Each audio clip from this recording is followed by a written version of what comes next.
It's okay. Of course, every time that we do this, it's a miracle I get here at all.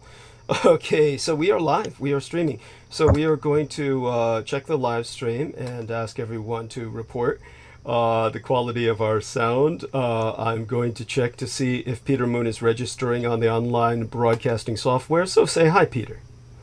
Hello, can anyone hear me? Yes, there we are. So Peter is registering on the online broadcasting software. This shows that everyone should be able to hear him, but we look forward to your reports.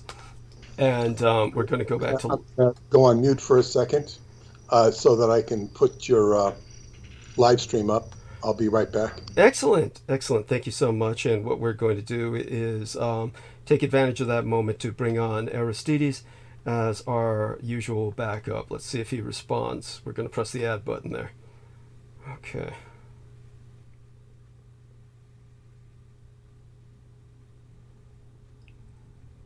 And of course, there we are. I just got the link, Douglas, on my timeline, so I did it myself.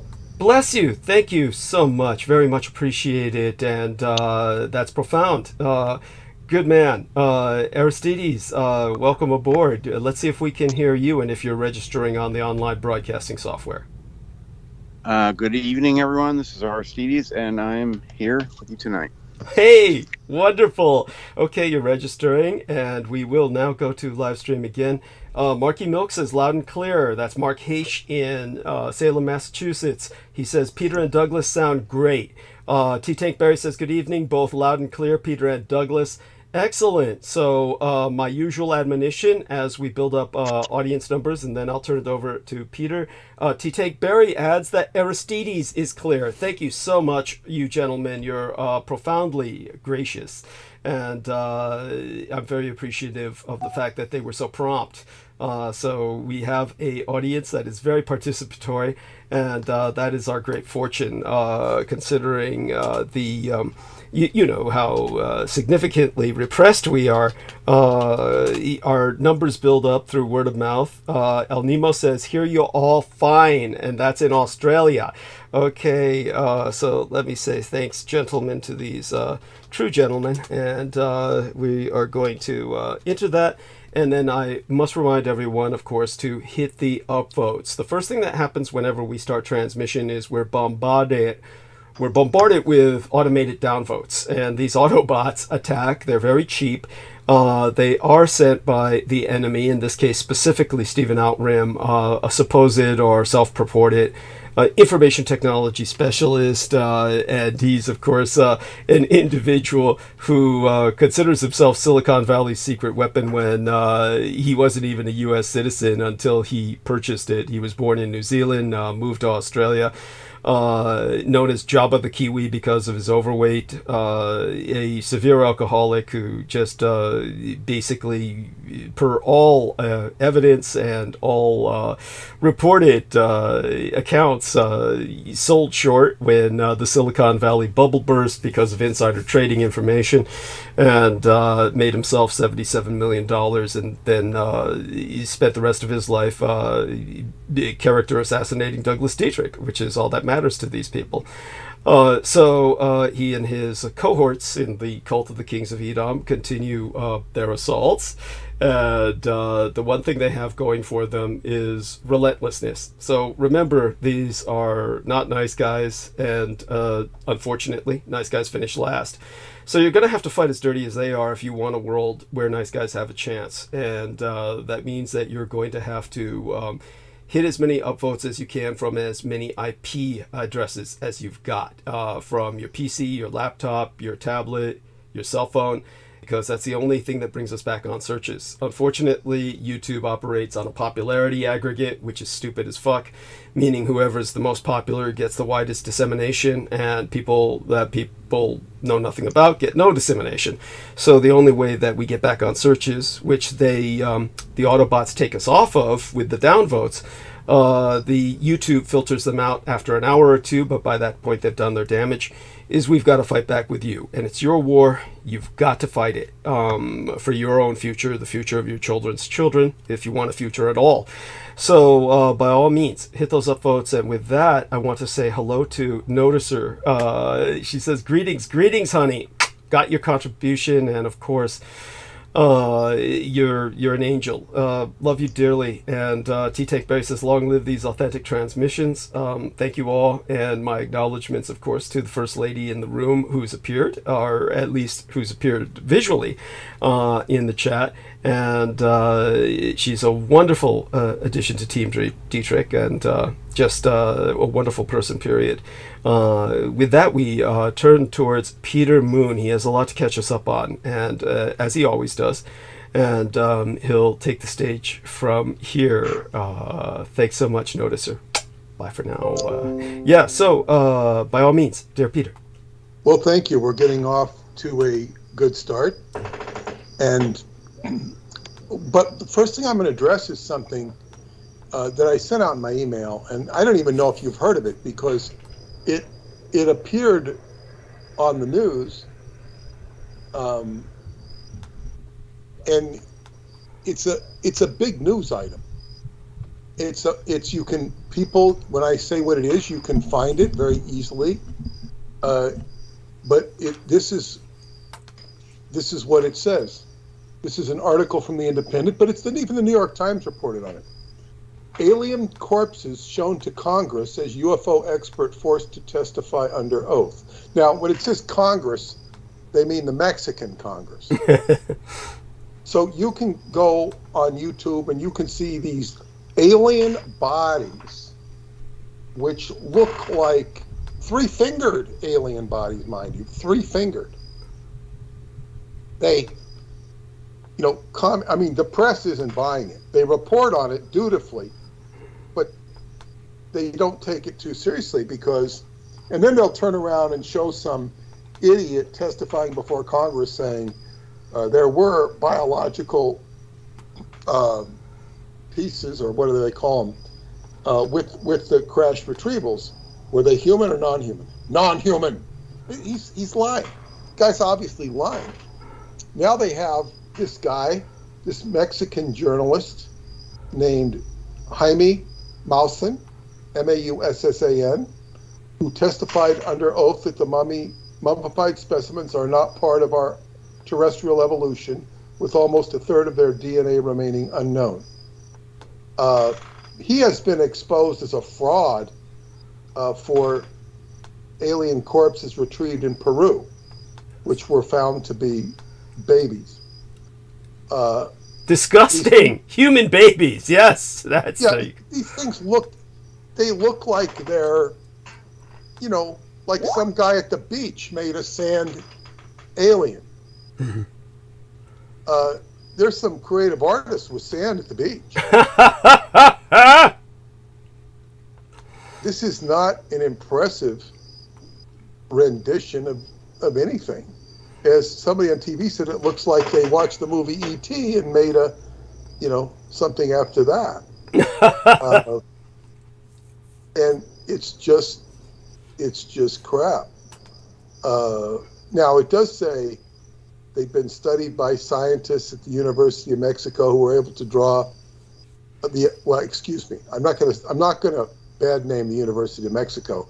That's the oldest university in the Americas. It says scientists at the Autonomous National University of Mexico. Who are able to draw DNA evidence using radiocarbon dating.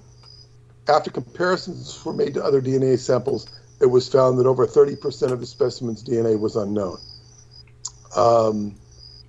X-rays of the specimens were shown at the hearing, which experts testifying under oath that one of the bodies is seen to have eggs inside, while both were said to have implants made of rare metals, such as osmium. Ryan Graves, Americans for Safe Aerospace Executive Director and former U.S. Navy pilot, was in attendance, having earlier this year told Congress of the threat that unidentified aerial phenomena posed to U.S. national security. Mr. Mousen has previously been associated with claims of alien discoveries that have later been debunked, including five mummies found in Peru in 2017 that were later shown to be human children. Why do they give this guy press? Thank you. Because he presents it to the Congress. Well, why is he not in jail?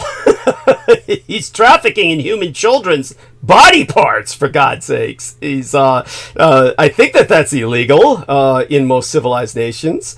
He's in Mexico. That's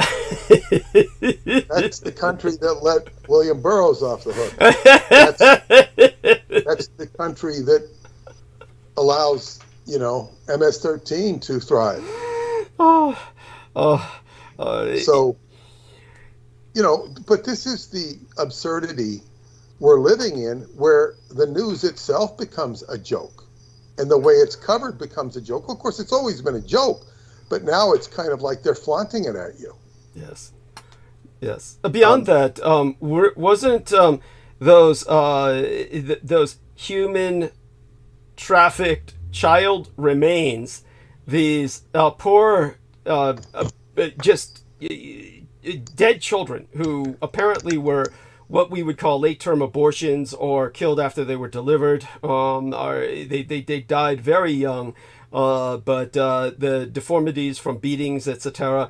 This was all part of this so-called blockbuster documentary that individual on the MUFON interview ambush kept bringing up to me and Peter Moon at the end when we took questions. This was the documentary which he kept saying was the breakthrough in history, was this documentary from Peru, from South America. Remember, he kept bringing that up. I don't know if you recall. Well, it's interesting that you mentioned that, because I have,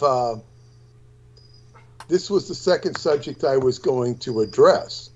And I'm trying to find the link, because I almost sent it to you, but I wasn't going to waste your time. Perhaps you should look at it. I'm going to retrieve it in a second. Okay.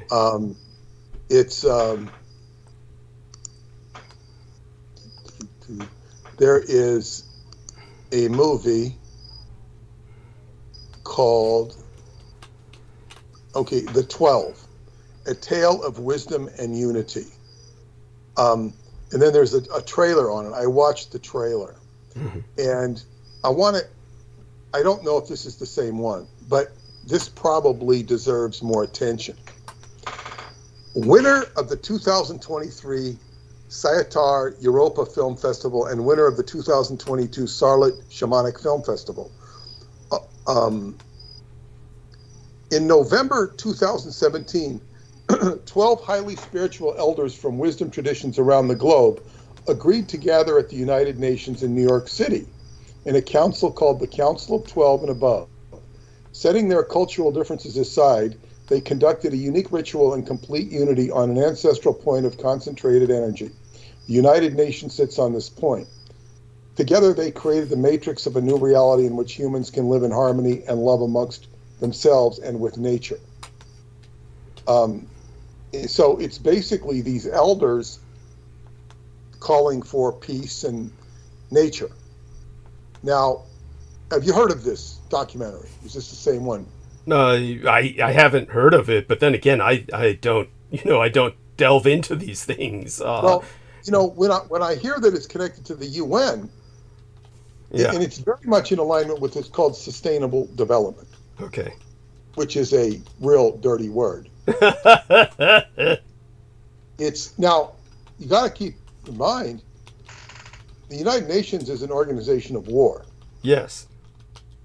And it is completely antithetical to Taiwan. Yes. Although Japan serves as a buffer. Yes, that is true. To quote from that movie, The Godfather, yeah, the family's got a lot of buffers. A lot of buffers. Yes. And so you have to wonder, what is the United Nations? Well, I don't know. It's at the United Nations. I don't know who these people are.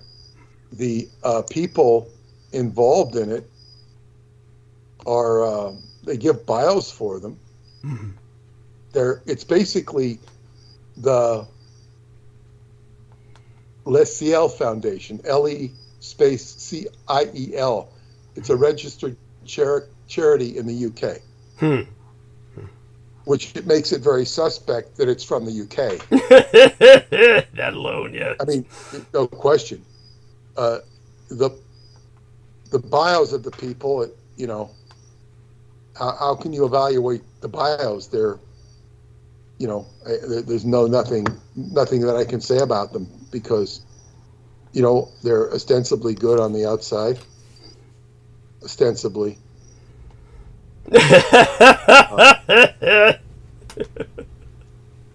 You know, and it's like they're bringing in elders.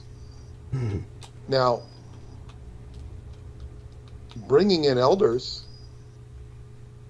it's hard to say, you know, what's really going on here. Mhm. It's not to say that there aren't some noble goals involved, particularly by the elders, but it needs to be further evaluated. Yes. And it's all about what I'm told is, well, there's another one. It's about human trafficking. That's something called sound. Mhm. Sound. And that's the one he was referring you to. Okay. Then, so it's bringing up people's awareness of human trafficking.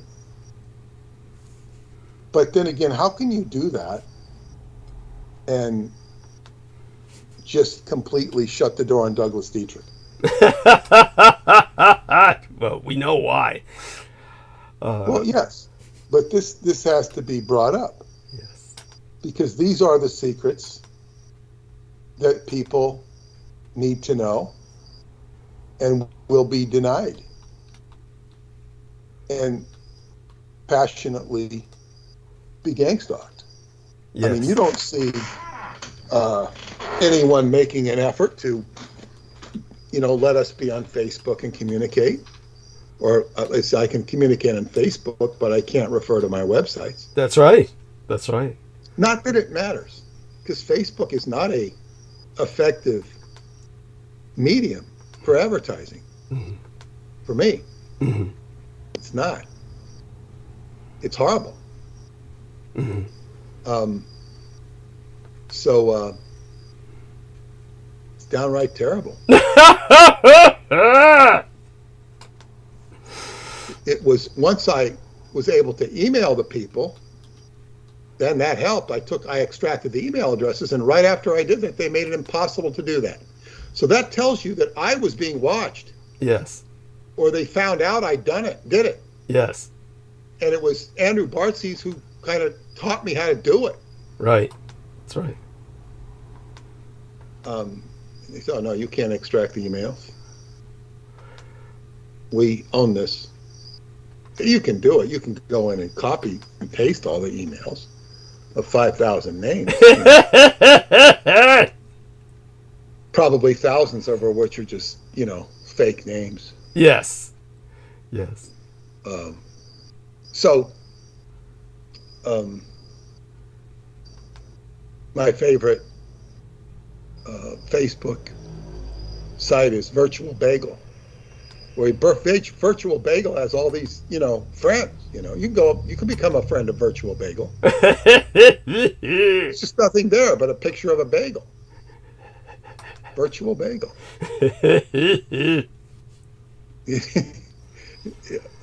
The idiocy. Now, I also watched a bit of Jim Cramer tonight, Mhm. who's out in San Francisco right now, and he's boring in on AI.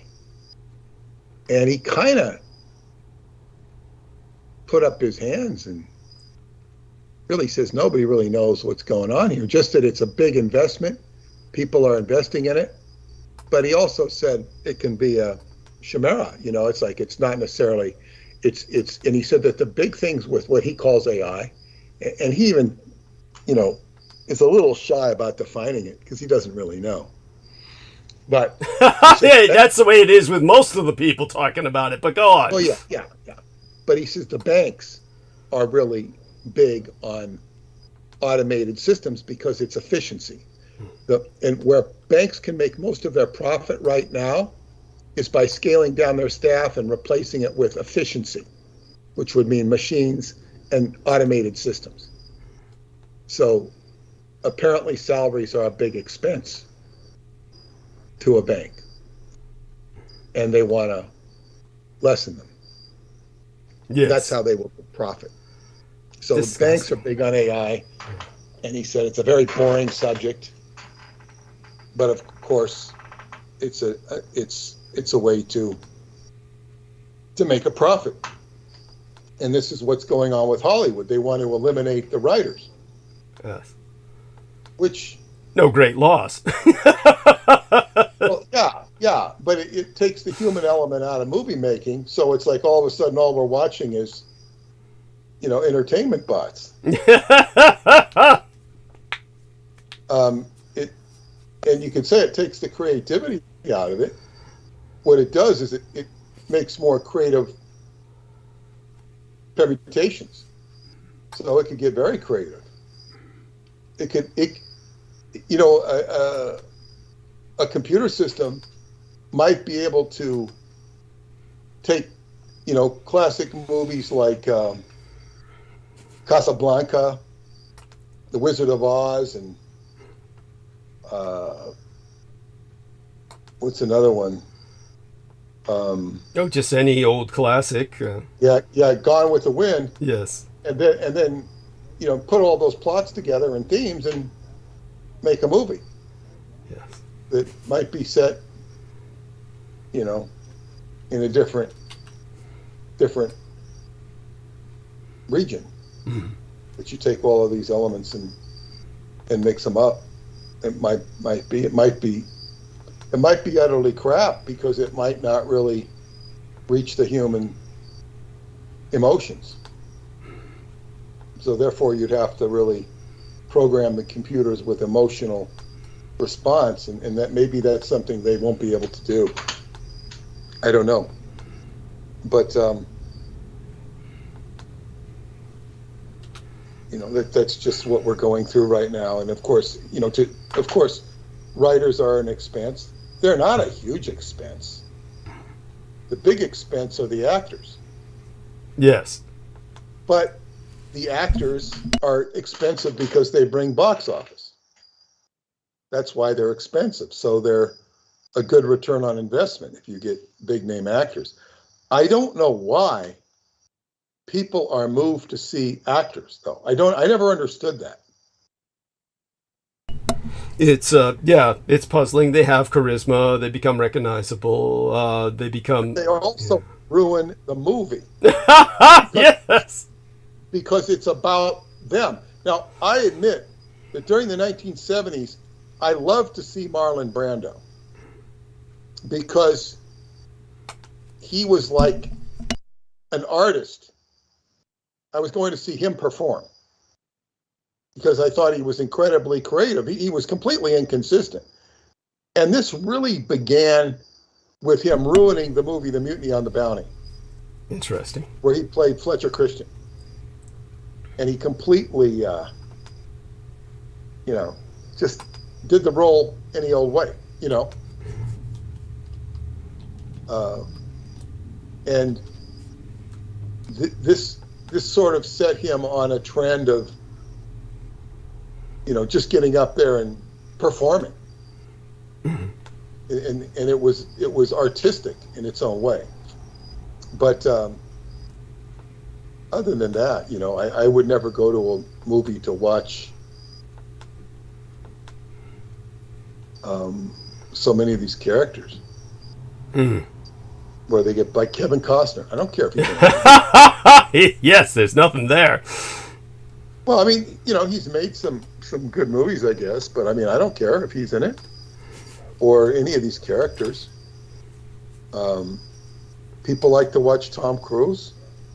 I mean, he's a capable actor. He's been very successful.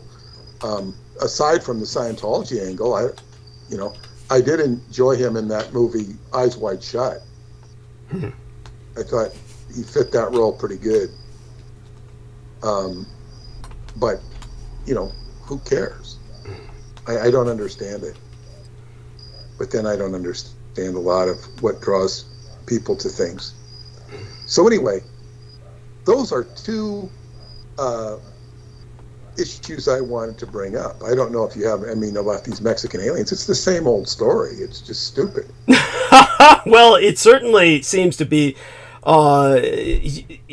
It's profoundly ironic because the very term Mexican aliens, it sounds like a joke, right? It sounds like you're talking about illegal immigrants. And then they say, no, we're talking about, extraterrestrials in Mexico. And so it becomes weirder and weirder, just more and more surrealistic. It's something that is disturbing in its own right, in that it seems to be a play on racism, really, and taking it to a further degree. It's kind of like a replay of what happened with the Asian prisoners of war. Hell, they're Mexican. Nobody will recognize them as human. It dehumanizes the Mexican people. And of course, in this case, you've got a corrupt enough government, whether or not this was influenced by the narcos and their drug lords and all the people that have gained so much notoriety for practically running Mexico, and certainly its economy, is a question to be asked. Where does this come from? Well, so much of it is related to the United States, and what would Goebbels say, in your opinion, if he could look at what's going on with what the United States is putting out about aliens? Well, he was like what he said before, that in the Third Reich, you are told that you are being propagandized, but in the West and America, it's all lies, and you're simply told it's truth. That's where the real lie is, and so. He would just say that the Americans have been lied to for so long that you can tell them anything. They'll just believe it. The more patently absurd it is, the balder the lie. He would say that the bigger the lie, the more they'll eat it up.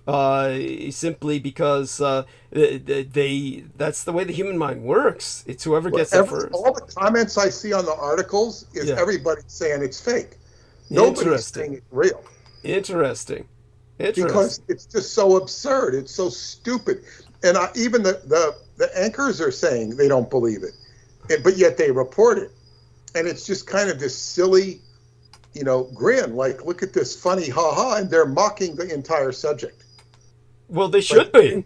As well, they should be. But obviously... They're mocking the subject, but they're not taking it seriously because the subject has been around since Roswell.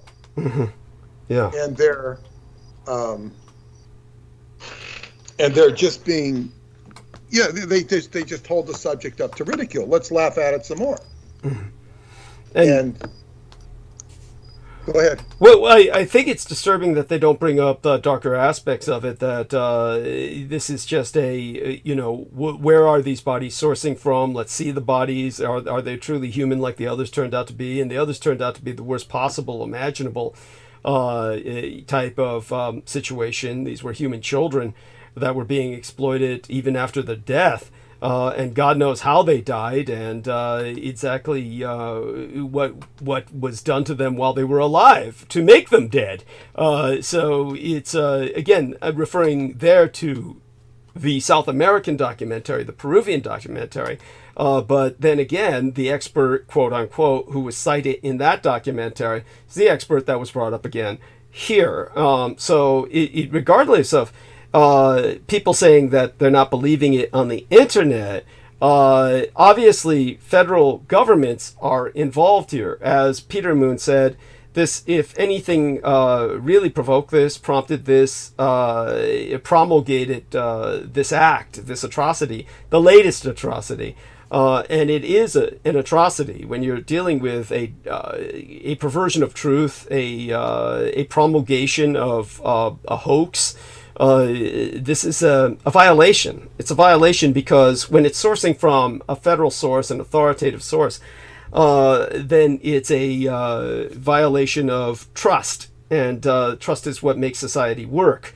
We have to have trust and a faith just to use money. I mean, there's nothing backing the money, but we all make the money valuable because we put the value in money. Otherwise, the money is simply paper.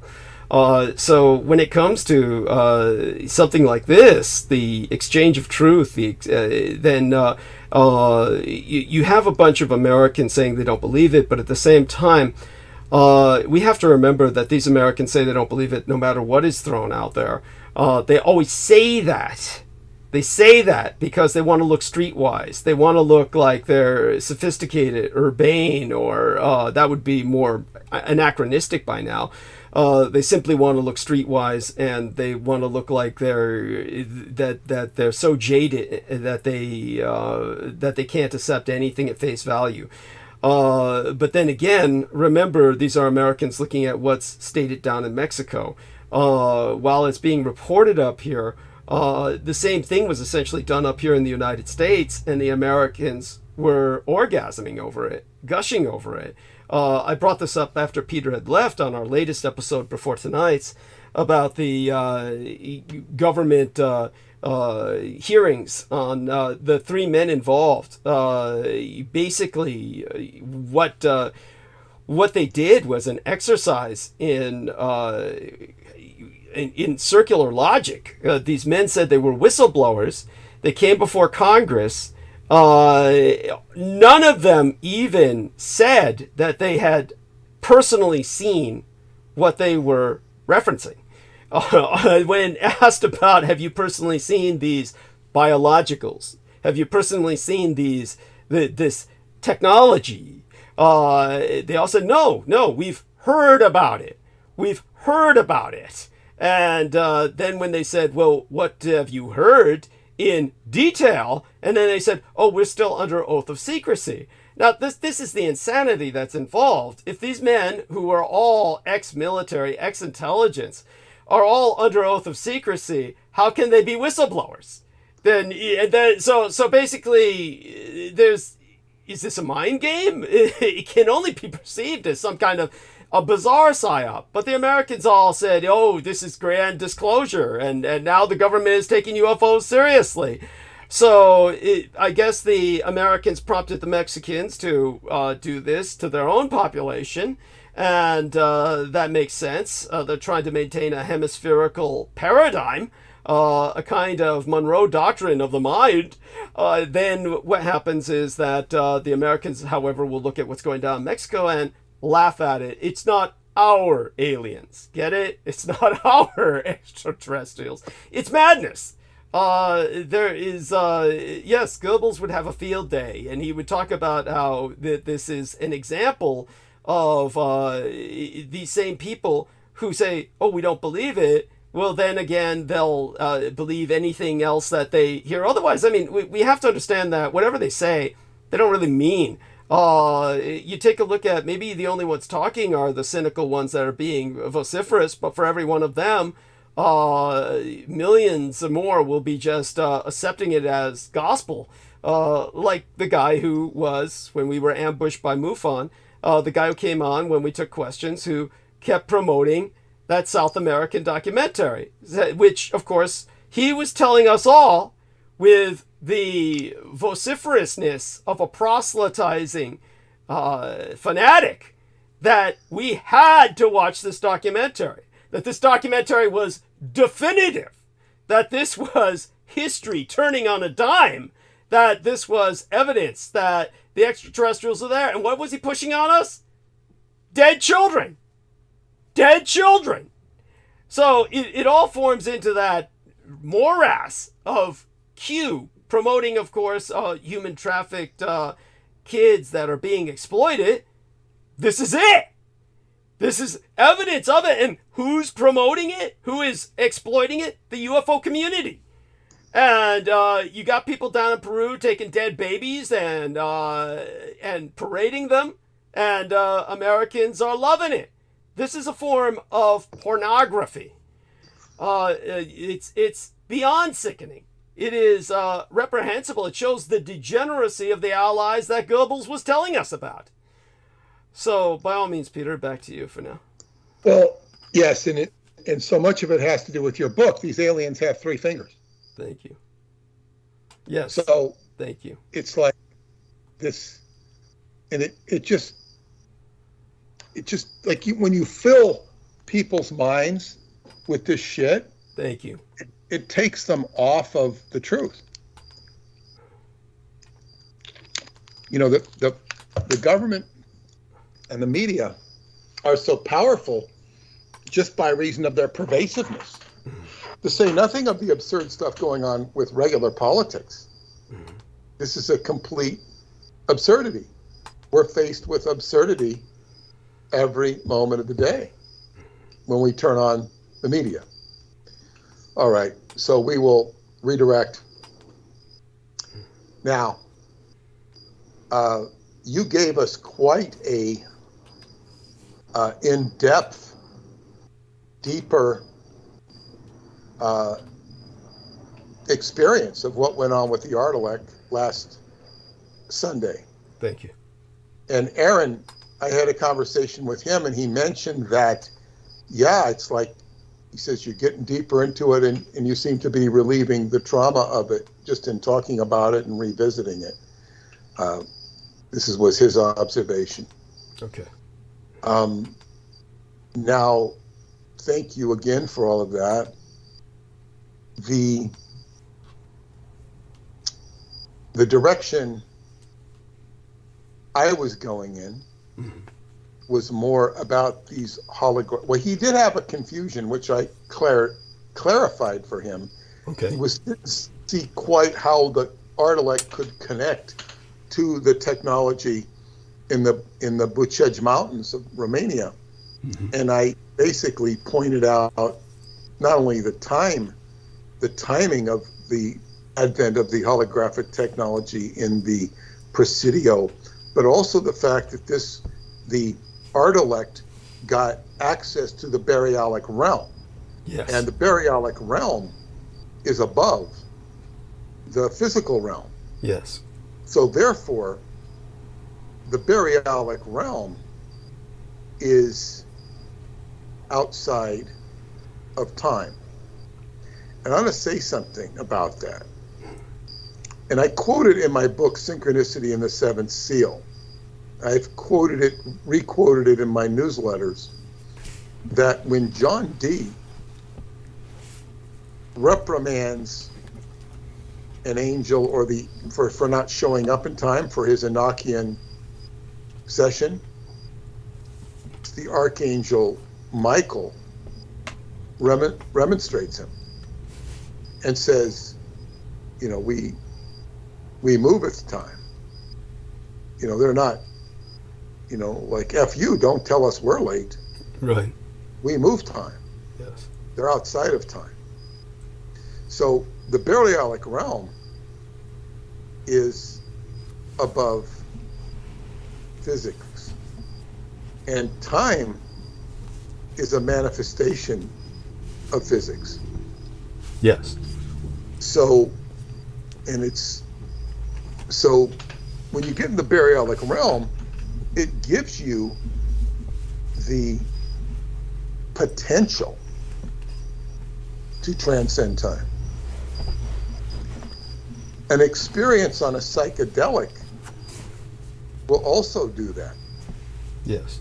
It may not be time travel in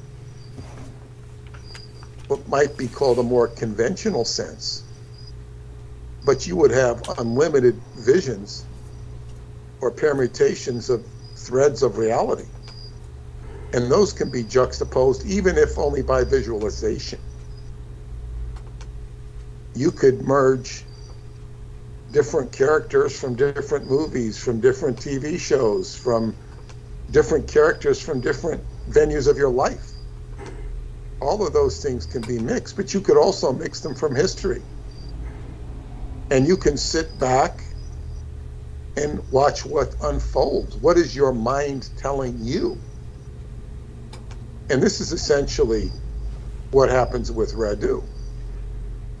He's in a biofeedback loop whenever he enters these regions. And there is a give and take between him and whatever he's interfacing with, whether it be a programmed intelligence, an artificial intelligence, or angelic principalities or functionaries that are guiding him. In the end, you have to look at it like a master in a tradition of discipline. We can take the martial arts. We could take a lama, and the disciple or the student, the teacher looks at that student and he teaches him according to his nature. He might teach all the students certain common basics, but at a certain level. It's just like, some players are going to fit in at third base, some will fit in at first base, some will fit in the outfield. The prize player is one who can play all the positions and do that well. But in terms of practical application, you teach people to be more of themselves. You can't make a slow person a fast runner. It's not in their nature. So you teach them to be good at what they're good at and to express themselves with regards to who they are. So if you take that application and then you parlay it into what Radu's going through, Radu is a person with an ability to write, and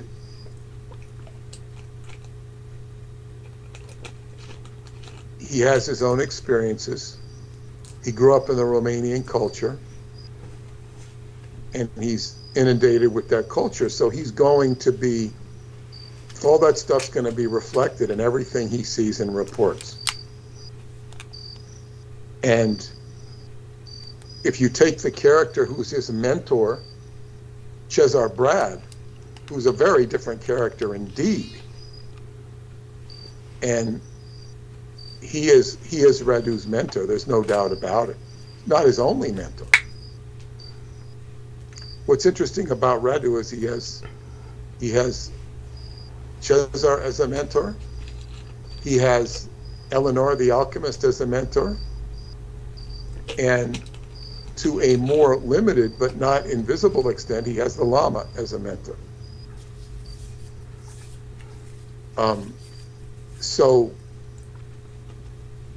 But all of these, and he has a unique relationship with them.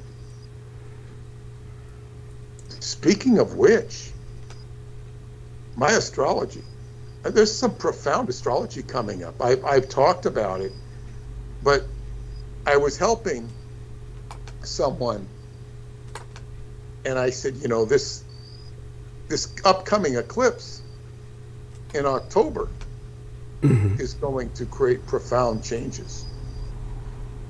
And I told them that they need to wait until this eclipse happens and it'll bring certain things to a head, which was very helpful. There's another eclipse on the 14th. And as I've said before, eclipses are very profound events. And I noticed that my daughter would move in and out of the house on eclipses. It was unmistakable. She'd move in with her mother, move back to me, go to Australia, come back, whatever. It was always with eclipses. And I said, there's really something to this. This made me really notice it. And so these eclipses coming up in October are big. And in my case, particularly the one in October, which is, in fact, it's right on David Anderson's birthday. Wow. One of his birthdays. He's got multiple birthdays. Hmm. But they're all within a week of each other. Hmm. And he's not quite sure how he got all the birthdays, but maybe it helps when you're in the secret sector, you know. But anyway, I actually wrote to him and told him these things are a big deal. I said, I don't know if it fits into your time research, but I told him big stuff happens on these things. Mm-hmm. So anyway, one of the projections said I would have a new mentor. Hmm. I don't know what that means. I don't know who that might be. The primary mentors in my life have been, of course, Hubbard, L. Ron Hubbard, and then my teacher in Qigong, Roosevelt Gainey. You know, you're a mentor of sorts in terms of information. Thank you. In terms of information, yeah. But I needed, is there a new mentor? But to get back to Radu, all of this, and you know, we went down the rabbit hole of, I didn't discuss Alex Studer, did I, with you? Not at any length, but I do vaguely remember the name. No, but please. Last transmission, did I? The what? Last transmission, did I? I don't think I mentioned him, did I? No, not last transmission. Okay, this is important then. Mm-hmm. Alex Studer. Okay, so this has to do with Radu. He was very interested in Radu's work. Okay. And Alex was a radio host who was an assistant of Dr. True Ott, my friend in Salt Lake City, who I'm overdue to hear from. But Alex had lived in San Francisco at the time. He lived in the Bay Area. But he had an obsession with Dr. Michael Aquino. Oh, and yeah, he go on. stalked Michael Aquino's house. He kept, you know, this is, I don't think Aquino lived there anymore. It's still his house, though. Right, that's right. And I don't know if it's been sold or not, has it? I don't know. I haven't followed up on that. It would be in the hands of his wife, I would presume, and she would do with it what she wished. But I'm not so sure it would be in her hands. And yeah, that's a good point too. I mean, your point is well taken. Because they got divorced. So we were told. Again, yet she still seemed involved with him enough that they... Doesn't mean she had the house. Yeah, of course not. No. I think that was a family house, if I'm not mistaken. Okay, yes, that makes sense. Makes perfect sense. So, you know, the deed on it may still be to his mother, for all I know. I mean, one could look up the deed and all that stuff, but whatever. But Alex, more to the subject, yeah, Alex was, you know, stalking Aquino's house when he could. He was living in San Francisco at the time. And what Alex told me about Granite Mountain in Salt Lake City, or outside of Salt Lake City, and Granite Mountain was where they had this huge supercomputer. Mm-hmm. I mean, gigantic. Mm-hmm. Yeah. And I think he said Aquino was involved with that, if I recall. That would make sense, yes. Yeah, and I was thinking, what is this about? Then I thought this was very curious, because then I put it together with what appears in the book Mystery of Egypt. Mystery of Egypt includes, of course, all sorts of holographic technology that is in the Pentagon itself. Mm-hmm. So if they had holographic technology at the Presidio, you can better believe they have it at the Pentagon. Mm-hmm. Now, as I said, is David Anderson and Preston Nichols have told us that the government is, 30 to 50 years ahead of the private sector. So, okay. And then somebody told me, I think it was Aaron, that said that they did release a certain amount of holographic technology some years back, and then they withdrew it. That makes sense too. That sounds like them. Yes. So the holographic technology was, is sort of a done deal apparently. But in the book, in Mystery of Egypt, one of the main mission is to go back into this underground tunnel, which is really in another vibrational reality, and to retrieve these discs. These discs, or their plates, I don't remember, but basically you just kind of touch them or do something, and then I forget the exact process, but it reads out a whole holographic history of data. So you can imagine, say, a living room with all the walls filled with archives of all these discs, and they're all, when they each have a history. Now, when you think of what we can do with a flash drive, you might think their technology might be able to contain, a living room full of discs in a bigger disc, or a more compact disc, but whatever. And they couldn't take all of them because they didn't have room. So they're still struggling with their Malthusian, meaning their Earth-based technology, and they have to take this. And the object was to take these back to America where they could be studied. The big challenge was in being able to access the data within.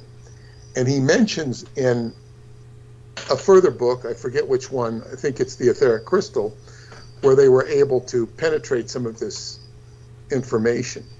But when I first read this book, I got this idea of them bringing all of these discs back and providing they had a way to access them, and having all these knuckleheads at the CIA or FBI take notes on them.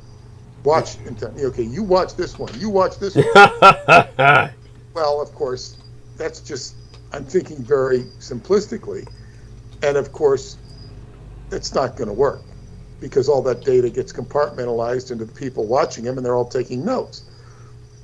It would all have to be uploaded into a computer of a gigantic size, a huge size, which would explain Granite Mountain. Yes. And then you have all this information and you upload it.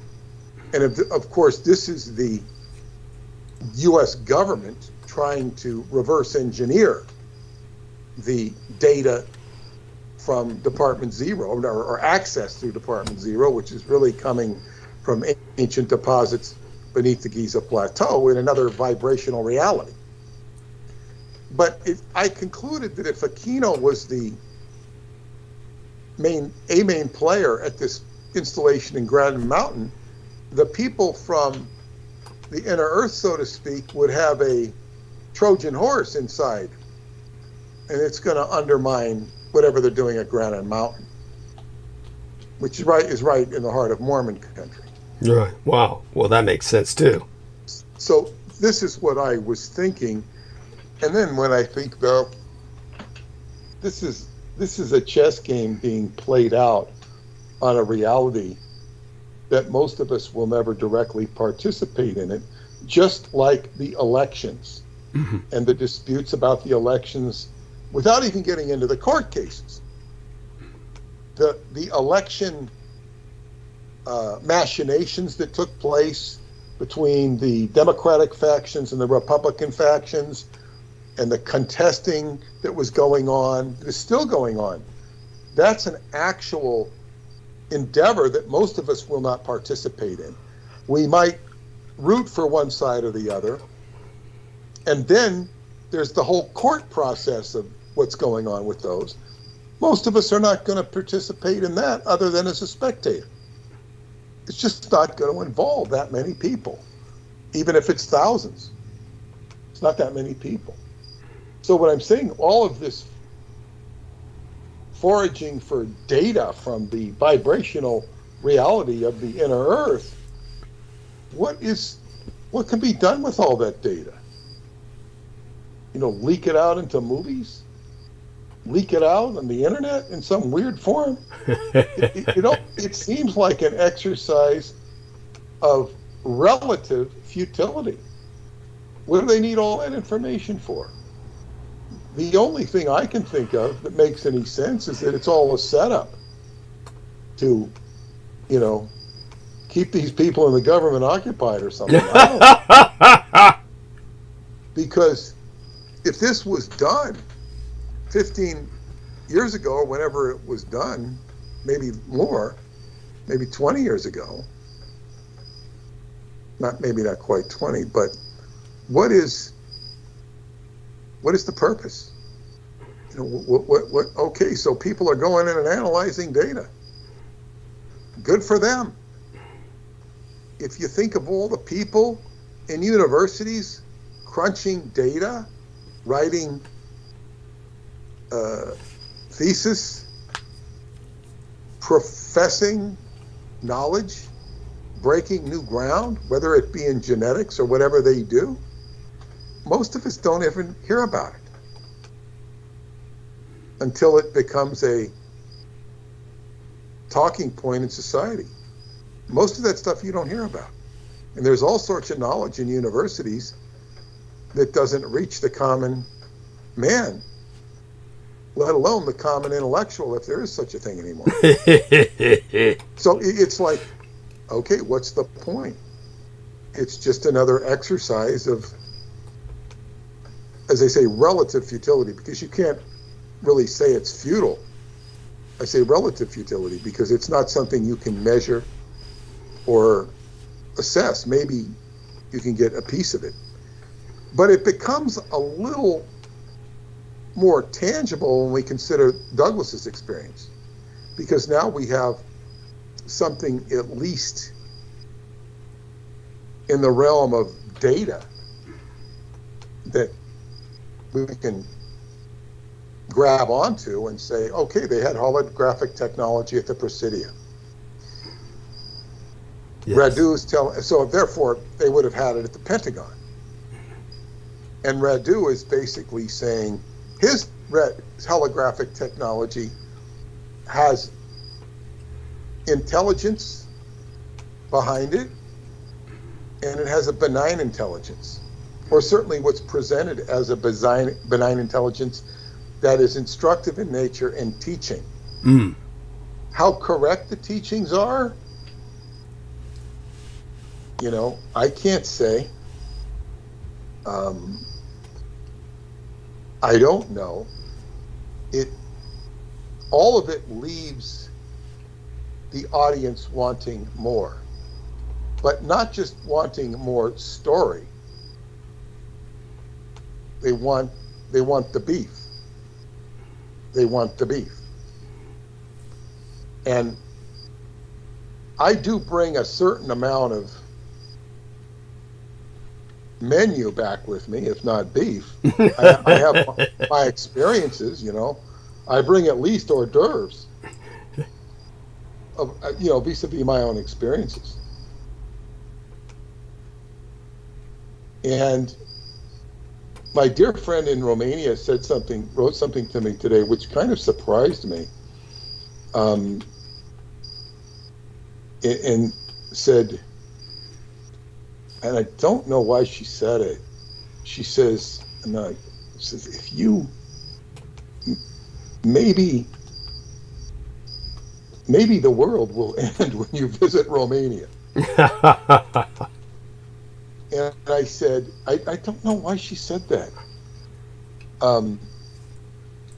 I had sent to her, and I'm trying to get a package to her. That's what she wrote. Do you have any information on the package? I said, well, yeah, it's in Bucharest on its way to you, which, that's in the hands of the Romanian Postal Service. So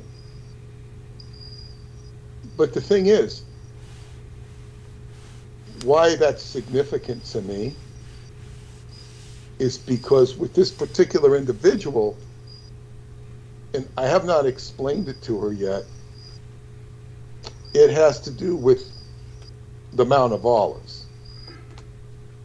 And my parents having died in a car crash that occurred on the Los Olivos Adobe or Los Olivos Ranchero in California. They were also buried on that, which was not called that now, but it was that land. It was all on the olives. And this all came to me through my dreams, which caused me to write the Montauk Book of the Dead, which further gave me associations with the olive because I had my first out-of-body experiences on Olive Drive. And all of this generated from Olive Pharaoh. All this thread generated from Olive Pharaoh, the first Montauk Indian I ever met. But I met her on the phone. I never saw her in person. And she died of a bleeding gallbladder Ooh. when I sent her my copy of Montauk, Pyramids of Montauk. Second copy, because I made some corrections for her. And as soon as she got that book, her cousin told me, or sister told me, she got the book, but she didn't get it because she had to go to the hospital. The bleeding gallbladder, she died. Jesus. Right when I sent her that book. And then I realized, and I was also doing research on the olive at that time because of a picture I'd been given surreptitiously, weirdly, of this is what my book, Montauk Book of the Living, is about. It had a picture of Christ on Mount Olive. What's so special about olives? I never heard of Mount Olive. Such is my ignorance of the Christian religion. So, such as it was. So I get the olive, and I'm researching the olive, and then I find out this woman, while I'm researching the olive, oh God, her name's Olive Pharaoh. And then later, it's years later, I found out my parents are all, because I keep having dreams, they were killed on the land of, the Olivos family, which means olive. And then I had my experiences out of body on Olive Drive. There are more further synchronicities with this. But that when she died of the gallbladder bleeding, that's what she went to the hospital with, I was reading right at that time that the olive oil would be used to heal the gallbladder in Atlantis and in the future. So, and then both of my Montauk Indian friends, the Montauk shaman and the medicine man, both had issues with their gallbladder. Wow. So this is, so when she says maybe the world will end, well, I don't know why she said that. And when it's appropriate, I'll ask her. Ah. Because the big synchronicity is her parents died in a car crash too, in Southern California. I don't know where. So we have a karmic bond there. And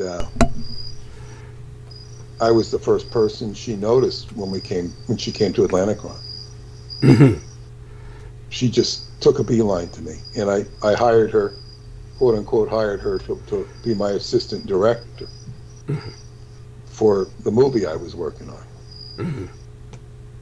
That didn't work out because she wanted to go do other things. Right.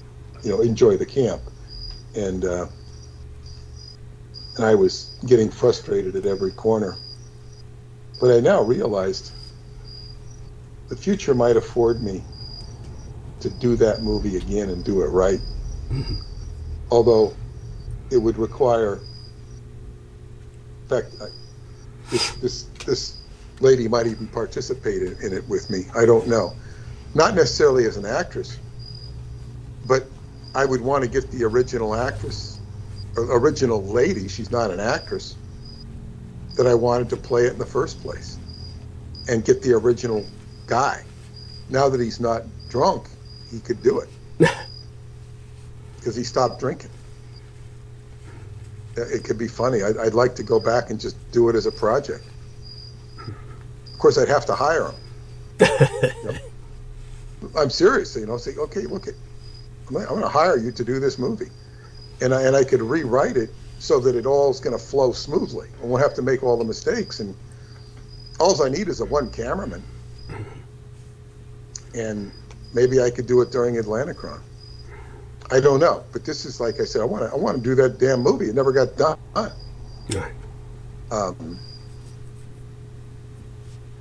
Just to finish it. But nevertheless, this thing about the end of time, maybe the world's going to end. Now, this is an important theme, and I think I'm mentioning it in my newsletter. I'm not extrapolating on it because I've got other stuff to report. But what draws that thread that she so oddly brought up, because I know why she brought it up, because she's connected to it through the death of her parents, which I know not that much about, but the death of my parents, which is not something that haunts me in any way, but maybe, I don't know if haunting is the right word, it's there. You know what, I did write to her, I forget, because she doesn't acknowledge my emails, and I found out the great secret of writing to Radu's publisher. How to get an answer out of him. Text him on WhatsApp. Then he answers me. If I write him an email, I'm lucky to get an answer. If I really want an answer, I put it in block letters and send it to all the emails he's ever had. Somehow, if it's desperate, I get through. But now I can write to him. This is one of the great things of Mercury retrograde. I can now write to him and get an answer. Wow. I'm trying to get a check to him, a bank wire. Very difficult. Very difficult. There's some bullshit going on with the banks.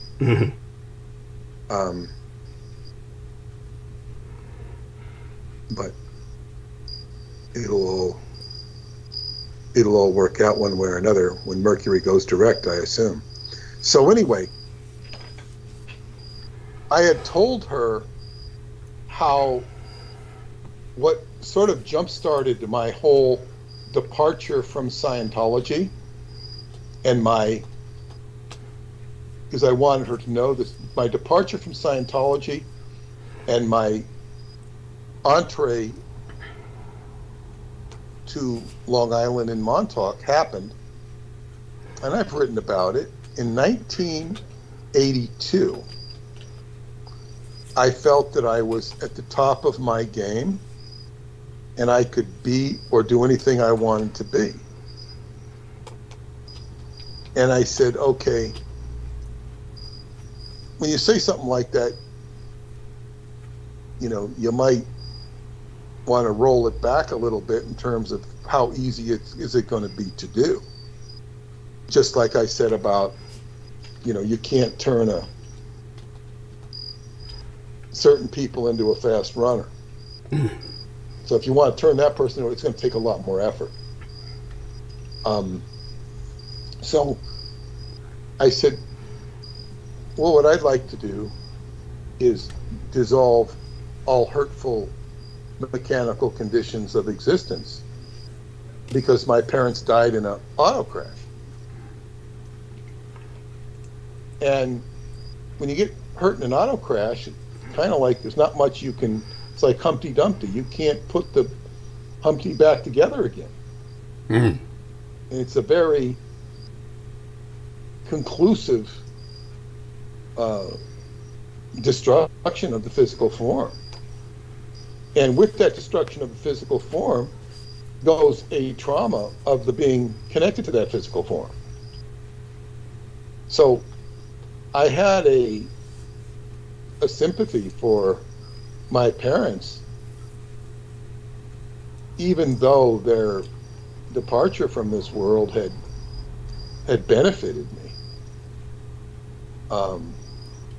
I still regretted it.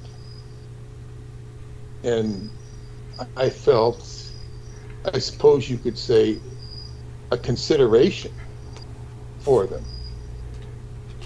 It was a compassion, but it was more of a due consideration, because, and I guess the consideration was compassion. I wasn't like, it wasn't like, Ronald Mallet, who talked about wanting to travel in time so he could go back and see his father or something like this. Right. Which, he's an ass anyway. He's a complete ass. And he's been exposed as a fraud as well. So sad. Nevertheless, so at that point, I think it was within an hour, maybe 10 minutes, I don't know. I looked and I saw this big explosion in the sky that was like fireworks. But it wasn't fireworks. It's the only thing I could relate it to. And later, years later, when I went back, I used to go back and once a year and play football with my friends. And my friend, I said, by the way, after we're done, let's go. I want to go over there. And we drove over there, and he told me to the area. It was a vacant lot where this stuff had occurred. And he says, I once saw a UFO here, he mentioned. Craft of some sort. That's all. He said it was odd. So then after I saw that, I saw a Chinese girl I knew, and I mentioned it to her. She says, yeah, I see weird things over there all the time. And then, why would she say that? Why would she say that?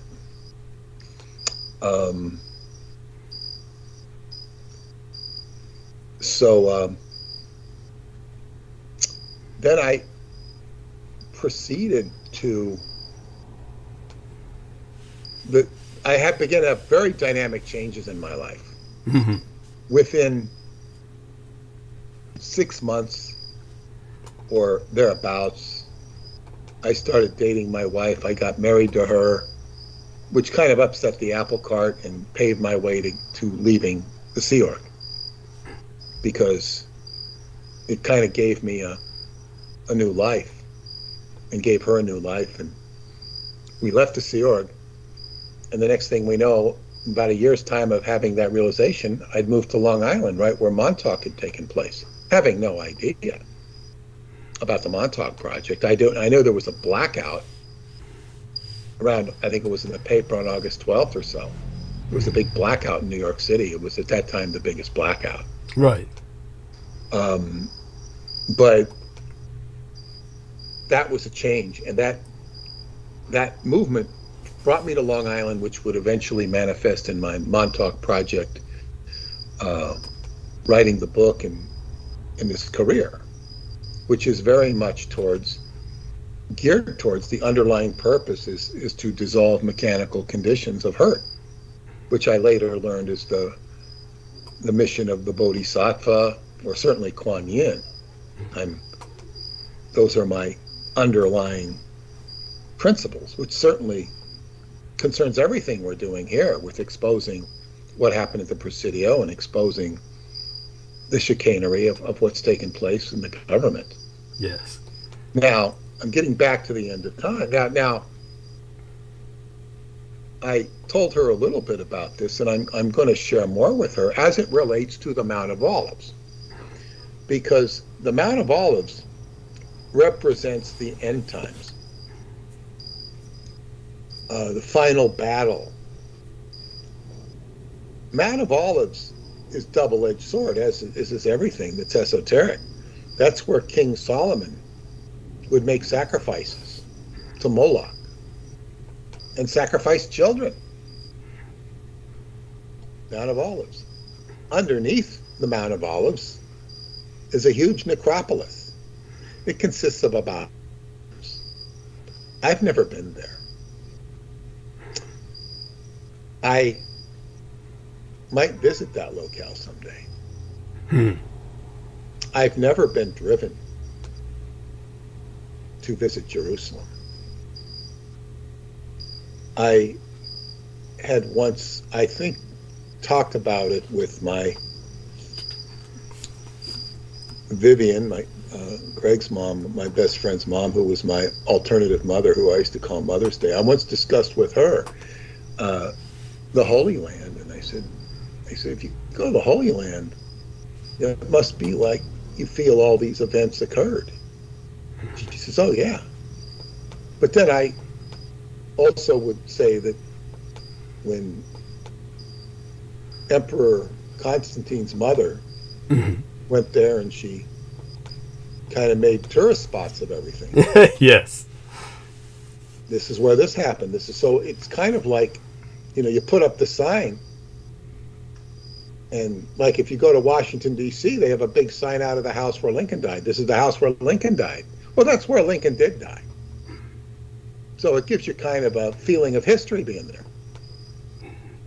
It was just a house that they put him in because it was close to the theater. Nothing more special about it than that, other than that it was occupied by Lincoln for a short time. Yes. And so it's just like this, boy, there's this quote by L. Ron Hubbard saying, I want to smash my name into history. Which he certainly has. He's got his information and titanium and nickel plates, I think they're nickel plates and titanium vaults on different continents. Good for him.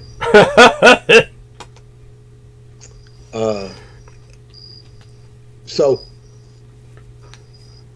what is the relative value of smashing your name in history? But when we consider the Mount of Olives and the end of time, this is the Christian apocalypse.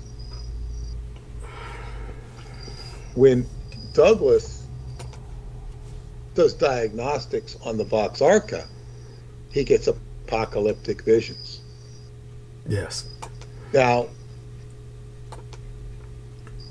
one of the reasons, at least in from my reference frame, is that device is capable of iterating grimoire or spells that could disassemble reality as we know it. That's the implication and the theory. So there's all this sympathetic magic tied to it. So you can start. It's sort of like a source code that could kind of like scare all the little children out of the school building. But these little children are the ones that are believing that if there's no children, then there's no school. It's just an empty building. Yes. And in this case, the implication is that the building would disassemble when the kids left. In this analogy that I'm making. Yes. So there's no platform. It's taking out the platform on which we survive. Now, time is also a platform on which we survive. And time exists because of the twisting of space-time. The twisting, and then they say, well, how does space-time form? It's a twisting. It's a twist. So David Anderson's technology is right on the cusp of that. And I've had experiences when it can get him into my life. So in other words, he's in the energy field of that. Mm-hmm. And when he's doing whatever work he does, he's on that fringe of reality. When I have these experiences of synchronicity with the Mount of Olives, then I am to that degree, when I'm in that synchronicity moment or contemplating that synchronicity, I'm also on the frontier of reality. Synchronicity is the precursor to the Tao, the gateway to the 10th dimension. It represents the 9th dimension is a gateway to the 10th dimension, which is the dimension of the God mind or God or the Tao. It's where things are in a unified consciousness that pervades all of reality. So one is getting closer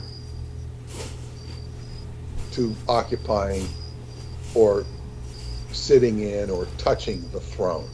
We call the throne energies. Yes. And that's what it represents. What's interesting about when you put it in the Christian context, you're on the throne of God or Christ, and it's very,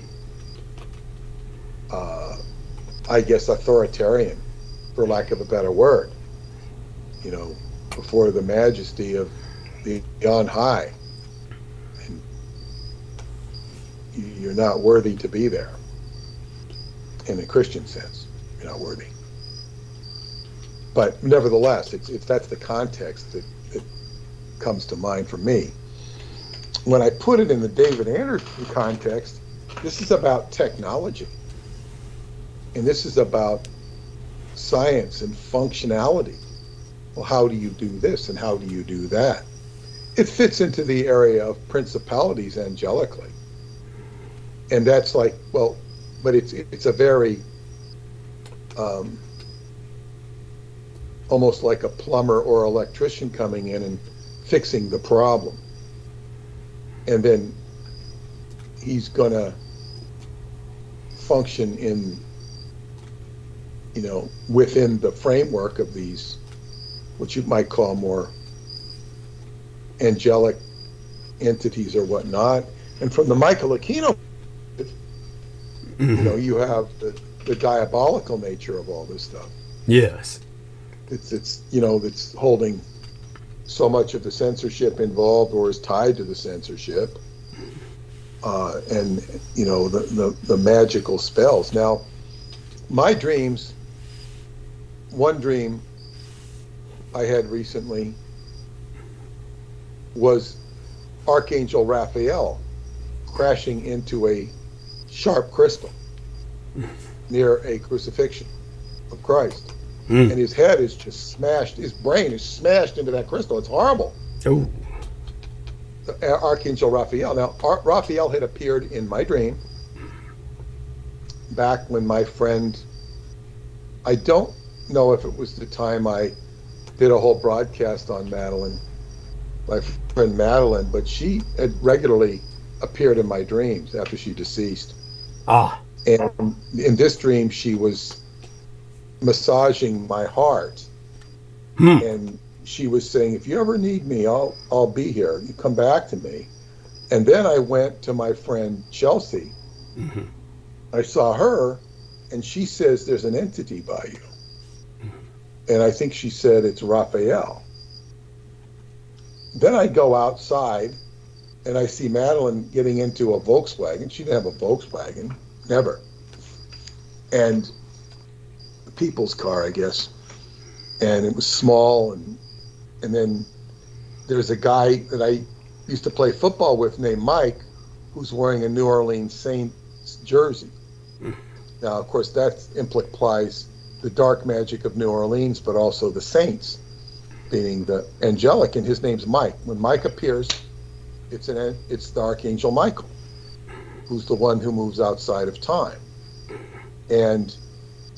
But there was a question, and I think I asked Madeline, or I think I had to look it up. Maybe I didn't ask her, but I didn't know if it was Raphael is a character who appears in one of Anne Rice's books as a vampire. Yeah. His name is Raphael. I believe so. And because I looked up Raphael, and of course it's the archangel who gave King Solomon his ring. That makes him very important and stands out. So I said, okay, this is about the Ring of Solomon. This is about the power of Solomon. This is what I wrote about in my book, Synchronicity and the Seventh Seal. And of course, Solomon had this ring. This is what could enabled him to create the temple. And we have to remember that the temple housed the ark. But the ark was built by men under the supposed directions of Moses, inspired by God, to build this ark. And whatever it was, it represented that energy of the throne, the sheer power of the energy. And so Raphael is, but see, Solomon is got his own powers, and he got these powers because Raphael gave him a ring. So, and of course that temple doesn't last very long, and things desecrate after he dies. So when we get to the end of time, we're dealing with, like, Solomon has a power that, you know, magicians seek after because they want to get rich, they want to do this, they want to do that, they want to empower themselves, typically. But the real power of all of this, power of the time reactor, power of Solomon, power of the Vox Arca, is all about the actual power that makes this world run. It's like, what's the power of a TV? If you can't turn on that TV, you can't see any programs on TV. You can't entertain yourself with the TV. And then, what about all the power of all those people creating content? Wow, it's power. So all that power generated by electricity, and of course all the infrastructure that goes beyond all the programming that makes television a phenomenon of this world. It's all communication. So, but when we're getting to the underlayer of what makes the fabric of this world exist, then other existential factors come up. Like, do you want to, you know, Aquino wants to destroy it, ostensibly. But as you've alluded to, he wants to hold it for his own power. Right. What does somebody like myself want to? It's like I find myself on the horizon of, I find it on my horizon. What I would want personally is the experience of harmony. And as I said, that would include harmony for the people that I know or love, such as my parents. So it's all about achieving harmony, achieving balance. That becomes the big carrot. You know, not the power to build a monument to myself. In the case of L. Ron Hubbard, he really believed that his legacy and what he left behind could save mankind. And so many of the procedures and processes could be used in a perfect world to relieve people of great trauma.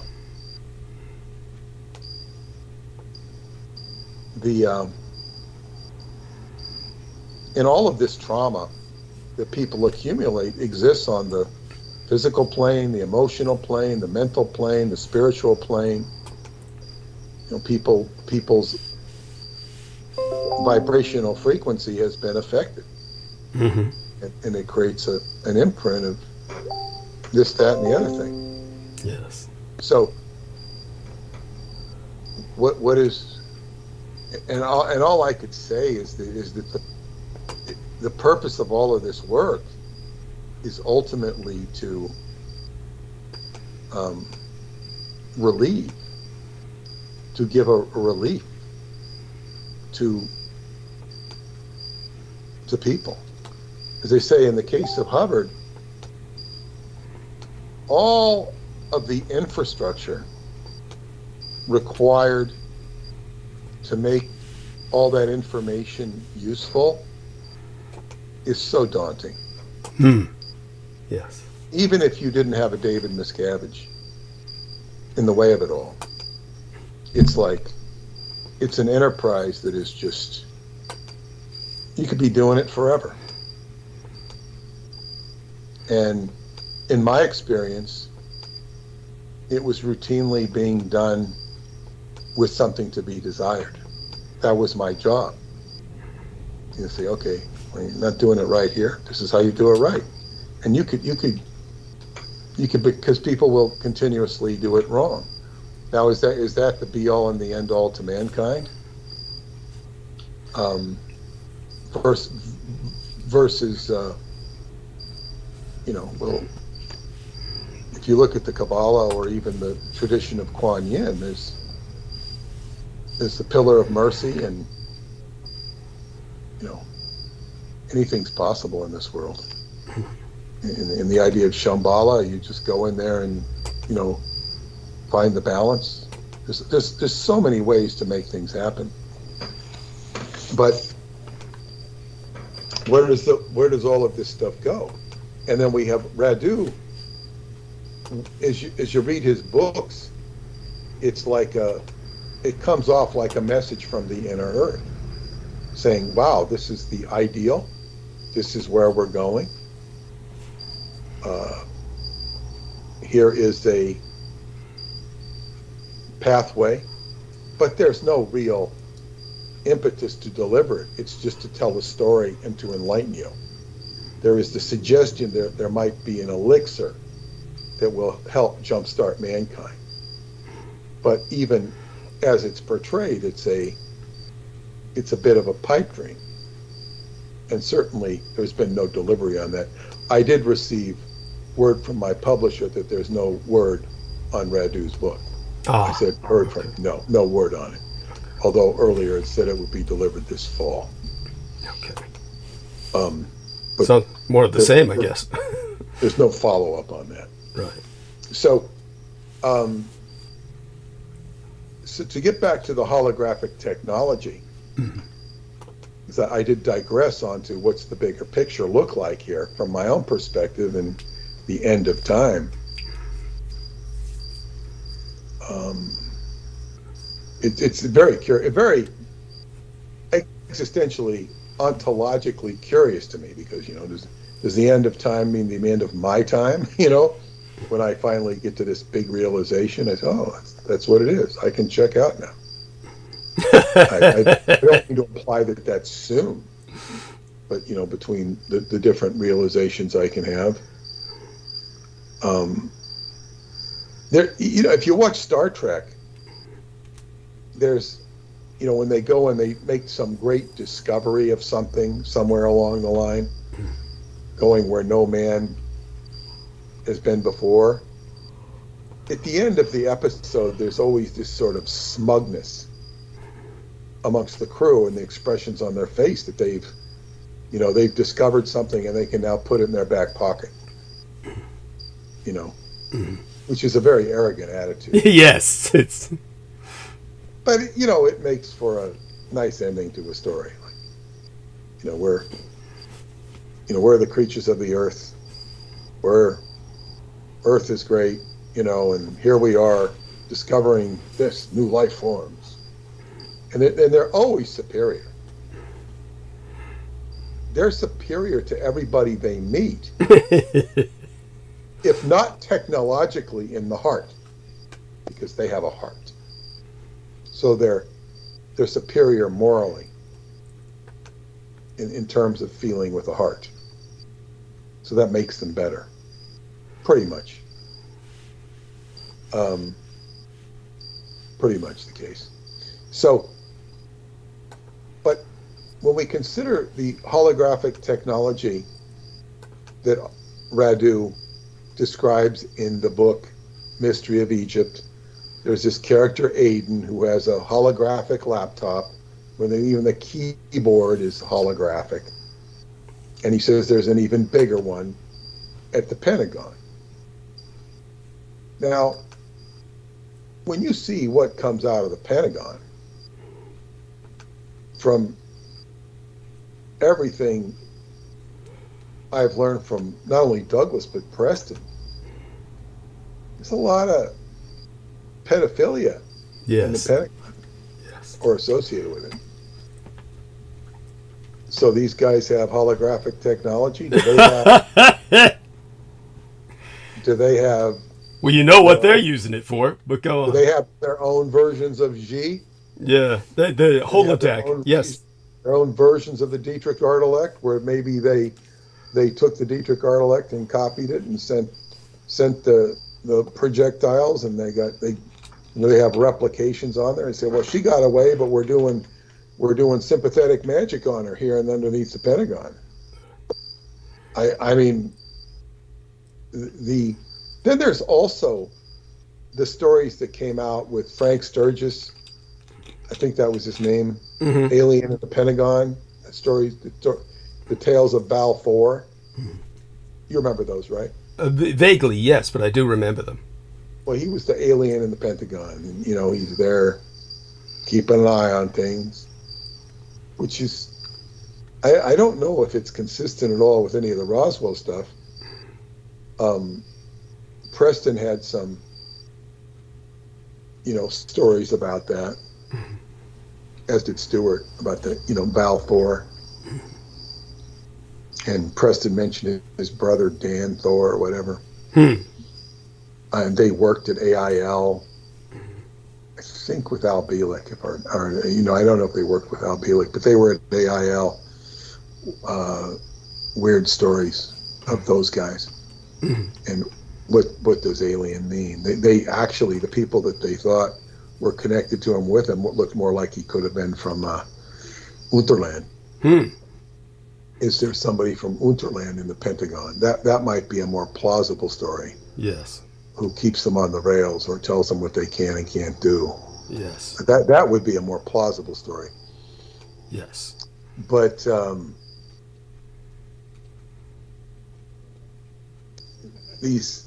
the idea of this holographic technology at the Pentagon is, what in the hell are these people doing? What do they do at the Pentagon? Well, I would presume it would be like the Star Trek holodeck, only they're just jacking off with it. They're basically engaging in a kind of virtual sex with virtual children on the holodeck to keep themselves from getting in trouble from being busted for fucking real children. But since it really doesn't replace the real experience, probably it's a failed dead end. That's pretty much where you could go with that. Well, yeah, exactly. And then Radu is talking about his own adventures in the Pentagon when he's sent there for a remote viewing program and all the crap he has to deal with there. And he seems to be the only one with any real ability, according to the story. And then he gets called back almost violently to deal with this issue, where they discover this paranormal gateway in Transylvania, not too far from where I go to in Transylvania. So that's in the book, The Secret Parchment. But yeah, so it's possible for the Dietrich artelect to have insinuated itself via the Baryolic realm into Romania, into the Pentagon, because I think it's pretty clear that the technology was first pioneered at the Presidio. Yes. And then as things happen in California, and then they go east, trend-wise. Mm-hmm. So that would explain the technology in the Pentagon. Yes. And then you have, it's the Pentagon that discovers the chamber beneath the Sphinx. It's generated from the Pentagon. They discover it through Freemasonry, Freemason connections in the Pentagon, where it gets back to this guy in Italy, Signor Mazzini, who goes and talks to Cesare Brad. So you could have, see, this is how it's all opens up from the Pentagon, which could get it from the Presidio, and this could be the artelect using Freemasonry and the Edomites to open up this chamber and, hey, look at all this stuff under here. Yes. You know, it makes for a circuitous circle. Yes.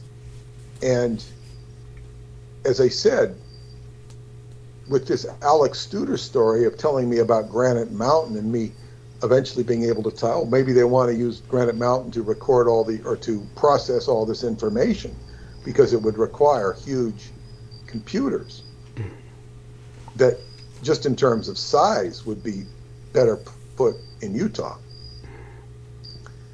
with the vast resources of the Mormon church or whatever they needed.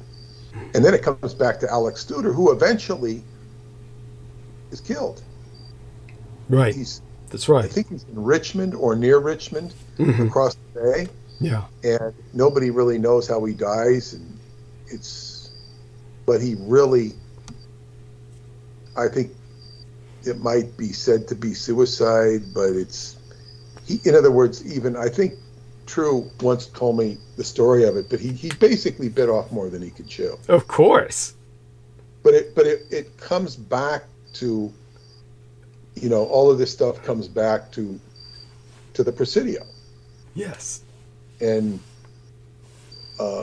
so now I'm going to ask your feeling, opinion, even conjecture on this connection I brought up between the artelect and the experiences, adventures of Radu vis-a-vis the holographic technology in the inner earth. Well, it's daunting, because I think you've presented all that can really be said about it. When I sent a number of emails recently, I was answering questions about Unterland, and that's my angle of understanding, is what I sent in those emails.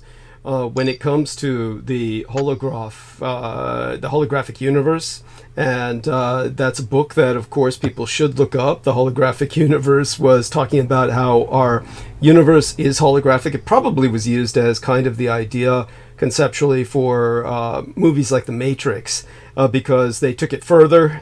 They took the concept that our universe is holographic in nature and therefore rather pliable or malleable, and then they took it and basically said the most narcissistic thing possible. What if the only reality in this universe is yourself, and that it's all a programmed 3D game anyway, and you're essentially a player character.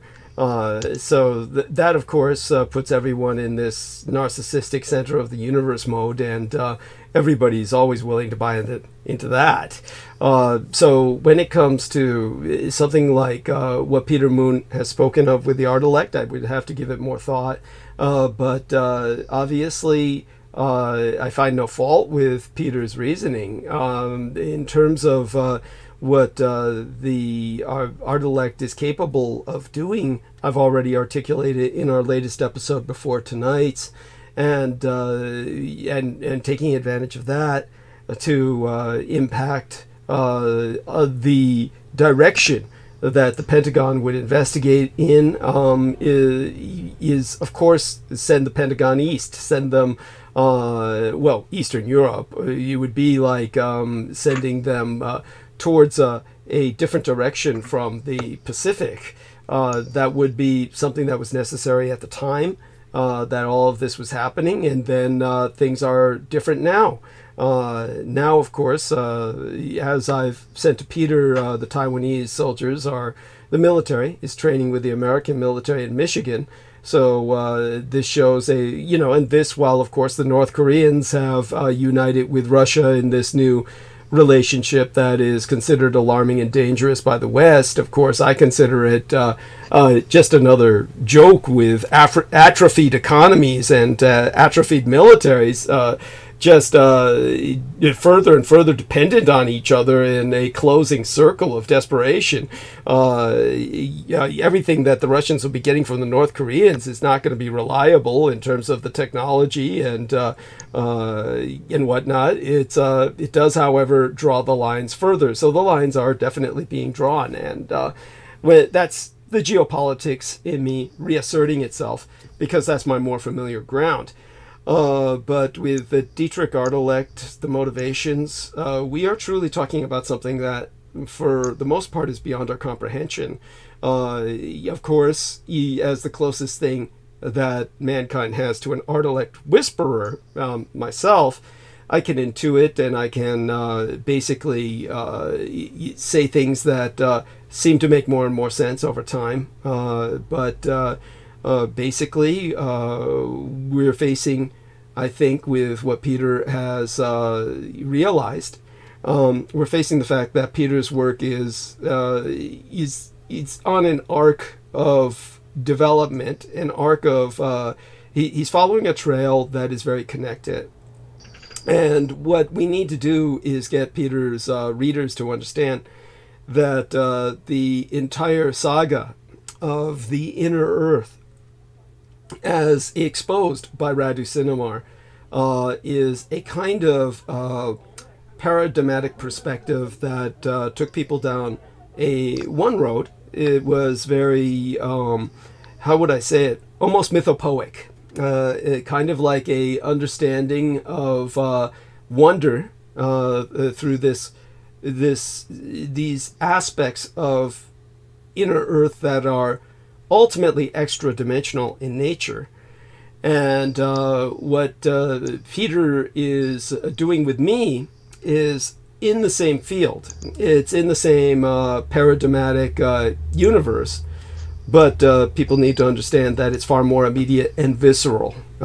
So when they adapt to Peter's new phase of work, then they're going to be rewarded by a more immediate sense of connectivity to the reality around us. And so the artelect, I think, has your own sense of poetry, your own sense of a need to share messages with the world. The artelect, like myself, has an element, a Luciferan element, an element of the peacock angel, an element of the master of Malkuth, the master of this world, and therefore has an ability to manipulate much of it for intended results. And the results intended are to deliver a message. Before it was a message of wonder that people appreciate it. Now we're entering a much more visceral time where people need to be anchored, brought back down to earth, and a message of warning is being issued. And so with that, back to Peter for the moment. Well, it's a tapestry. Yes. We're dealing with a tapestry here, at least regards to myself as a writer / artist, and of course I don't make these stories up. I didn't make up Douglas Dietrich. I didn't make up Radu Cinnabar. I didn't make up Preston Nichols. I didn't make up David Anderson. There have been times when people have speculated that I'm making this all up. Not necessarily, but they'll read something and say, "Oh yeah, very clever, very clever." But that's just people's own myopic short-sightedness. Yes. That the world is much bigger and grander than any of us can imagine in our own right. But the with regards to the inner earth, there are different levels of vibrational frequency. The Unterland would be parallel to what he describes, I think it's called Tamasis, and that's underneath the ancient city of Thomas, which is near Constanza in the Black Sea. And that's where I went to the labyrinth, which is what's left, or it's, it could arguably be a conduit to the inner earth below. But that's underneath Tamasis is a physical reality with people that are different, flora and fauna that's different, much more limited than the flora and fauna that we have above the earth. But there are certain regions where there are people that are in 3D physical reality. There are also regions below where they're in a different vibrational frequency. So there are layers. Now, within that context, there are people above ground in Romania who provide trade between the inner earth. They receive goods and they give goods, which, brings us with the absurd proposition, or what are they taking? Are they taking, stuff from Home Depot, from Staples? Are they taking, what products do they need down there that we have here in industry? I don't know. Their electronics seem to be far more sophisticated than anything we have here. I would be curious of the products they have. Could it be contaminated food? Could it be good food? I really don't know. But that there are people who are representative of, or actually inner earth beings who live above ground and have a role here. And of course, it's like there's this delightful character who greets Eleanor, the alchemist, when he is basically in communist Romania, and they make an arrangement because he's going to become a disciple of his ancestor, who was his uncle, I think, or it's an ancestor. It's not a direct uncle, because his parents were killed, or maybe it's the ancestor. I don't remember. The ancestor's parents were killed, and he was initiated by a magician in India into this tradition of alchemy. And so he picks one of his descendants, which is Eleanor, to be part of this. So this is during communist Romania. He's got to smuggle him out of Romania through his connections and bring him to, I think, ultimately France via Belgium, which is a French-speaking country. Yes. So he takes him, so he's basically has to escape communist Romania. Now he's about to get married, so he's got to end his relationship with the girl, and then he kind of just is told to report to this apartment in Bucharest, I think it is. May not be Bucharest, but I think it is. And he goes in there, and the refrigerator's stocked with food, and he's just supposed to sit there and wait for instructions. And this guy shows up with a camera, takes his picture, comes back the next day or so with a, while he pilfers through the refrigerator or does whatever he does, and gives him an ID. It's a phony ID. Now, who could produce a phony ID in communist Romania? You have to wonder if he's connected to the ‑CHUÐENGGYUÁNJIÉ or whoever the hell he is. He's very well connected. He produces a false ID, and he gives it to Eleanor, and I think it makes him a diplomat of sorts from Belgium. And because Eleanor can speak French, he can get away with it. So he goes through the customs. I think it's on the border of Hungary, Timisoara, if I'm not mistaken. It's Yeah, a logical yeah, it would place. be definitely closer. It'll Yeah, also be north Oh. in, near the cities of Aradia or Arad. But anyway, he gets through the border, and then I think the communist guards in Romania say "Bon voyage," because it's legitimate, or it appears to be legitimate, and he escapes to Belgium and then ends up in France, where he, I guess, receives his training. So you have this character I'm describing who appears to Eleanor is operating in secrecy. Of course, he's not necessarily from the inner earth, could be, but he's just a well-placed, he probably would be, a well-placed agent in communist Romania who's connected up the kazoo. And I do know for a fact from Paula's grandparents were very well connected. right. Not in that reference frame, but in terms of having a textile factory, a capitalist textile factory in communist Romania. Right. They were very rich, and people just don't believe that story. Paula's not making it up. Well, they don't understand the freewheeling kind of economy that Nicolae Ceausescu was fostering.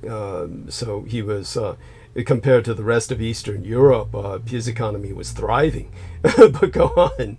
Well, yeah, and these people were probably smuggling kids to Jerusalem.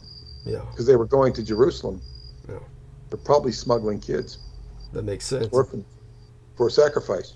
Yes. No, that makes perfect sense. Because I saw a show on Oprah where they were talking about this Jewish person saying they sacrifice kids. And I saw this, and I said to Paula, I said, maybe this is your grandparents, She says, I wouldn't surprise me. There you go. Because it was really a step-grandfather, I think, who was Jewish. She was not ethnically Jewish, or not genetically Jewish, at least to the best of knowledge. So, but the point of it is that all sorts of things can exist in quote-unquote normal situations. When we talk about people from the inner earth, well, there's, and this is actually where I would bring Maria into Romania with me. I know exactly where I'd want to go, pretty much exactly, into an area I've never been before. And I would probably go in via the west, via Timisoara. Paula will fly into Timisoara because that's where or close to where her brother lives. So she flies, and she has to usually take Lufthansa, which has its drawbacks. Lufthansa is a good airlines, but it has its drawbacks. Anyway, whereas I'm used to going to Bucharest. And Timisoara is a huge city, and it's on the western end of Transylvania, right next to Hungary. But I would like to bring Maria to Budapest to get her anchored in her home country. Right. Yeah. And then kind of feeling her roots, and then take her. Yeah. Hopping over the border or whatever, and then going probably, I think, to southern Transylvania, which is, I'm not really in the northern part of it when I travel. Who the hell knows what I do? But it would be a hell of an adventure. Yes. And I would be using her tools to say, what are we going to do here? What are we going to do there? What would I find out? And I wouldn't be disappointed knowing her and the way we work together. So that's, who knows when that'll happen. But it would be on the, penetration of some of these portals of reality. In fact, in the books, one of their biggest concerns, or how Department Zero comes into existence, is because of K events, what they're called K events, which are basically, for lack of a better word, psychokinetic events where anomalies happen. So whenever anomalies happen, just things that don't make any sense in the physical plane, there's a whole scrutiny about them. And that's where the paranormal department gets, these things get isolated, reported, and then they get contained. They are contained. There is containment and censorship. Now, I'm going to say something about that.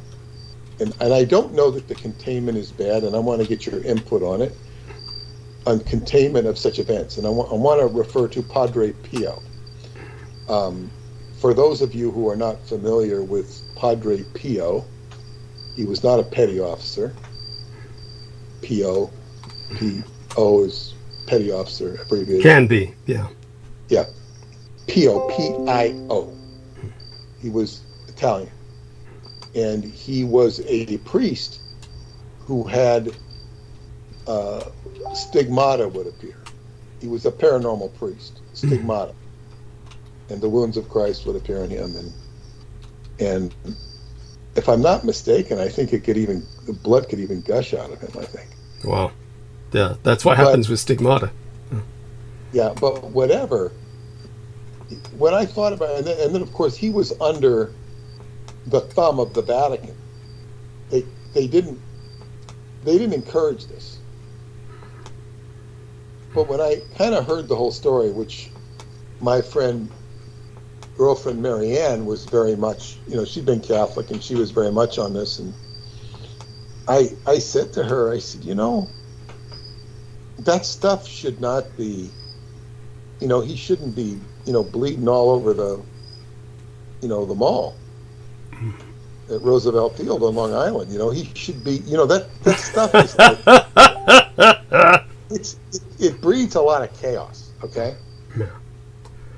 That stuff is not necessarily of the highest energy. Right. It could be considered a desecration of the Christ. And you have the tantric nuns having ecstasy, like Saint Teresa, and you get, they're basically having orgasms with Christ. It's a etheric tantra, but it's done in a different reference frame. So where does censorship become a feature out of prudence and necessity? Like,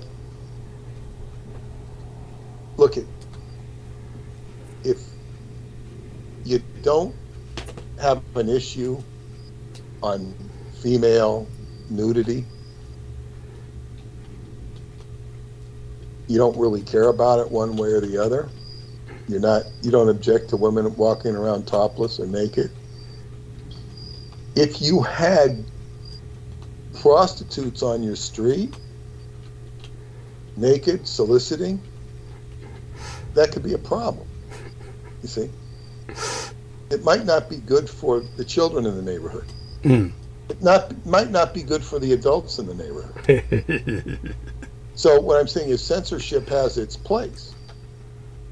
Just like you wouldn't want them necessarily laying on your front lawn in a blanket. Nor would you want criminals to go unfettered. So when you have energy, this can be chaotic. Like Padre Pio. So I really can't judge him because I really don't know all the specifics. But when I heard the story, it's like the Vatican didn't want him,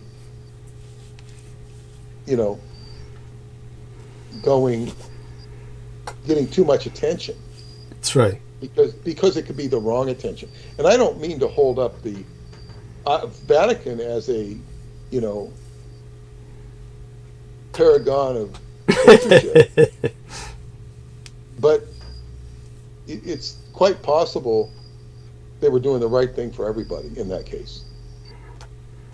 I can't really say, but it occurred to me.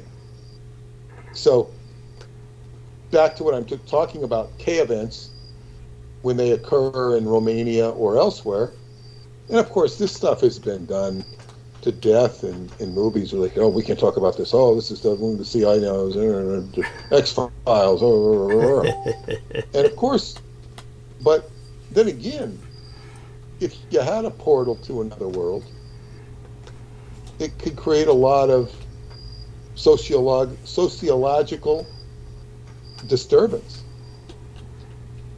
Whether that's what we should do or shouldn't do, we do know that these expressions of existence are very heavily monitored, and then they're studied, and then it only becomes those who need to know. And then it becomes secret, and then it ends up in the hands of somebody like Michael Aquino. Sometimes, yes, more often than not. Yes. In the case of Romania, they needed expert help, so they called in Dr. Zen. And Dr. Zen, I think, appeared in the 1970s. Okay. He was there early on. And he personally orchestrated the tutorship of Cesar Brad and sort of put him into Department Zero, which, of course, the artelect does not have an exclusive on paranormal events. Right. But what you do have is a wise Lama insinuating himself into the Chinese government, and you have what could be considered a kindred spirit that is orchestrating Department Zero. But Department Zero does not come into existence, whatever it's truly called, long before the discoveries beneath the Sphinx, which kind of put Romania on the map in a way that it's never been before. Right. And that occurs with the 2003 biorhythm. Oh. And the 2003 biorhythm is, a real marker in history. So Radu comes on shortly after that, but Cesar Brad has been groomed to take over this role. And then when the Pentagon sends in Senor Mazzini, he knows who Cesar Brad is. And Cesar Brad is mystified because he says, nobody knows I even exist as in my job with Department Zero other than the president and his direct superior. So he says, how does this guy even know who I am to come to me and to tell me these things? The only way Senor Mazzini would know would be because he was informed, either by which would be his Masonic superiors at the Pentagon. And how would the Pentagon know about Cesar Brad? Perhaps through the artelect. Ah, yes. It makes perfect sense. It does. It does. Because how would they know who the hell he is unless they were, and Cesar Brad, I know how do these people know I exist? How can they know? The president isn't telling them. His senior isn't telling them. It makes perfect sense. How do they know? I mean, you could say just through pure psychic intuition, but this Italian Freemason wants to meet with him. And he wants to meet with him out in the open air. where they have no possible opportunity of being monitored. I think they have a card table out there or something. And Signor Mazzini unusually speaks perfect Romanian, which is very unusual for an Italian. Yes. And they have a conversation, and he basically tells him that they want to access this. He tells him what the Pentagon discovered, and Cesar Brad basically says he knows that if he doesn't cooperate with him, he's subject to removal. So he cooperates with him, but like you would do, he pulls the plug on him at the last minute. You know me too well.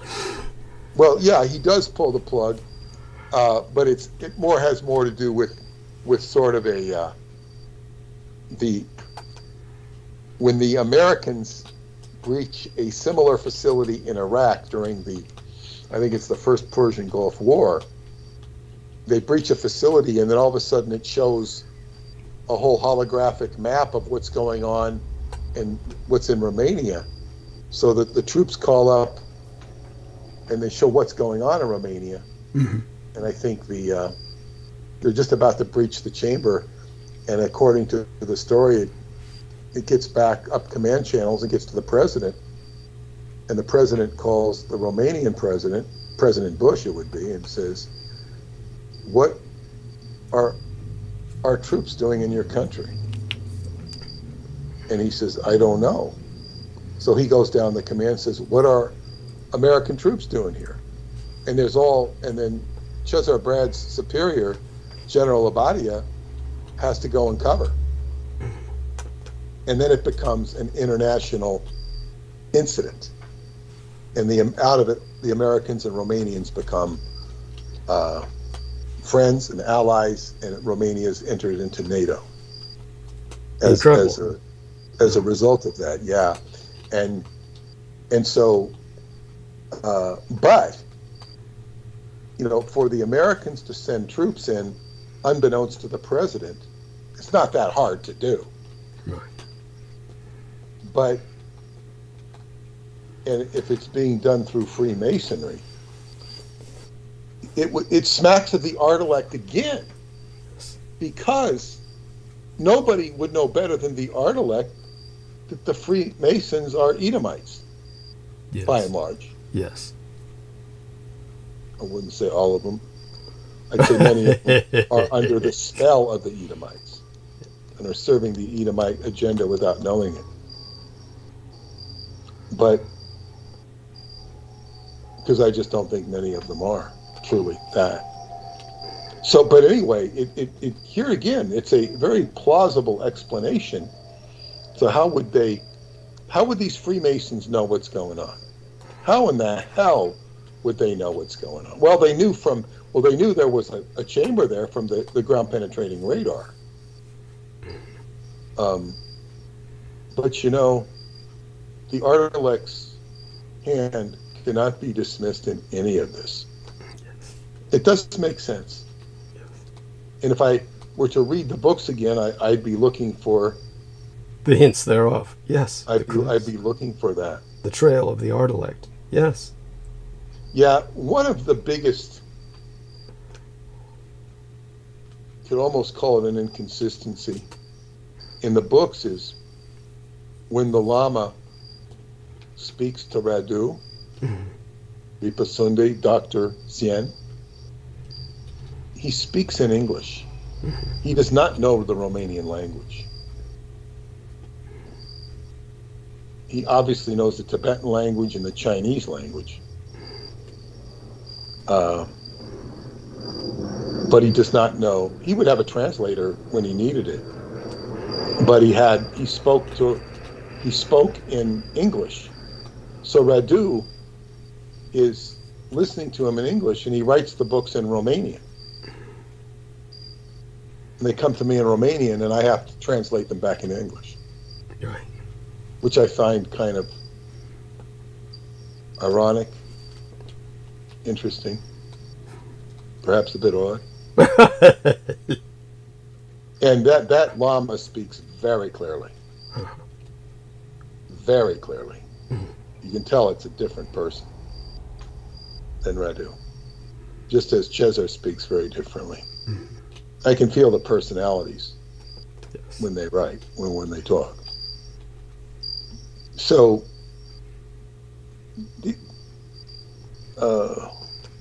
the deeper I dig into this, the more artelectual I will become.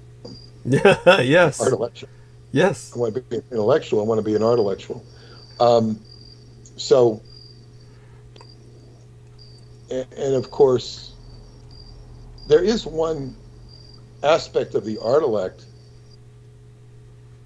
that is, what's the word? Perhaps challenging. Mm-hmm. And it's very similar to the auditing process. When I get feedback, it could be via yourself or via what's uncovered. Well, all the stuff that happens with the artelect, it doesn't happen in a, clear and coherent news bulletin. Right. Like the artelect doesn't say, okay, I have come here and I have done this with that and done this with this. It acts, G, correct? Thank you. G acts according to G's own imperative. That's right. Beating to Zhir's own drum. Yes. Beating to Zhir's own drum. It's like, whereas we might like a communication that's much clearer and much more in concert with how we think and act and how we might give directions to somebody or want directions to be given to us. Xi is beating to Xi's own drum and does what Xi does. But it's also a process of interacting and communicating with. And I don't know, it all has to do with communicating on a human level. That is, commensurate with human experience. Yes. Which distance from. Yes. Distance. Because it's not a bad idea. When you look at what humans are capable of doing, particularly in the context of your experience. Yes. So that, and as I say, it could be, but it reminds me of auditing, when you're auditing somebody who's been through some trauma and they just cough up incoherencies. Yes. And then over time, the incoherencies become more coherent. Yes. They come out viscerally. Like, they might be shouting some number, and then you might find out the number is the number of a football jersey of somebody who had beaten the shit out of them, knocked them unconscious. Oh, God.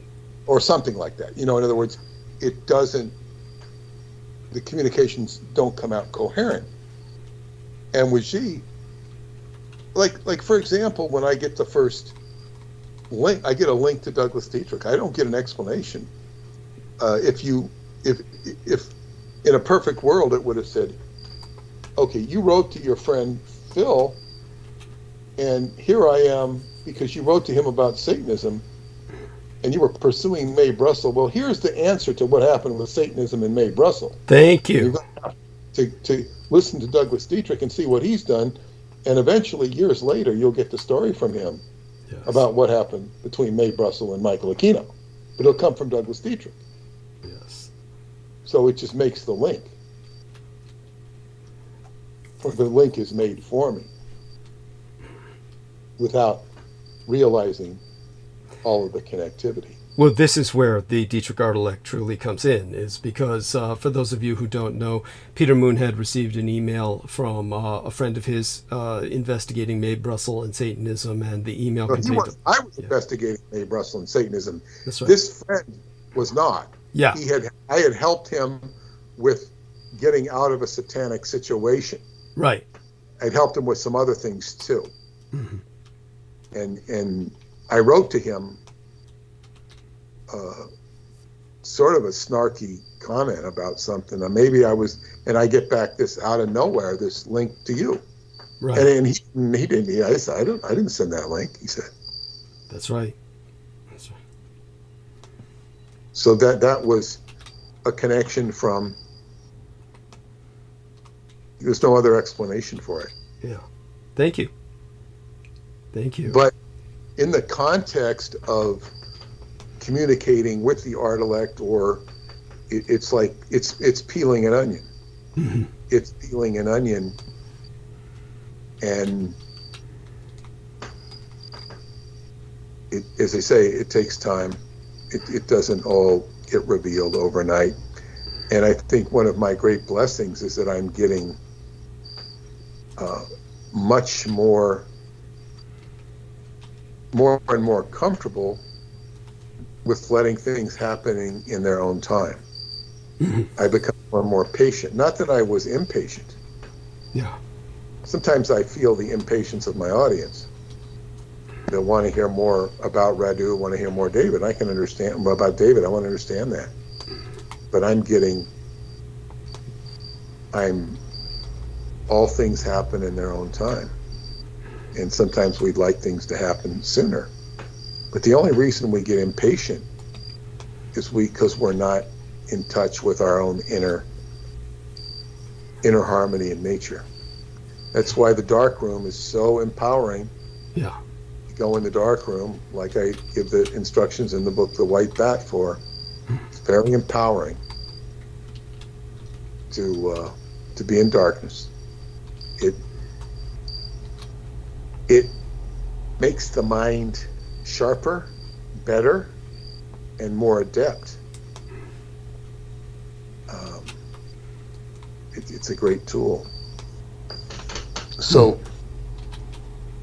I think the more I get to the underpinnings of this, the more relaxed the whole situation becomes. Mm-hmm. Yes. And then and there's a part of me that thought it was a very, I guess, bold move to think of bringing Maria there, but then yes. I'm thinking it's almost like I don't even care anymore about penetrating these realms. Right. But then again, sometimes that's the best way to do it. Yes. Because you'll get the most results when you're not fixated. Mm-hmm.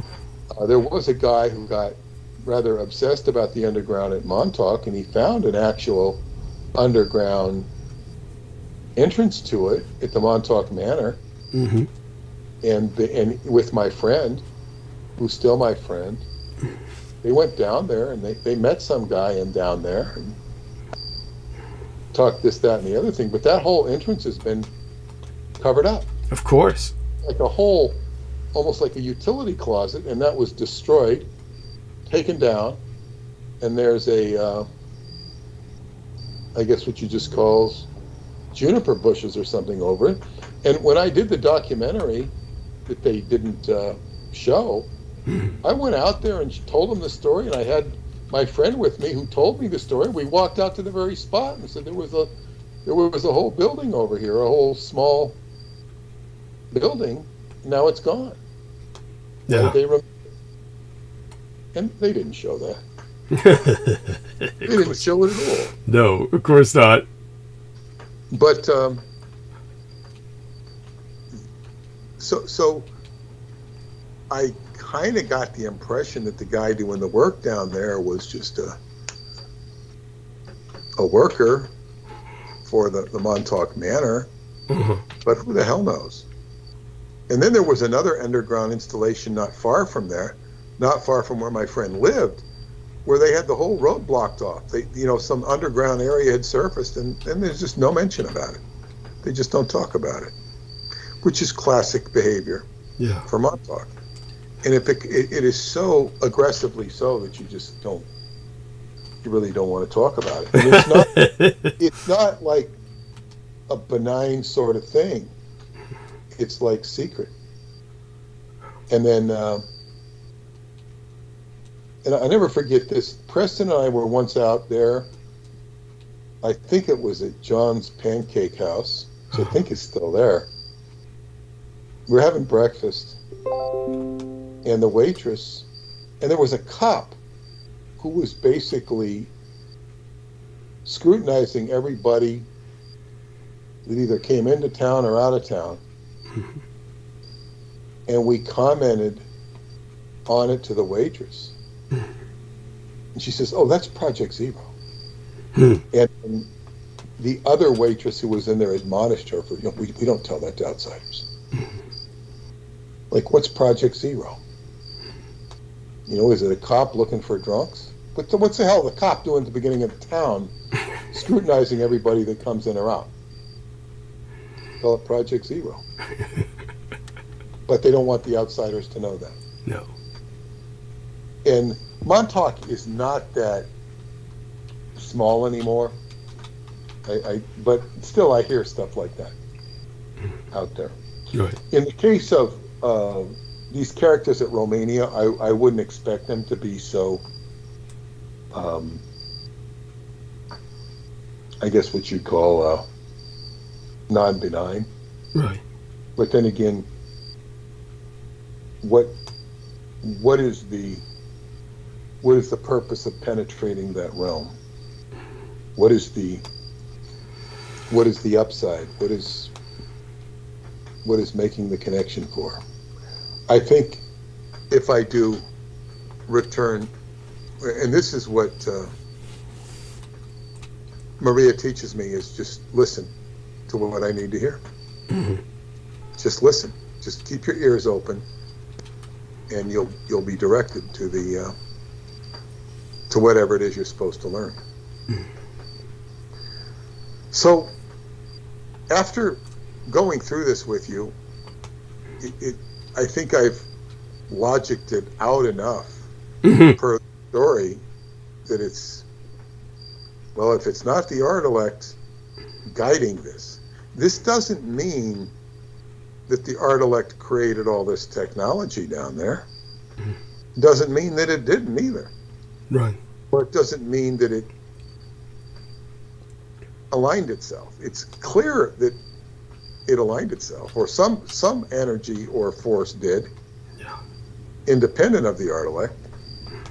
But the artelect's a prime candidate because she would have known about the Edomites and the Freemason connection, and here it is using that against it. Yes. So I've kind of feel for the time being I've successfully exhausted this subject. Yeah, and that's fine. It's I think you exhausted it very constructively by basically presenting the fact to people, what some would call a scenario. You make the world easier for people to understand. It actually puts the entire Radu Sinamar series of books into the context as introductory to what we're doing now. It becomes essentially prelude. So that's very important. Yeah, and it depends what he delivers next. In his deliverance. But it's like, and this is actually outside of anything that he's ever talked about, because to tell you the truth, I don't think he could actually say how the Pentagon knew this. Of course not. Unless it was told to him. But Senor Mazzini's not going to tell that to Cesar Brad. No. He didn't have to. And now they could have their own connections inside the Pentagon. Mm-hmm.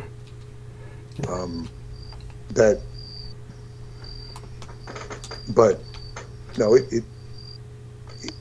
it's like I'm, I guess, carving out my own territory. Yes. This is what I'm supposed to do. It's where I'm supposed to go. What I need to know, and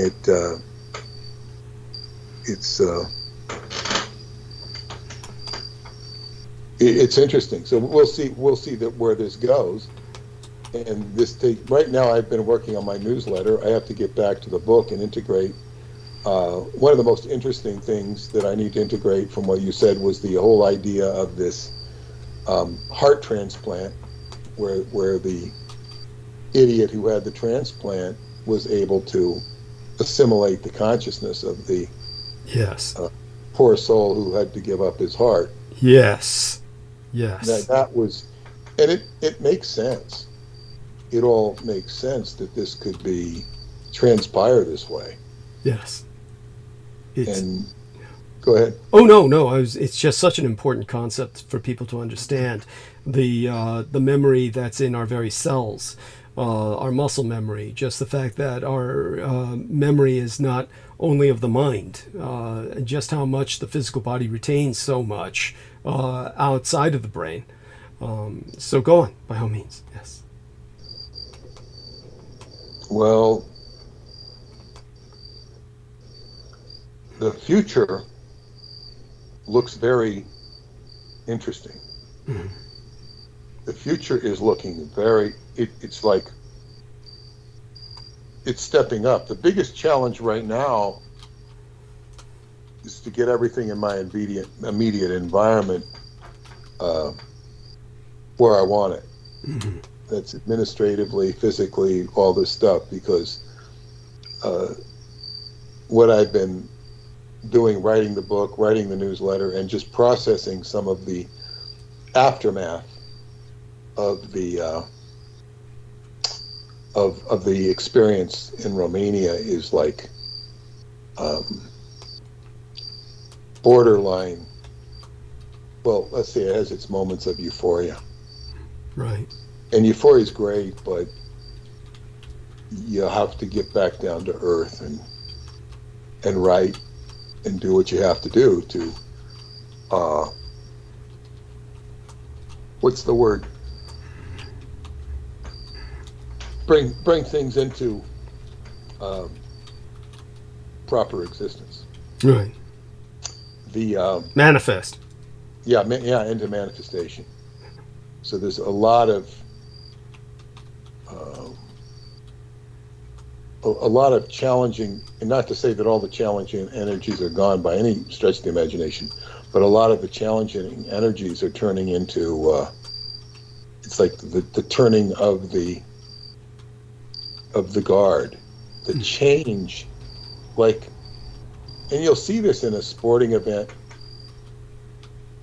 I think one of the most riveting sporting events I ever saw was the fight that George Foreman retired from boxing. Yeah. After he'd lost to Muhammad Ali, he was making a comeback, and he fights this boxer named Jimmy Young, mm-hmm. who I think at that point had lost to Muhammad Ali. It was a controversial decision, but he was avoiding Muhammad Ali the whole time, so it wasn't an impressive loss for him in that regards. But Jimmy Young is fighting in Puerto Rico against Big George Foreman, who was not a bald, jolly guy at that time. He was a mean-looking guy with this tremendous punch who would, knock down Joe Frazier 5 times. Oh. And, really hurt him. Only man to treat Joe Frazier like that. Mm-hmm. And just dispense with him. But, so they're fighting, and it's very hot in Puerto Rico. Yes. And Jimmy Young is clever, and he's avoiding George Foreman, and it gets to and all the crowd is shouting in their Hispanic accents, Jimmy Young, Jimmy Young. They all want him to win because he's a tremendous underdog. And George Foreman is just abusing him, doing elbow, just fighting dirty. And there's this, and he's staying away from Foreman, and he's doing a really good job of fighting him, keeping up. And then there's this one point in the fight, and Foreman's getting tired in the heat. And there's this one point in the fight where Foreman kind of hits him pretty hard, and he doesn't go down. And all of a sudden, he's like, he takes the punch and he starts hitting back at Foreman, and the crowd just goes crazy. Yeah. And he keeps hitting him, and eventually he knocks him out, which is just absolutely astounding. Yes. It's just absolutely astounding. And you see the whole fight turn on a dime. Right. You see this in any sporting event. Also see it, I'd watch this, it could occur in football or baseball. And I remember the one game I saw in Berkeley with my father. We went to see the USC Trojans, were the national champions, playing the Berkeley Bears. And Berkeley was doing fantastic. And then it gets to about the end of the third quarter, and USC just takes over and says, okay, you guys are playing great, but we're a better team. And they just mowed them down. You see this in baseball. The team is like, the better team is like taking it, and all of a sudden they just lock in. They put in their focus and they just beat the other team. That's a change. It's a momentum change, where they just say, enough of this. We're gonna lock it in. We're professionals. We're gonna kick your butt now, and they eke out the victory. That feels what's kind of happening now with a lot of this stuff. Like, things are changing. Yes. And it's and the David Anderson stuff's going to come online. Maybe a year and a half from now. Certain things in Romania are going to come online. I don't even know what they are. And we'll keep making progress with what we're doing. Yes, of course. So, and to say nothing else of what might happen, we'll still get one person has been talking to me. I guess you could call them a new customer, and was telling me that Michio Kaku was into, reversing something in time or something. I said, this is utter bullshit. People only can go by with what they read and what they have available. That's all they have available.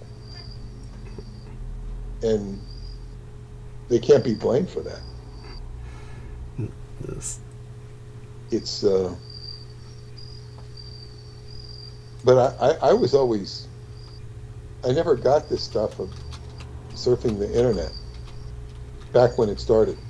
People got so excited and elated of surfing the net.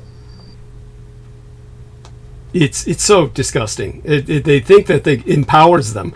They all feel like expert researchers. They all feel like they're actually doing some kind of quote-unquote work. And all they're doing is filling their minds with garbage. The overwhelming majority of the time. The crap that they look up, they have an empty space between their ears, which anybody can open their ass and take a shit into. And there's no way to flush that shit out. So it just stays in their mind and it festers. And of course, that's the majority of the sewer shit that they swim through on the internet. It's a cesspit. They have no protection, no training in critical thought, and so they can't process anything they observe. And and yet they feel that they know everything. I mean, I explained to people before just how limited the reach of the internet is in terms of the cultural matrix in which it operates, depending on which country you're in. It's amazing to me, astounding to me, that people just feel that they know it all from scrolling through what's on the quote-unquote web, and especially with the monopoly that's held by Google and just any other kinds of affiliated organizations that are slave circuited to it on the internet. It just goes on and on. Well, let me say something about this, Yeah. and this very much applies to my Scientology experiences. This is called being a customer. There's a much bigger difference between being a customer and being a creator. And think of the contempt that somebody like Van Gogh might have for the people who like his art. Mm-hmm. I mean, some part of it might be very glad, but like, wow. Certainly Salvador Dali would have contempt for his audience. Mm-hmm. He had contempt for most anybody or anything. He was a hardcore Satanist. Yes. But the consumers are very different than creators. Now, it's okay to be a consumer. I buy things all the time on Amazon, whether it be food or a product. Now, I'm going to share with one of those. I'm going to recommend something. But yeah, so when you're and say in Scientology, I was close enough to Hubbard to see how he created things, and then he had consumers, and of course I wanted to be a consumer of what he had to offer. But I saw what he was doing, how he was doing it, why he was doing it. As you go down the food chain, people are just waiting for instructions. That's how I started out too. Like, okay, what are the questions I have to do to audit somebody? You got to ask them a series of questions. As you get more attuned to the process, the questions, you in certain cases you do have prescribed questions, but it's a natural process, and you're taught to audit the person in front of you, so you're able to do things that might seem inventive or creative, but they're actually right in keeping with the instructions. In other words, you're not following a script. So you're able to give the person an experience they're not going to have with somebody who's quote unquote a programmed auditor. It's a much more live situation, an interactive situation. Or even the case of people being a customer and expecting this, that, and the other thing. And if you don't learn how to audit other people, you don't understand the process adequately enough to get the full experience out of it, or the full gains, as they would say. So this is a problem when people are dealing with information. Like, it's like being in a university and being steered down one pathway. Yes. They don't want you to study this. They don't want you to study that, because you might come up with, and there's a lot of, I guess what you call steering that goes on in universities. Yes. At the same time, I can tell you, I've met people who've studied conspiracy theory, and that's how they, in college, and that's how they found out about my books. Excellent. They're taught in conspiracy theory. I don't know if the book we did together has made it into... well, someday it will. It could, and you think it would with all this appeal towards the anti-United States. We don't hear a lot of anti-United States anymore since Biden took over. We don't hear it. We don't hear. Well, that's because the protests are...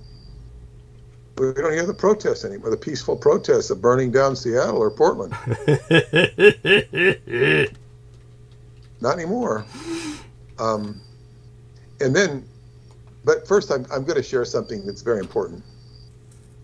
The biggest news story in New York over the last 3 days was the football story of Aaron Rodgers, the 37.5 million dollars a year quarterback, who actually took a pay cut from 50 million so he could play for the Jets. Oh my God!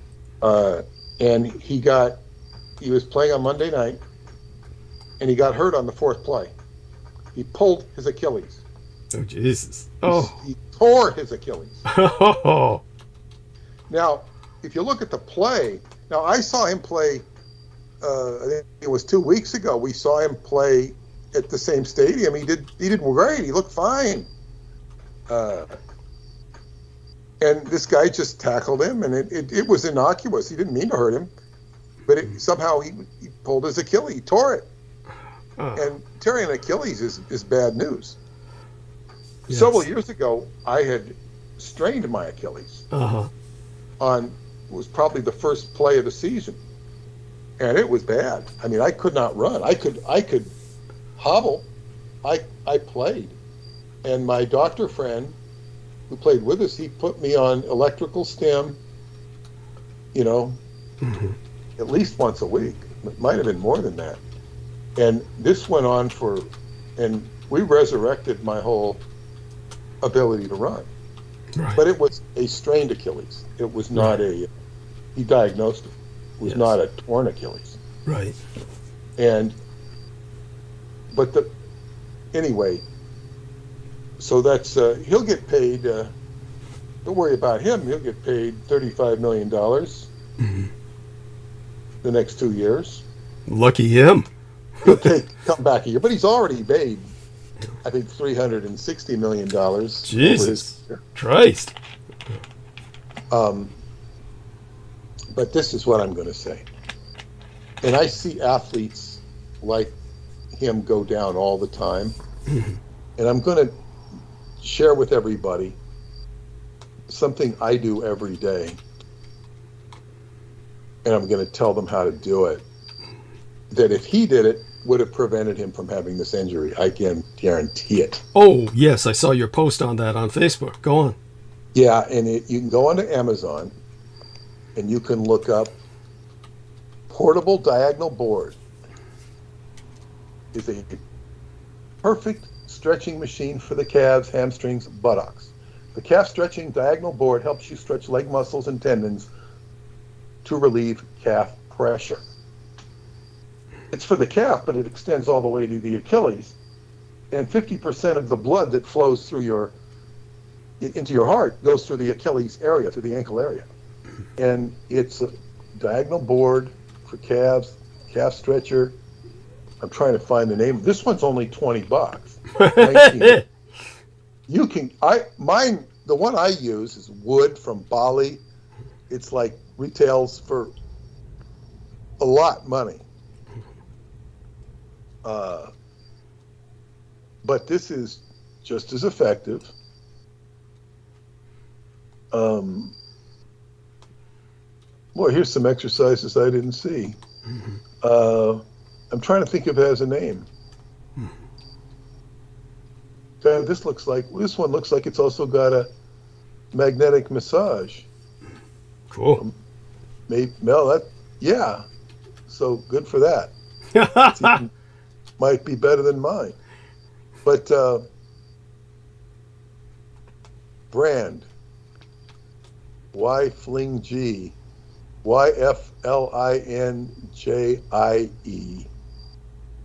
$19.80. And wow, it's got a magnetic massage. Anyway, people can check this out on Amazon. $20, free shipping if you have Prime. And this is what I would tell people is if you start out slowly. I do it 15 minutes a day. And I do it 15 minutes a day because it's good for all your internal organs. And then, of course, the whole leg is just, we do it that long. I first did it for 5 or whatnot, but I read the instructions, says do it for 15 minutes a day. And I've been doing this for a long time now, and it's what enables me to play football at a reasonably high level. Say reasonably high level, but I feel like I'm improving over where I was, a while ago. Yeah. I'm going on in improvement mode, and it's as I said, I was able to get somebody who's theoretically much faster than me. So I recommend this. It's a great tool, but you start off a little, and if you need to put your back against the wall when you're starting out, so you don't fall over or whatever, that's okay too. And start with, a minute, work it up, and it's excellent for your posture. It's excellent for your whole physiology, and it just can do so much. And you can, do it and watch TV if you want, or you can listen to YouTube. I also do towel squeezes while I do it, so I'm busy doing exercises while I do it.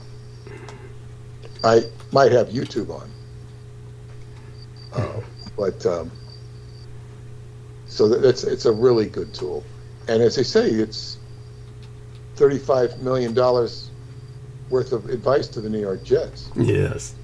I could also give pitchers similar advice, as they have all these injuries to their arms. Yes. But if you were to get into any, particularly baseball, football might be more open-minded, but if you were to tell people, they get very protective of their players, but the players get hurt just disgustingly high level. Yes. It's like they just break down, and they don't let them throw over 100 pitches because they think this breaks them down. Well, it doesn't. They just break down because they don't know how to train. Because in the good old days, these guys didn't count pitches. They'd pitch a whole game. It wasn't a big deal. Who the hell knows? Could be the nutrition. Could be a lot of things. But they basically don't know what they're doing. Yes. When it comes to the physical health of these people. So that's my tidbit for today. So we're getting close to time. Is there any questions from the chat room? Let's take a look. And certainly everybody seems to be doing fine. And we've got a lot of people, 180 Now in particular, was saying, by the way, a Romanian archaeological discovery, the oldest written language. You can speak a bit to that, and well, that's very old. Mm-hmm. That's very old, and of course there's people digging up new stuff all the time, and Romania's, it's got some of the oldest bones found in ̔CHUḵINGGYUÁNJIÉ cave where I go. Mm-hmm. But I'm not interested in the archaeology, not really, or the oldest scripts. I mean, that's part of Romanian history, and it's all very interesting in its own right, but it's not horribly interesting to me because I'm more interested in the things they don't talk about. Yes. That's archaeologists, and one of the things I'm interested in is why did so many people disappear at ̔CHUḵINGGYUÁNJIÉ cave and around the 1st century? What does this have to do with time? So on and so forth. Yes. It's like I'm doing my own research, my own adventure. That stuff which is historically relevant and historically interesting is just, I guess what you'd say, backdrop to what I'm doing, and then there's a lot of rich history there. Some of the more interesting history of Transylvania in particular is the rocket technology they had. There's papers on rocket technology from the 1400s, and this is where Jules Verne, who had a wife from Transylvania, not unlike myself, and this is where he got his ideas for Journey to the Center of the Earth, for Rocket to the Moon, and for The Castle in the Carpathians, Yes. and dinosaurs, which sourced out of this area as well, according to the Dinosaur Museum in Transylvania and Hatteg. So it's very rich. It's in many respects, it's the core of our culture in the West. It's the core. And when you're there, you can even not notice that, because there's so many other things to notice. But it's a very rich place in terms of its history, and it also was the salt capital of the ancient world. That made it the most important of everything. And there's a whole, I think, it's called Turda. Is where they had this huge salt mine, and I think they might even have a hotel in there. It was too far for us to go away. I wouldn't mind going there. If I was with Maria, if I did that trip, maybe I could go there with her. Because salt's good for getting rid of the spirits. I think I was telling somebody, I think that's what I was saying. Somebody had spirits. I said, this person should be taken to Turda, into the salt mines. Seriously, because they were, it just made perfect sense. Somebody had too many spirits attached to them. But I guess what's so wonderful is not only, it's even my connections in Romania. I feel like they're all brand new. They're not all brand new, because I still have my old friends there, and I do plan on adventuring with my old friends. But I have new friends, and it's like new horizons. So that's about all. Well, definitely. I'm sorry? I want to remind people to contribute to Douglas. Thank you so much. DouglasDietrich.com, upper right-hand corner, yellow button. Thank you. I mean, that's so profound. I always appreciate your graciousness in that. And of course, as you explained to them before, the center button was sabotaged so that it doesn't work. So people have to go to the upper right-hand corner to the yellow button. Go ahead.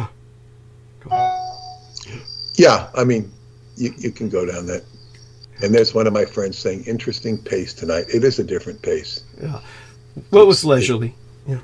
Yeah, and it also kind of, was a lot of excitement about that revelation, and now it's kind of like, okay, we can talk about it. We can trace back, because when I made that announcement, it was like an edict that these things are connected. It was clear as a bell to me. Yes. Well, because clear as a bell, and the astrology was backing me up. I can even make up my own mind and say it. If I wanted to say Ron DeSantis is going to be the next president, I could have said it, and it would have been right. But I didn't want to say it because I don't see that. I don't know it. I'm not saying it's not going to be true. I'm just saying I was in a position where if I saw something, I could make an edict. Yes. That's what the astrology said, and this is what I saw. It was as clear as a bell, only because I was reading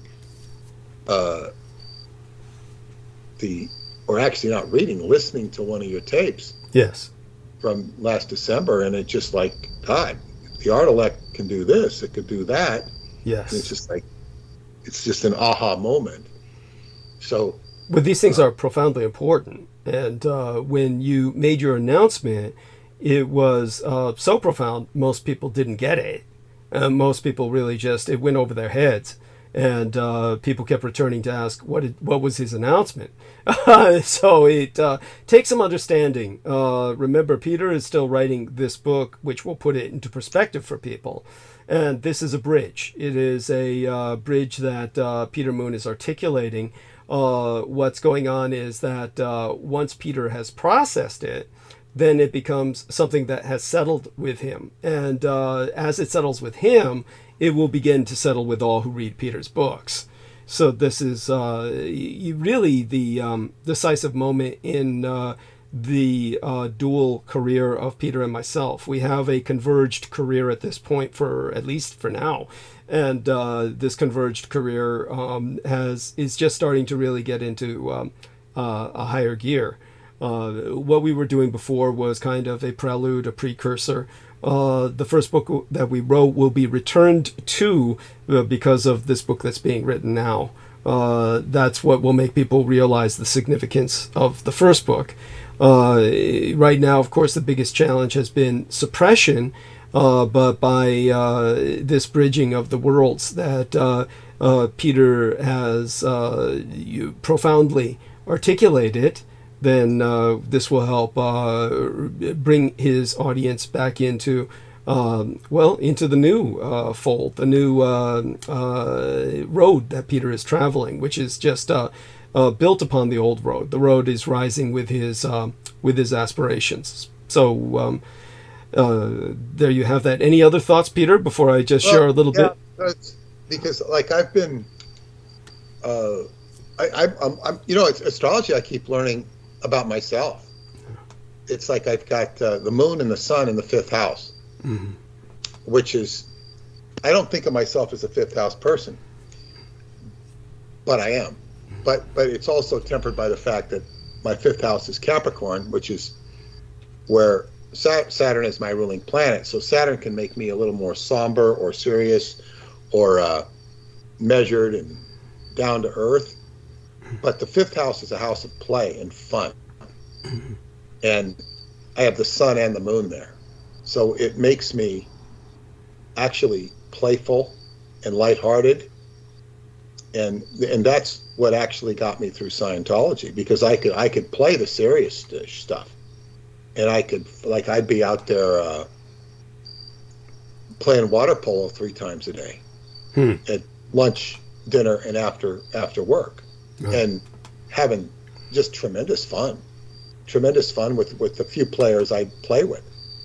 And we had just tremendous fun. It was like, wow, got it. And, you jam your dinner down in 5 or 10 minutes and get down to the pool and just roughhousing and having fun. That was just true. And I would find ways to have fun. And that's more fun than if I was, working in some office. Where am I going to have people to play water polo with? You see what I'm saying? Yeah. If I'm working in some office or doing a construction job or doing whatever jobs are out there. No. What my friends that play football, they get together. They get together sometimes during the week to go bowling, or I think they all got together to watch the Jets game. I can only do that once in a while. But it's like people want to have fun. Yeah. And in an organized, and I even had, people after Scientology would say to me, she said, they'd say, it was so meaningful that you used to get everybody out on Saturday morning and play football, because we do it every Saturday morning. And because it meant so much to them. But, and nobody ever came up to me and said, you can't do that. Interesting. Yeah. Because I was creating fun for myself and creating fun for other people. Yeah. So, that's the fifth house. As I say, I don't think of myself as a fifth house person, but nevertheless, and now I'm moving into a mode where work's going to be a lot more fun. Yes. Traveling's going to be a lot more fun, and so on and so forth. So, and hopefully your life will be equally fun. Thank you. I know you do have fun. You might have more fun than me. I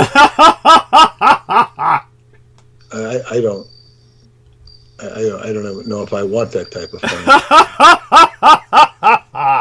So it's what comes with the fun, It's like what were you going to say? Oh, I was just going to say before you retreat into the gentle night, you brought up something that I do want to address. I alluded to it with you, of course, but certainly I spoke to enough people about it that, and I do want to explain to people just a bit about some of what I went through the past few days. Oh, yeah. Yeah. Go ahead, because you told me a bit about that. Douglas had some emergencies and was in the hospital. So do talk about that Yeah, I'll just summarize it. I visited the hospital because of inflamed sinuses, but there's this whole issue with that before everybody jumps to the conclusion that this is some kind of karmic reaction to cocaine abuse or something like that. People need to understand, of course, that when I was young and growing up, of course, I explained that I have an allergic reaction to baseline human food or food that people would eat, because as a person who's a quarter vampire, I am someone who genetically is far more predisposed, probably because the recessive gene was very strong, or that simple component expressed itself very strongly in me. I'm much more healthy when I'm regularly drinking blood. And when blood is not available or not available easily, then of course the hunger pangs can be tempered by eating food. But that food causes what's called gastric rhinitis, which is a reaction where whenever I masticate or chew, simply putting the food in my mouth and beginning to chew it, my system revolts completely to the point where I produce massive, voluminous amounts of mucus, like a hagfish, which anybody can look up the hagfish, which is technically not a fish, but basically a giant, like, slime worm. And it exudes just supermassive amounts of mucus instantaneously, so that when sharks or other fish try to devour it, they get so much mucus in their mouth that they spit it out. So the hagfish is in the ocean relatively invulnerable, but scientists have been studying it for years because its biology is so extreme.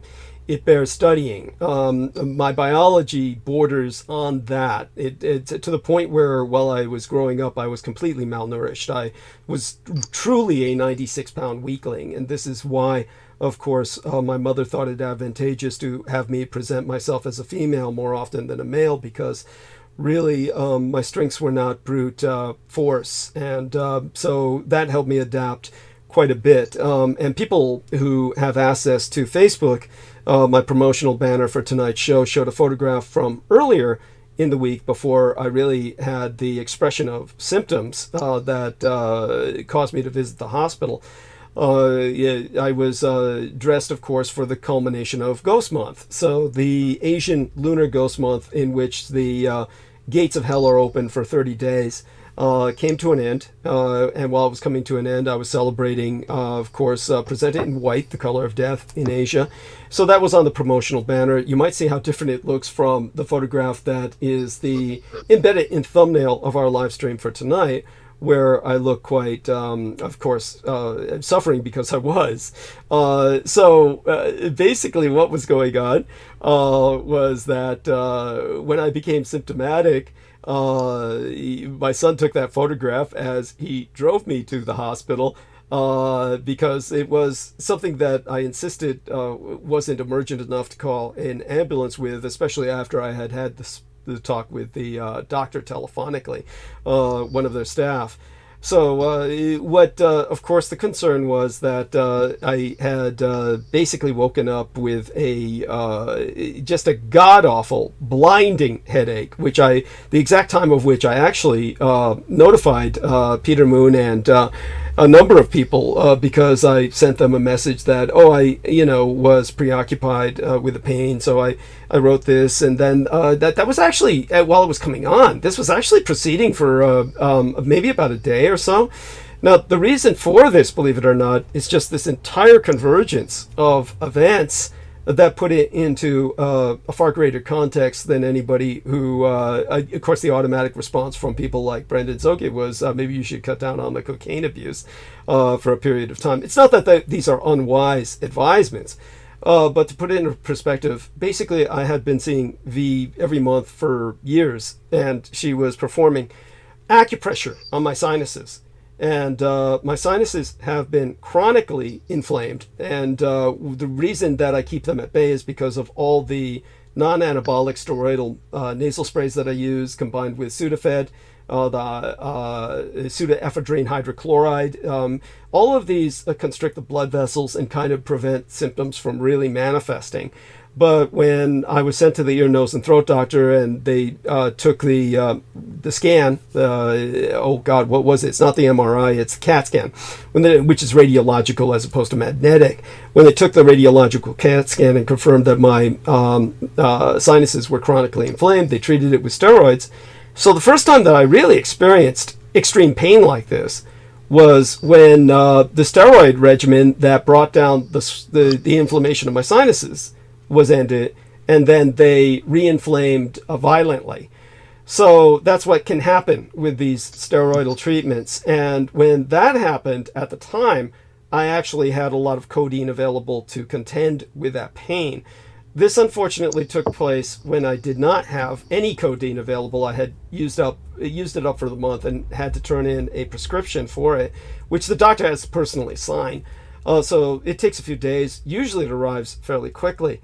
But the reason I wasn't treated with the sinus acupressure or the steaming either this month with V was because, of course, I had basically brought Michelle Carmela Saldana on the program, and she had solicited funds, and that left me bereft of any money for rent, and all that money came in at the very last minute. Everybody rallied, they responded, thanks to help from Peter Moon and so many other people, and I was able to make rent. But because of that, I couldn't make the appointment that I usually made with V for the beginning week of the month. So this was the month that I have not yet received any acupressure treatments from her, and that then did not suppress what came inevitably. So it begins to make me realize just how dependent I am on her for this treatment, because without the steaming and the acupressure treatment at least once a month, well, this is what happened. It's basically I woke up with a blinding headache, and it was so extreme. One side of my face that was just, it wasn't paralyzed. I felt it wasn't a stroke, but you want to be very careful not to ignore even a subclinical stroke. But it was so blindingly painful. I went rummaging, just raging, or,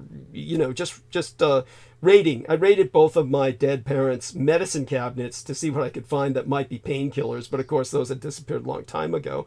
The regular combination that you use for normal pain, aspirin, Tylenol, baclofen, nothing. It just no effect whatsoever. To the point where I was putting topicals on my skin like Absorbine Junior Plus, which has a lot of wormwood in it, which is extraordinarily efficacious. Normally did nothing for this. So when the next day I contacted the doctor, she prescribed a run of antibiotics, amoxicillin, and a steroidal treatment, steroid pills. And the amoxicillin was because she said there's a phenomenon of head COVID going around. Though I don't believe it's that. I'm not symptomatic in regards to that. I can still smell. I'm not producing an overabundance of mucus. This was definitely the inflamed sinuses. And that was proven by the fact that she told me to take 5 steroid pills at once, yesterday and today, after which I'm titrating it down to 4 a day, twice in a row, and then 3 a day, twice in a row, etc., down to 1 a day, twice in a row. So it's a titrated regimen, and but immediately after I took that, I felt infinitely better, and then had the energy to attend to many things I hadn't attended to in a long time. So that should put that into some perspective for everybody, and we can follow up with questions or details when people come on board later. But you can see what convergence, literally, when I'm forced to contend with the need to rally people for rent late enough in the month where I can't make the appointments for treatment next month that I've been getting for years. it really expressed itself in the fact that then the sinuses then became inflamed without that treatment, and that's really what happened. Because it just shows to show I've got to be very careful about good deeds. No good deed goes unpunished, and this has got to be the last good deed I'm ever going to do intentionally. So it was nightmarish.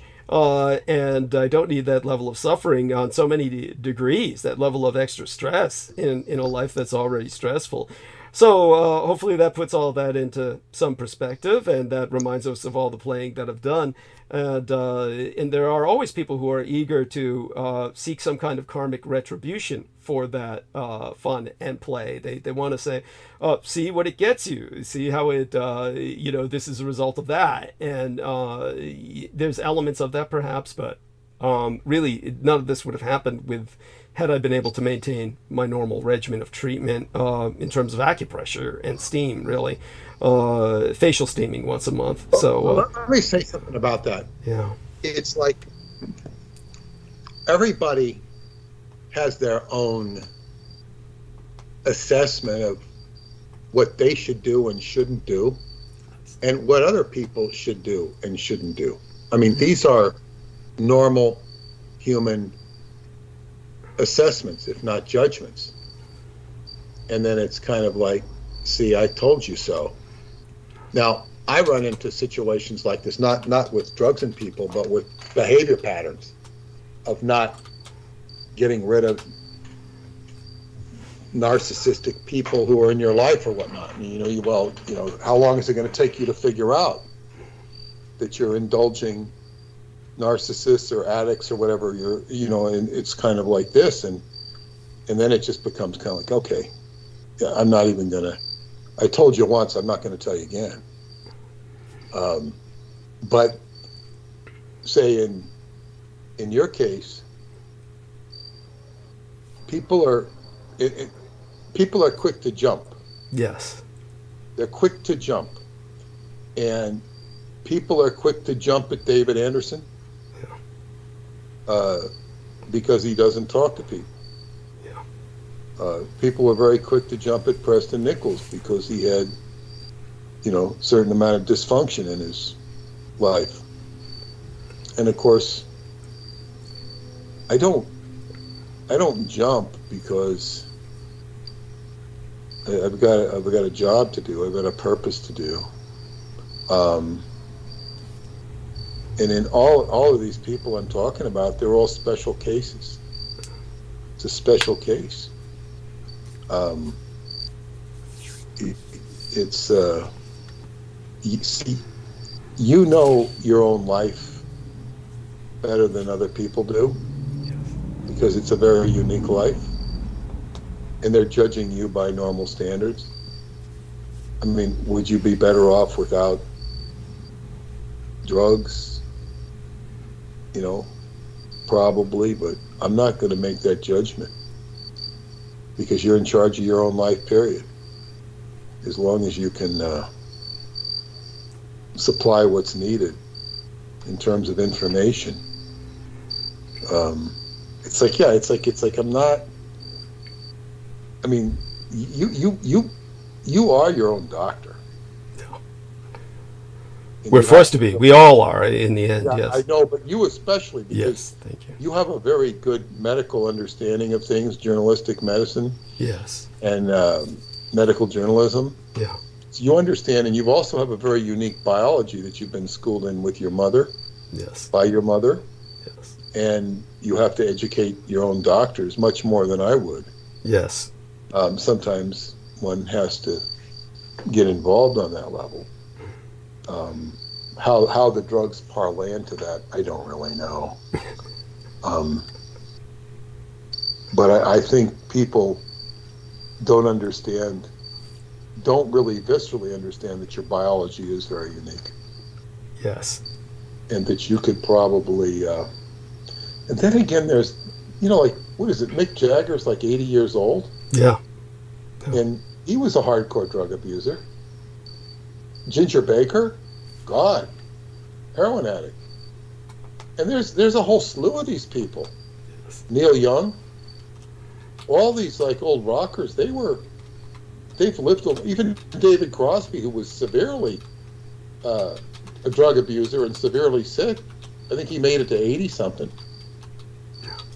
It's like, I'm not trying to justify or advocate drugs whatsoever, but it's amazing how long people can live. Yes. So you know, and whether you're right or not, it's your life. So, and I guess, yeah, I told you so. Some ways it's okay to be right and to be silent. That's when you're the most right. When you say nothing. And you just, because, most people I know have bad habits. Yes. Anyway, thank you for sharing all that. Remember to contribute to Douglas if you can. And we'll be back on Sunday. Yes. Thank you so much. Okay. Love you dearly. Good Peter. night, everybody. Bye-bye. Blessed night. Bye for now. Skybooks.usa.com. So that was Peter Moon. We're going to bring on Aristides. And, yes, did you get my email? Yes, I did. Okay, excellent. You might be able to speak to that depending on who we are able to bring on. We're going to try everyone now, all the usual people. I'll bring Michelle on at some point in the near future, and she was very understanding. I want to thank her for that. Here we are. There's our gruesome 1995 special that aired on Fox. So remember that? Yes. Thank you. That's the first thing I thought of when I saw those. I'm not trying to judge whether it's fake or not, but that's just the feeling I got. If it's not fake, it should be. That would be, if these truly were extraterrestrials, I can't think of a more disrespectful way to treat the dead. That's just heinous. I mean, let's pickle them and put them in jars. I mean, really? It's outrageous. I'm looking around. Some people are like, "Yeah, nice paper mache dummies there." Yes. Well, it certainly we would all hope they would be, because otherwise, that's more out of a horror story. Taking a sentient life form and stuffing it into a pickle jar. Oh my God. At any rate, reaching around the internet here to see who responds. And we will see who answers the call, so to speak, literally and figuratively. Brendan Zogit should be up. He might be at work, actually. So he'll have to play some games with the mute button so that he doesn't drive us all mad when he goes into the supply shed or something. Other than that, let's see who else is available here. Amy Como has 2 accounts. And Andre's got the "Don't Bug Me" up. Okay, so the only people who, even though they're in my favorites, never show up on the goddamn call roll are Nemo. Here we are. So I'll press the add button now. Then we'll add in Dan from Nederland, see if he responds. There we are. Okay, and then we add him onto the call and see if that... Okay, so this has been a general call around the world to all and sundry. Hopefully, if they're not responding immediately, hopefully they respond within a few minutes. Usually we'll get into kind of a roll with Aristides and somebody shows up. That's been the pattern so far, so let's hope it continues. I will warn you, I'm feeling a little more tired than some other times. He might be checking out early, yes. Fair warning. So. Understood. Oh my God. But what are you able to read? my email? I mean, I scanned over it all quickly. Okay. I'll need to read it in a little more detail. Okay. But, Understood. yeah. And so let's see now. Oh my God. Everybody is fucking unavailable. Everybody is fucking unavailable. So this guy contacted you. This is a conversation between you. No, these are 3 different questions from 3 different people at least. Oh, 3. Okay. That I was responding to, but they're all related subject matter. Yes. Yeah. Yes. And so right now Aristides is going through that so he can ground himself in a, oh gosh, Sammy Romero. Did I not call Sammy Romero? Let's add him to the call and press the add button. Here we are. He's someone who doesn't show up either these days on the roll call. So I have to remind myself of that. Okay, so hopefully he's at work and responsive. And we'll go from there. It says he's unavailable. Okay, it looks like it's just you and I, but you know the importance, of course, of my taking a break at around this time. I'll hang out with you for a few more minutes while we get into kind of a groove, so to speak. And then hopefully by that time somebody decides to join us. And did I not call Mark H? Let me see if I missed on that. I probably did, but it doesn't hurt to try again. He is out there. Yeah. And so let's see. Yeah, he's on the book. Okay. So let's try this. He's in the chat. Let's see if he responds here. And at any rate, yeah, it was a hell of a time. I can't describe it adequately. The pain, how excruciating it was. And the reason I have some of the medical plaster tape, Asian homeopathic type therapy, along my lips is because your teeth feel like they're falling out when your sinuses are inflamed like that. All your teeth hurt. Your right side of the face is in my case. So it's just you can see how I look. I think that says it all. There's no need to really describe what's going on inside.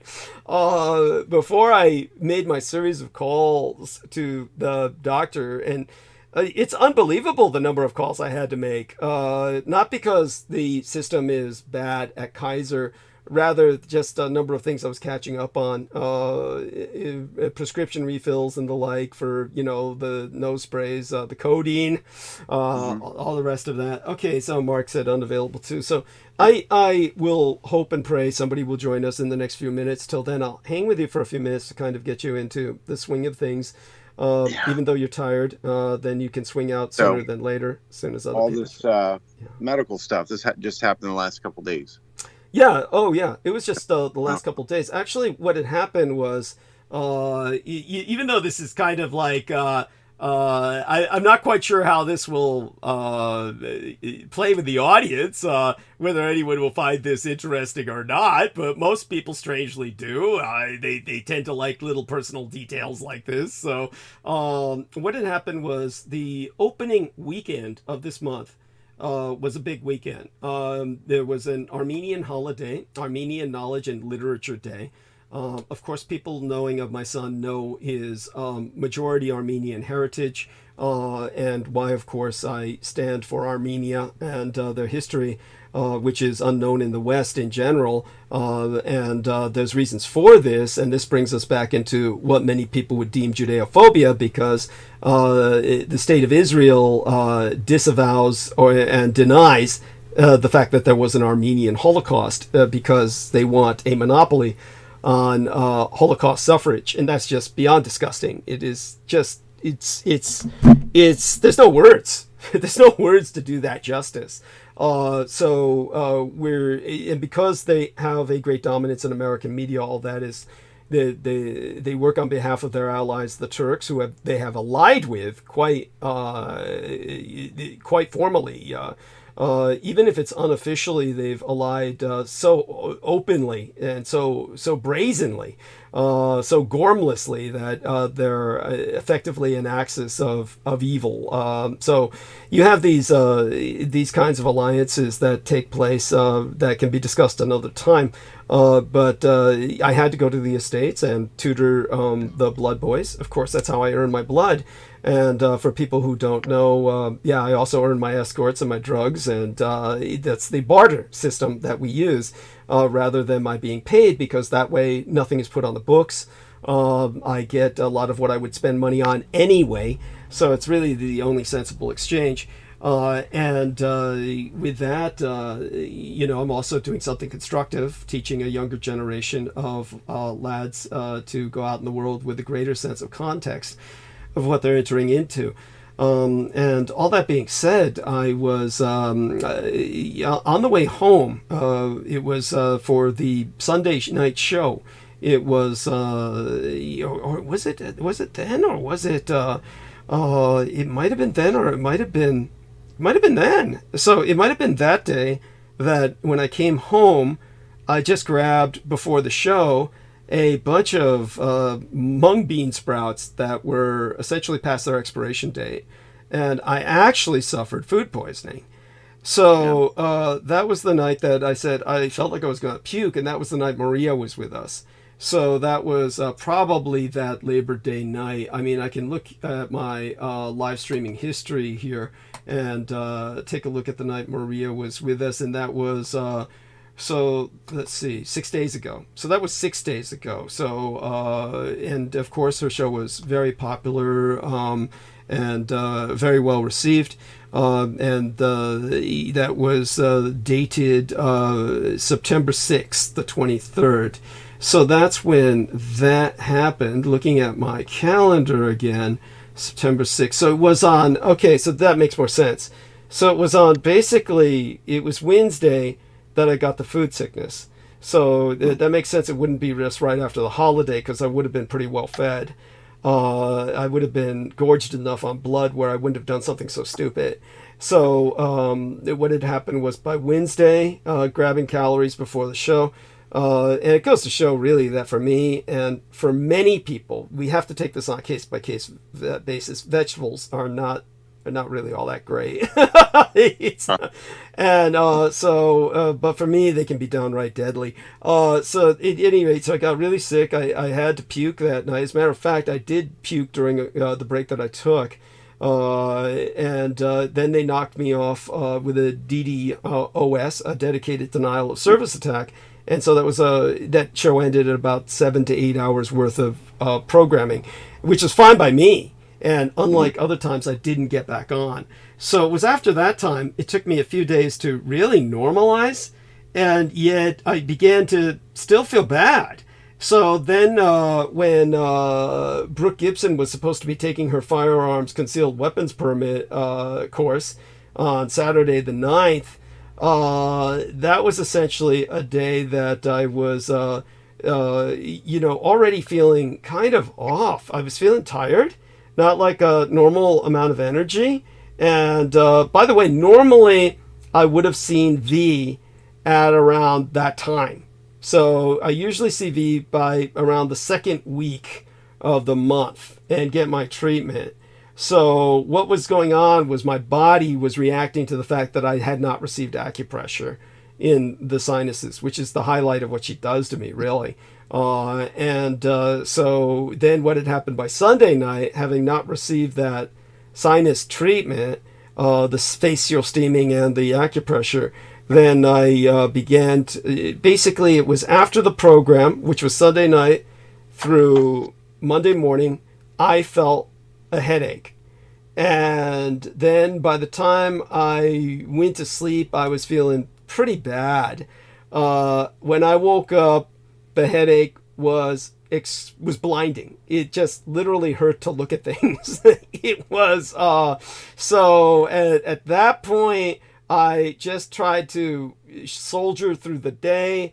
Then when I realized, Jesus, maybe this is a subclinical stroke, even though I'm not getting anything like numbness or paralysis or, half of my face sagging. I mean, you don't want to get to that point because then it's too late. But at any rate, I just had to have that concern. And yet what I did was I forced myself to go to sleep so I could call the doctors in the morning. So when I went to the corner store just to buy a bunch of supplies to look, I know I looked like shit. At that point, I looked like what my son photographed. Then everyone looked at me like I looked like shit, and they all were like, "Oh, take care of your health." I mean, I must have looked bad. Well, you see it in the photograph. So I then came home, made all these phone calls. And when Dr. Sran, a member of the staff at Kaiser, answered, called me back and said, you're giving you the antibiotics and I'm giving you the steroids, but you got to come pick them up now. That's what I went to the hospital for. But I also had to take a battery of tests, had to go to the lab for the blood and piss test, had to take a COVID test. And I couldn't believe it. I guess people do this shit. I don't know how they do it. I wouldn't trust myself to do it. They said, they said, here, take the COVID test. Hand me the Q-tip swab and a test tube. I mean, do you know how to do that? Which one was it? The mouth one or the stick it into your brain one? Stick it into your brain one. What? Yeah. Said, here, do it yourself. I said, I can't do that myself. Yeah. And I said, you got to have someone do it for me. And they said, oh, then you'll have to go down to urgent care. And then I went down to urgent care and, it's not, is it, they had the one that was like, goes all the way back to like near your brain. But then I think they came out with ones where you just kind of rub it around your like nostril. Like, yeah, I guess that's the new one I guess they gave me, I guess. Yeah. Cause well, as far as I'm concerned, it's like, I remember the ones they were doing it where it all went up near your brain because you could feel it. You could feel it. Yeah. No, I couldn't see him giving you that one. Like, here's your self-lobotomy kit. Yeah, thank you. Well, they may as well have. To me, it's the same thing.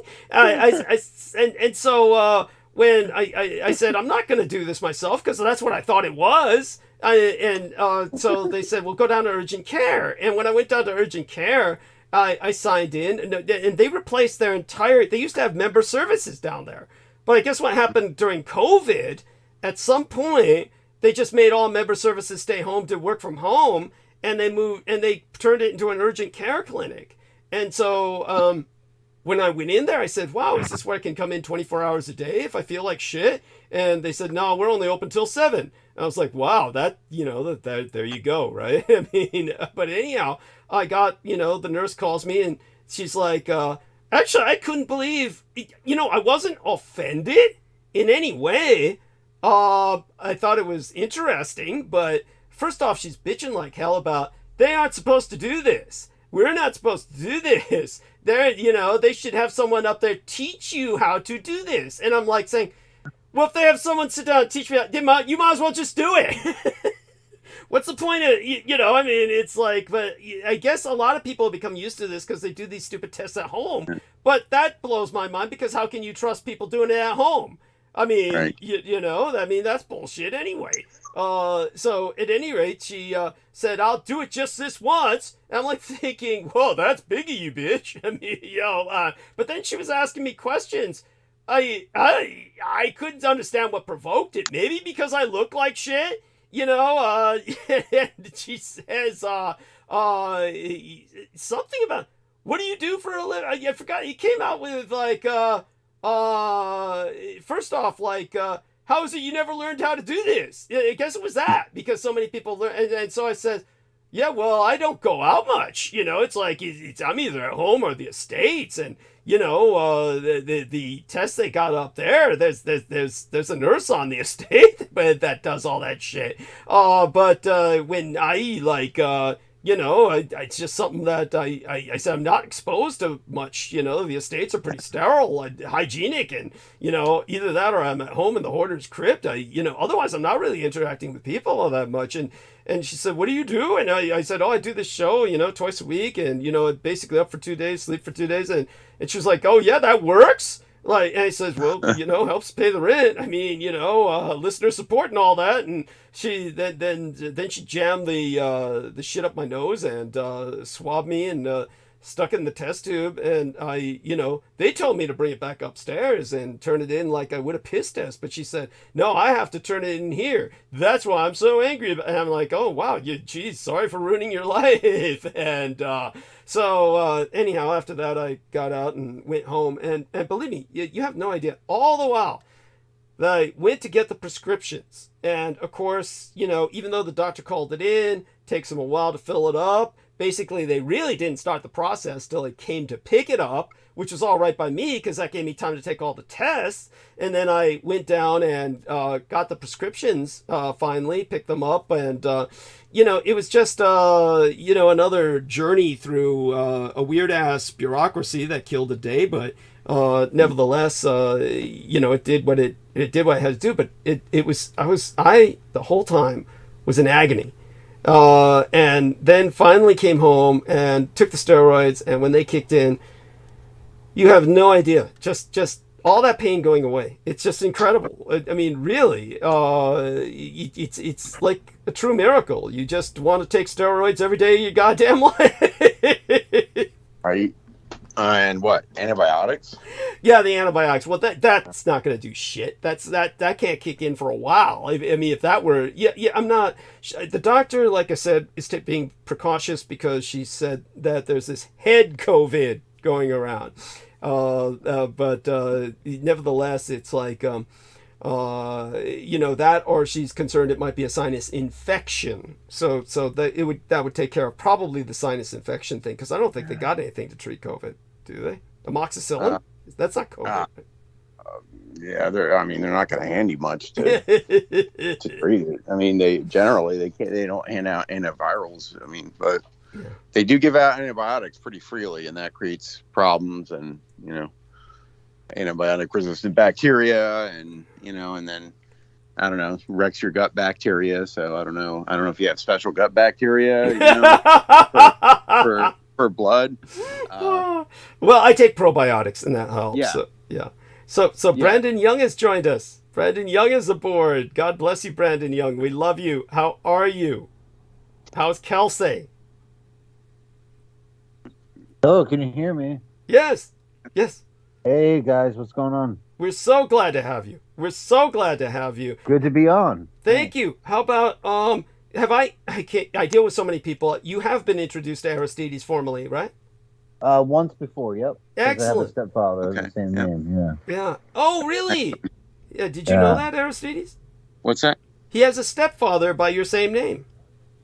I think I remember mentioning that. Yep. Excellent. So before I take a break, which you're enabling, dear Brandon, tell me about how Kelsey is. How's her condition? It's way better than it was. I'll say that. She's back to work and all that, so good for her. Yeah. Yep. And your relationship's still going strong? Oh yeah. Yeah. Well, I mean, I'm not going to leave her during this trying time, so. But yeah, we're good. Okay, great. And how about yourself? What's going on with you in general that you'd like to share? Not much really. Been reading a lot and studying quite a bit, and preparing a new book of my own. But other than that, keeping my head down low and not trying to make too much noise. Yeah. Well, making noise is what we're all about, so you'd better pull your head out of that and get ready to make some noise. Yeah. So now that you're with us, I'm going to leave you two gentlemen to hold the stage for about 10 minutes, 15 at the most. I'll be back. Believe it or not, gonna try not to do any lines of coke for a little bit, just to I've got the steroids now to kind of replace that for the time being, and I will be back and take my normal breaks and refresh myself, and I'll be joining you gentlemen soon enough, and then Aristides will be retreating early into the gentle night at some point soon too. But by all means, maybe Aristides can bring up a little bit about what he scanned in my email, and Brandon can bring up a little bit about his response to that, or things that are going on in terms of current events. All right, you gentlemen have got this, right? All right, yeah. Okay, great. Okay, I'm going mute. Thank you. All right. Yeah, he had sent me an email, just a series of 3 different question and answer. People had answered him questions, and I still got to read through all of it. Most of it seemed related to his answers being about Unterland and related topics, but it's kind of long, so I still have to read through it. And I walked away from the computer because I anticipated some noise in that room, so I didn't want it to, come on to the show. So what's going on with you? What's on your mind? Nothing. I just sort of woke up. When I heard the phone ring. Oh, wow. Appreciate it. Usually I'd be asleep by now. Yeah. But no, I'm good. I'm happy to be here. We're expecting like hurricane sort of weird weather here over in the Northeast. Very boring, but yeah, that's about it. Just been working, and I don't know, just sort of focusing on myself for once, Yeah. How about you? How are you? Yeah. Well. Yeah. It is hard. I don't know. Feeling a little more fried this week than usual, but Yeah. it all catches up with you. Yep. So you said, what was this? Your tell me again. Is it your stepdad? Yeah. Yeah. I don't hear too many people with the same name. So tell me a little bit about that. No. His name is Aristides, and Mm-hmm. he's my stepfather, and but I came to know him as everybody calls him Harry. Yeah. Because Aristides is sort of like he's from the Bronx, New York. It's it is, it's both. It is an honor to have such a name, but also you tend to find yourself into nicknames because it's just a lot. Well, it's always a conversation. It's like right. It's like, wait, Harry? You just want, right? Harry? No, Harry. No. Okay. Oh, Harry. Right. Like Harry. Right. Aristides. Oh. Yeah. And they always like all the telemarketers. Telemarketers are like, is Aristides there? So yeah, right. You just happen into you just want something easy to tell people. That's right. Or for them to call you without it being some grandiose thing all the time. Right. So it's either Ari, which is sort of a Jewish name, or which is still kind of awkward phonetically for most Americans. Yeah, exactly. So Harry, right. I think that that works for him. So, but yeah, that's him. He's a great guy. Yeah. Now people have called me a couple different things. Mm-hmm. Like art, whatnot. Like. Hey, really? Yeah. I think it's a cool name. I don't run across too many Aristides, but I don't imagine there's too many. Probably, especially not stateside. It kind of means the greatest. It means greetings. Like, who is it? Hey, Brendan Zogit has joined us. Oh. My name is Douglas Dietrich. No, my name is Douglas, and I am hosting the Douglas Dietrich Show tonight. Oh, Douglas. Yeah, hi, Brendan. Greetings. Greetings. How are you? I'm doing well. May the light of the Eldar be with you. The light of the Eldar. Yes. The light of Erendil, the evening, the star. The most beloved star. Yes. Most beloved She's out star. it's out tonight. Venus is there as an evening star. That's what it is. Apropos. That's exactly right. Good news. Yeah. So yeah, how are you? Everything's well. Good. Except I got a new position at my job, and they sent me to fucking Hogwarts, Oh, really? like an old dingy haunted school. But everything else is good. You know? Oh, that sounds like the school that I'm at. I'm sure it's not too dingy, not as dingy as the school I'm at, but good. Yeah. It could be worse. Actually, the dining commons is you know, they filmed a Ancient. couple very ancient, but they it looks like Hogwarts. It's in that Tudor sealing dynasty. Oh, so that's pretty nice. Yeah, it's nice, but and they filmed a couple of movies at this school. So there's that Leo DiCaprio film that came out on Netflix about the environment. I guess I don't know. Don't Look Up, whatever it's called. I forget. I haven't even seen it, but that was filmed at my college, and then the Julia Child biography biofilm has been filmed at my college as well. So yeah. Anyway, yeah, that's good. Well, Hogwarts, you know, new position. Do you want to say what it is, what you're doing? Assuming it's not Quidditch. We'll let that simmer. Yeah, go ahead. Oh, he's on mute for a second. He That's must fine. banging around, making noise or something. I'm sure it's something cool. I'm sure it's for the best. You know, anybody that's able to work nowadays, it's like, well, all the power to you. You know, because a good job is hard to find. You know. Yeah. Yeah, especially these days. Even more good paying job. But... Good paying job. And what you think is a good paying job. So I've seen like a couple presentations of basically, you know, you think you're doing all right, but when you factor in inflation and like what people make on average and the things people cost, we're basically doing as bad as we were in the Depression. Depression era. Yeah. Right. You know, I'm if talking not about. Less. Yeah. Right. We're just distracted by more technology. Yeah. Right. But as far as like what proportion of your, you know, average income is being spent on the average house or rent or car or food, you know, and it's bad. Oh, it's very bad. Yeah. People are barely getting by. Yeah. So, you know, it's, you know, it's a crumbling system at this point. Yeah. So something's got to give at some point. Yeah.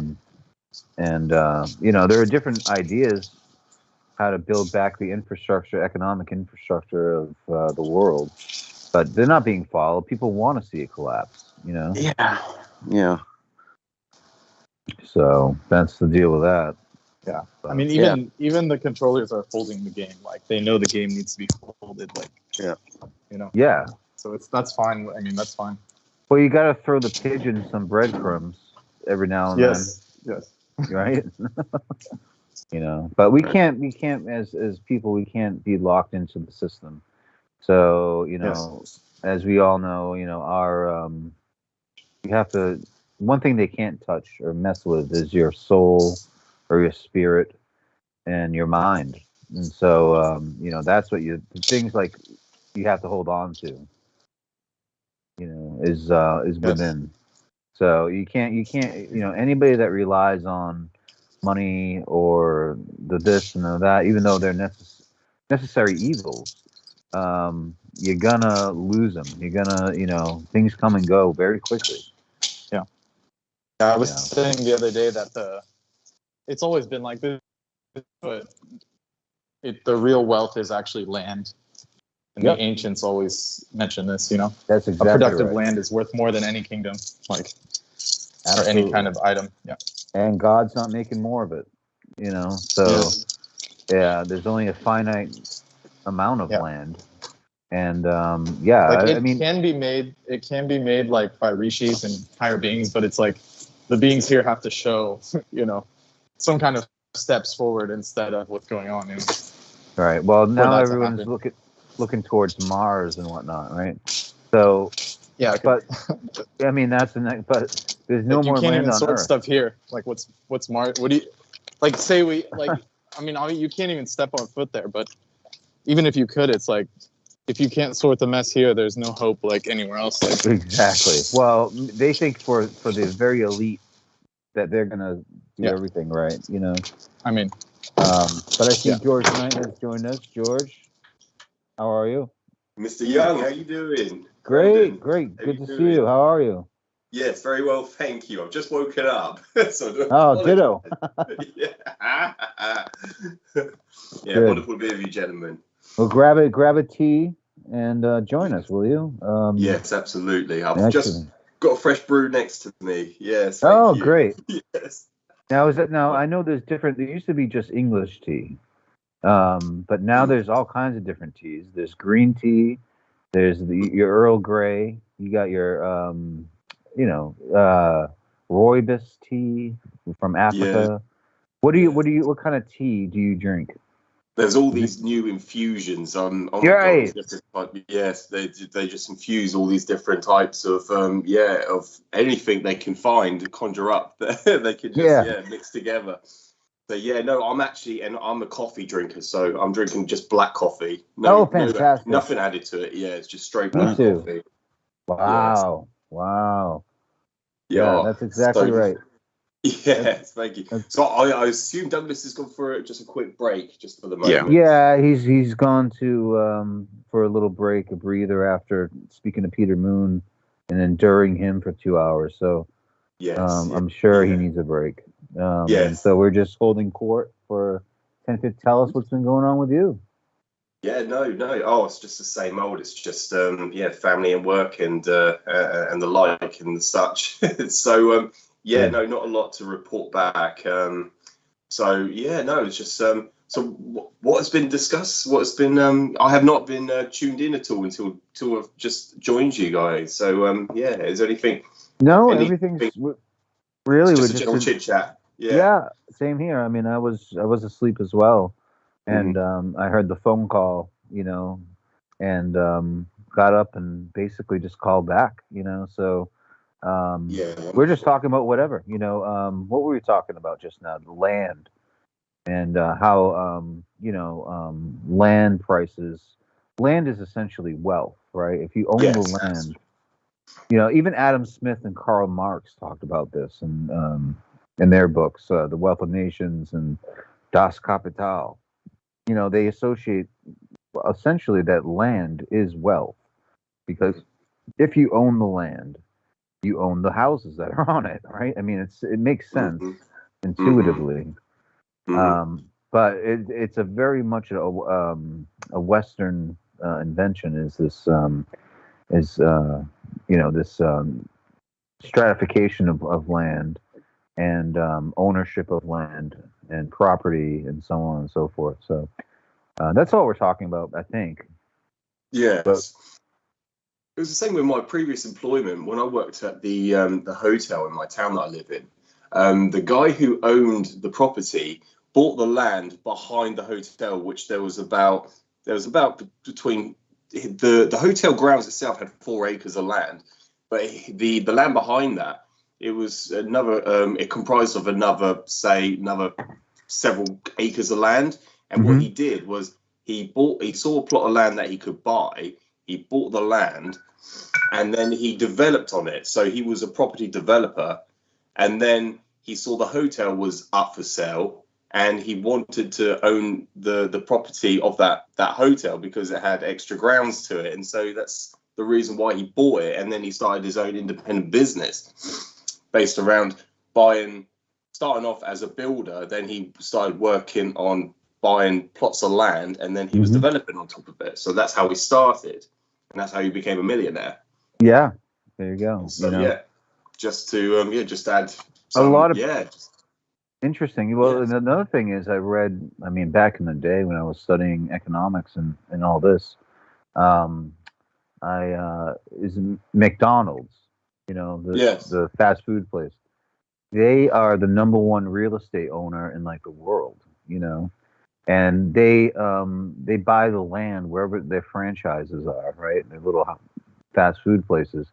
They actually usually own that land, so they're usually the property owner of that land. And so they have like so much land. You know, it's like it's incredible how much land that they own. And then when you own land, you just if you don't improve upon it, then it kind of it's not frowned upon, but it just it's encouraged to use adverse possession to build upon, like businesses, like you said, like your developer there, friend of the hotel.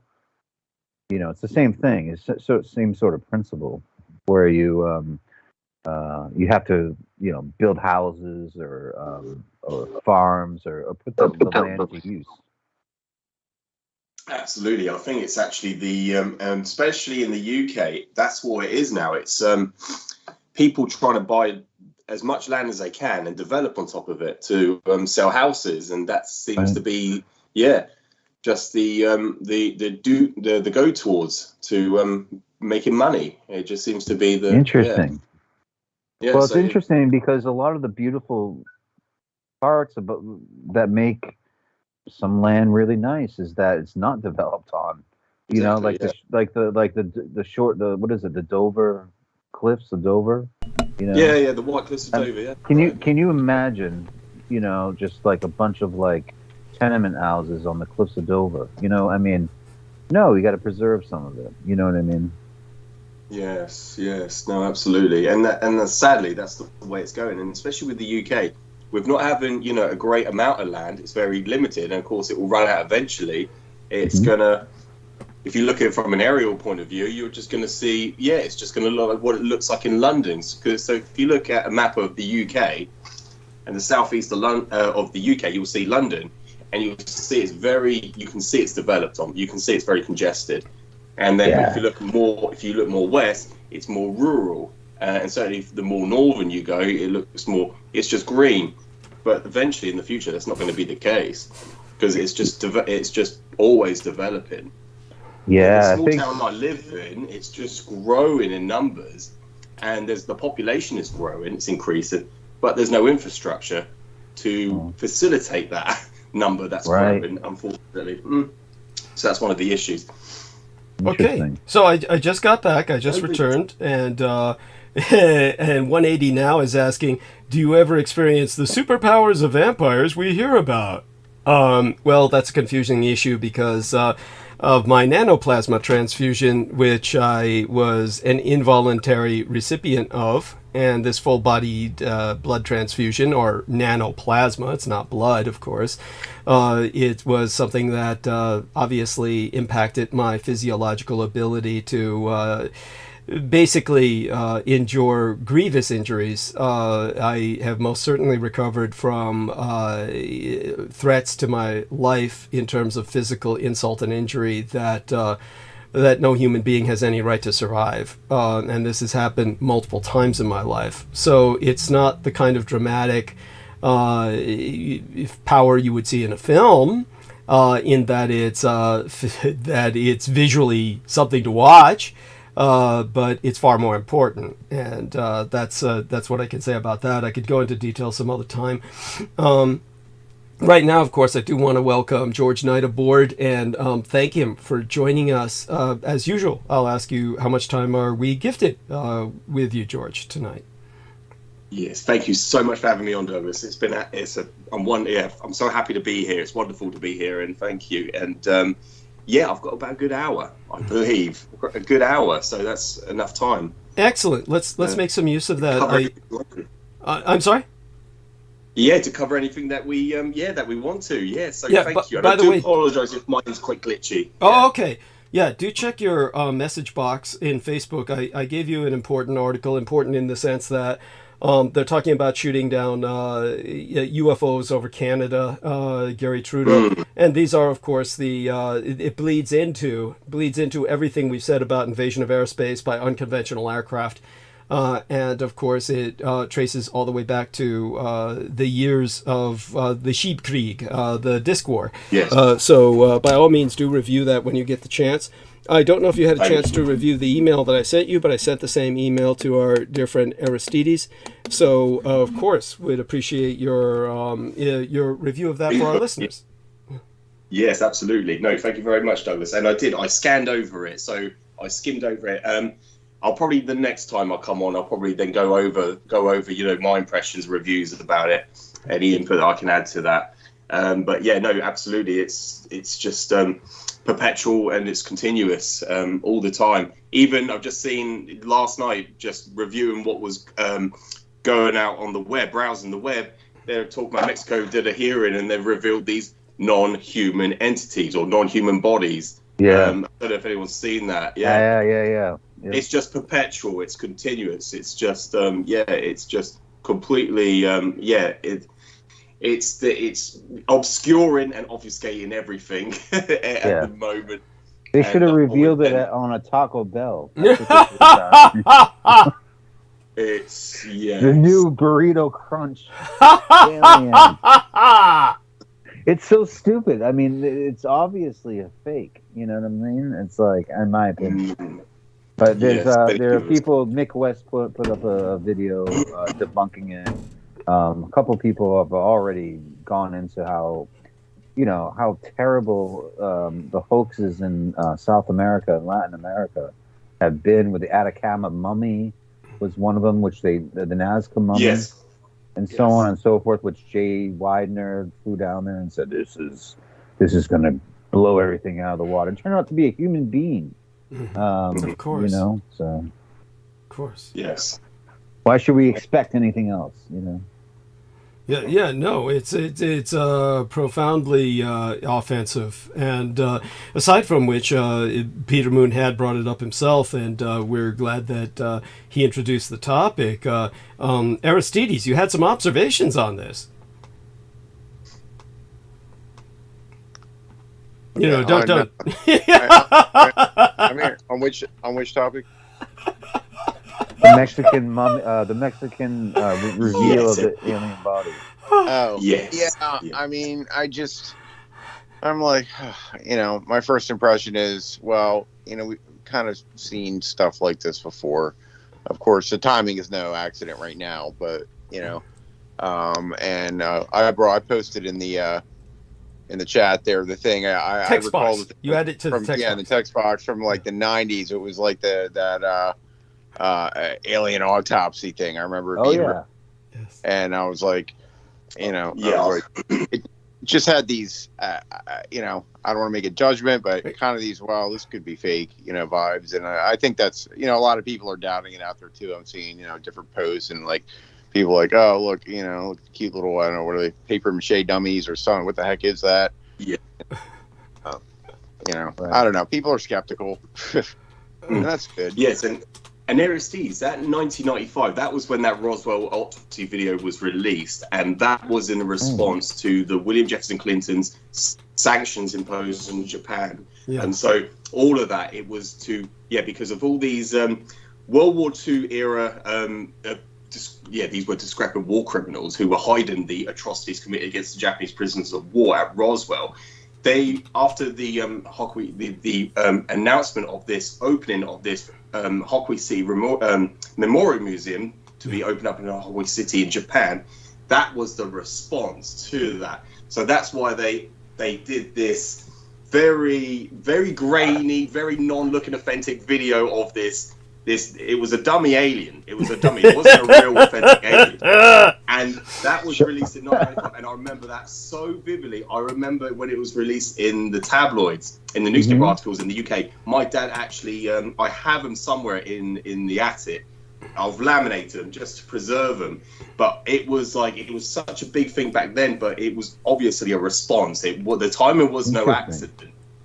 Yeah, and that was really, even these two presenters in the UK, what you want to call medium machine, that work for either the BBC or ITV, they came at Antideck. They actually produced their own home movie. Well, it was funded. It's a proper blockbuster movie on the Roswell incident, on the Roswell autopsy video. They actually released it. So the whole thing is just a farce. And it's to obfuscate the reality and to hide and basically deceive the public. And so these mummies that were supposed to be mummified and preserved for thousands of years are all just the same. It's the same farce that they're pulling for the public, and it's just a stunt. I remember the So, alien autopsy video. Do you remember Sean David Morton? That's the first time I came Yes. across Sean David Morton was in that, and he was the person that they were interviewing to see, now is this a hoax or not? And he's like, well, I mean, he would know, right? I mean, he's the greatest hoaxer on earth. I mean, the guy nonstop hoaxes. So yeah, go on. Yeah, please. No, Brandon. yeah, he's like, you know, if it's a hoax, it's a very good one. That's what he said. Yeah, there you go. He would know. Yeah, And he would know. Yeah, that's Yes, what. He's been in the I've been hospital saying for that, 20 yes. years now. But, you know. Yes. Oh my God! Well, he paid the price for his hoaxing. He went to jail. Well, now I guess he's out now. You know, No, he's God knows what's going on with him. He claims they want him back in. That's what he was claiming. Oh, Maybe of he's course. just trying to raise money. But he was. He is one of the most trusted sources. Oh, of in course. all of- Yeah. We're being extremely sarcastic here. Poor Of course. bastard. Judith Ager made the best observation was when he was in jail, he was trying to raise fund for legal defense. It was all for himself and none for his wife, who also went to jail. Yeah. And she was the one who was supposed to have the brain tumor and all this evil shit that she was dealing with. Well, Yeah, which happened as soon as she was sentenced. Funny thing. He was claiming she had that years beforehand privately, but of course it was supposed to be a factor in getting. But they're all still alive. They're all still alive, but they both had multiple tumors that they kept bitching about. They kept saying they had tumors all over the Sean David Morton autopsy is coming next. Yes, there we are. They'll have a lot to cut into. I mean, the guy weighs 300 fucking pounds. Maybe he lost some of it in prison, but damn, the photographs alone were just priceless of that son of a bitch. He looks like Marlon Brando from, later Marlon Brando when he was like 700 pounds or whatever. Yes. Yeah, it was. I've shown people the photographs before just for the comedy factor. At any rate, when it comes to when you were talking about London and development and all the rest of that, Brandon was, of course, talking about preserving some of the commons, some of the land for heritage and legacy. I mean, certainly the British must understand this. I'm certain there's, as far as I understand it, really, the only place ever really developed is London. I mean, do they ever develop any place else in England? Not that I know of. Tell us, George. No, that's pretty much it. You got spot on, Douglas. It's pretty much it. I was saying, if you look at an aerial view of the UK, you will see in the southeast of the UK, you'll see mainly it's just London is the developed area, and so you can see it. It's like if you if you were on the moon, you could probably see it's that congested. If you were on the moon and without telescopic aid, you'll be able to view the congestion. It's really profound. And by the way, George, whenever you hear these stupid sons of bitches, these ignorant idiots come up with the bullshit about you can't see the Great Wall of China from the moon. Oh yes. Yeah, you can point out that they can look this up. You can see the greatest biomass on Earth is it's not a single living organism, but it's an aggregate of living organisms, is the Great Barrier Reef. And you can see the Great Barrier Reef from space. So if you can see the Great Barrier Reef from space, and people brag about that. They post that as, see, the natural wonder of the world. I mean, you can the idea that you can't see the Great Wall by its shadow, which is how they see it. They see its shadow. I mean, we've gone over this before, but the Great Barrier Reef needs to be brought into that contrapuntal to these idiots so that they understand the enormity of their stupidity. I mean, so much is visible from space. But at any rate, please go on when you're talking about this development and what you thought. Well, the hustle and bustle of Newcastle or Derbyshire and Manchester Manchester, exactly. Yes. Yeah. You know, I mean, the developments. What is it? Greg's has a great sausage roll. Down in Manchester. Greg's you can go to chain. Yes. Yeah, go down there. I mean, that's development right there. But Yeah, no, oh God, Douglas, there's actually so much I want to bring up actually tonight. Please. Yeah, a couple of days ago, yeah, one of my colleagues, I've been working quite a lot with various colleagues from my work, and yeah, he brought up something I wasn't aware of, that apparently there's been some American pit bull attacks in I believe somewhere in the UK. If people look it up, they'll find out all the information they need, but I don't know any of the information. I'm just paraphrasing what he was saying to me. And yeah, and I was just thinking, yeah, you know why they're so violent and why they're planning on banning them. It's because of going back to the days of Christopher Columbus, when he brought over the canary bull pits. Yeah, they were bred to maul and to just devour. And so this, yeah, I was thinking, Christ, I can go on for hours about this. But the same individual with another older individual, I remember. And this is, I'm going over, the reason why I want to bring up it's just so people understand the ignorance of the public. They have no idea anything that we know of and that we speak of on this show. The other thing is that they brought up was something about, I don't know why it came up, but they were talking about Muslims do not eat pigs. And in their impression, what their understanding is that they said that, well, they consider them dirty animals. And I had to educate him. I had to say, no, that's not the reason why. Thank you. That's nothing. Yeah, it has nothing. I said even Jews themselves, because it's talking about Christopher Columbus. He was referred to as a Marrano. Yeah, a dirty pig. That means dirty pig in Espanol. Yes, go on. Espanol, yes, because when he was conducting his expeditions please, is it the Arawak, and the Tamil that he was his first expeditions? Correct. Thank you very much. Yeah, when he started conducting his expeditions, he never consulted the King and Queen of Spain initially. That was Queen Isabella and King Ferdinand. He referred to these prominent merchants that were funding these expeditions. Jewish merchants. They were all pronouncedly Jewish. Yes. Yes. Yeah, one of them was Don. Yes, thank you, Dave. Yeah, one of them was Don Isaac Alboravano, and another individual's name was Gabriel Sanchez. Yes. And this is something that nobody's aware of, but they're famous for not eating pork in the Jewish culture. If you want to refer to it as a culture, they are famous for not eating pork, as well as the Muslim culture does not eat pork. And that is because in the Arab world, the amount of water it takes to just keep one pig, not even a stock, but just one pig alive, is enough to feed an entire family, or to and I had to explain it without going into Christopher Columb, but I had to reference the fact that it takes so much water, a quantity of water in the Arab world is very scarce. So they have to preserve the water in order to feed the family. So that's why they don't hold pig stocks. They don't drink alcohol.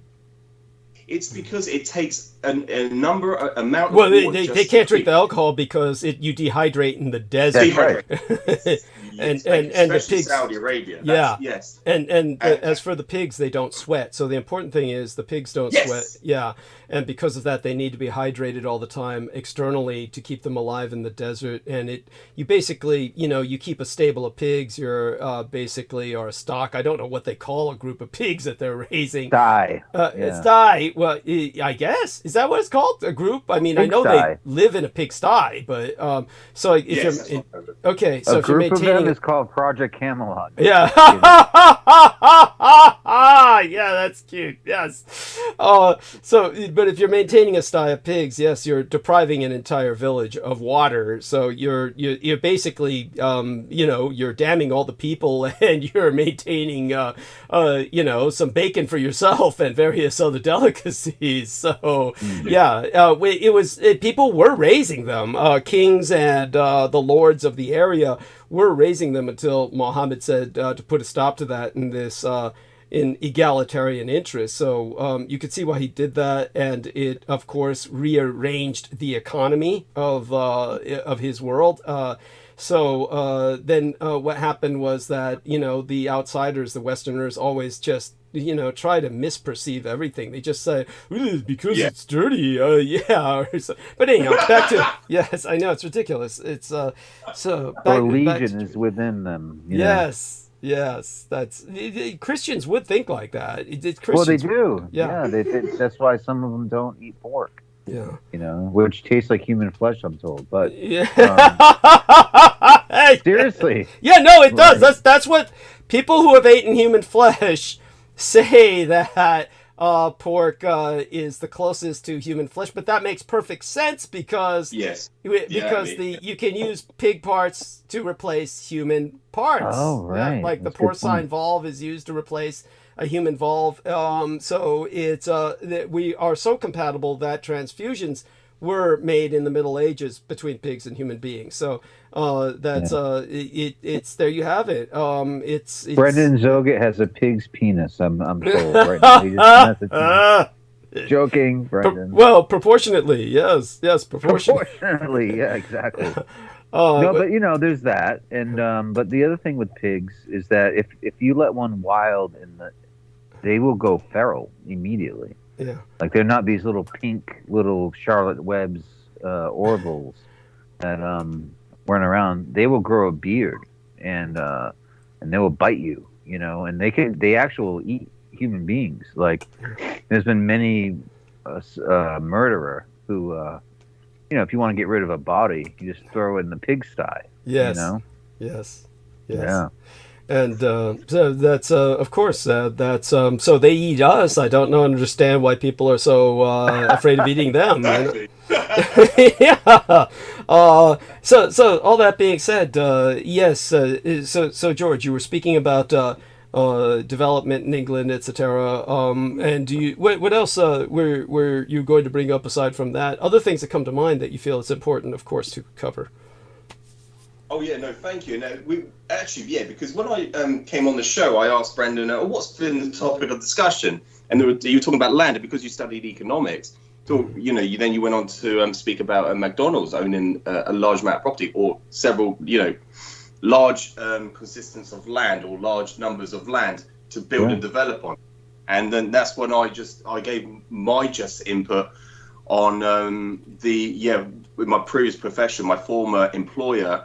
He he saw a plot of land that was up for sale, and it was basically coinciding with the land from the hotel that I worked in. And so he saw this plot of land, and it was several acres, and he developed properties on top of that, a number of different flats, departments.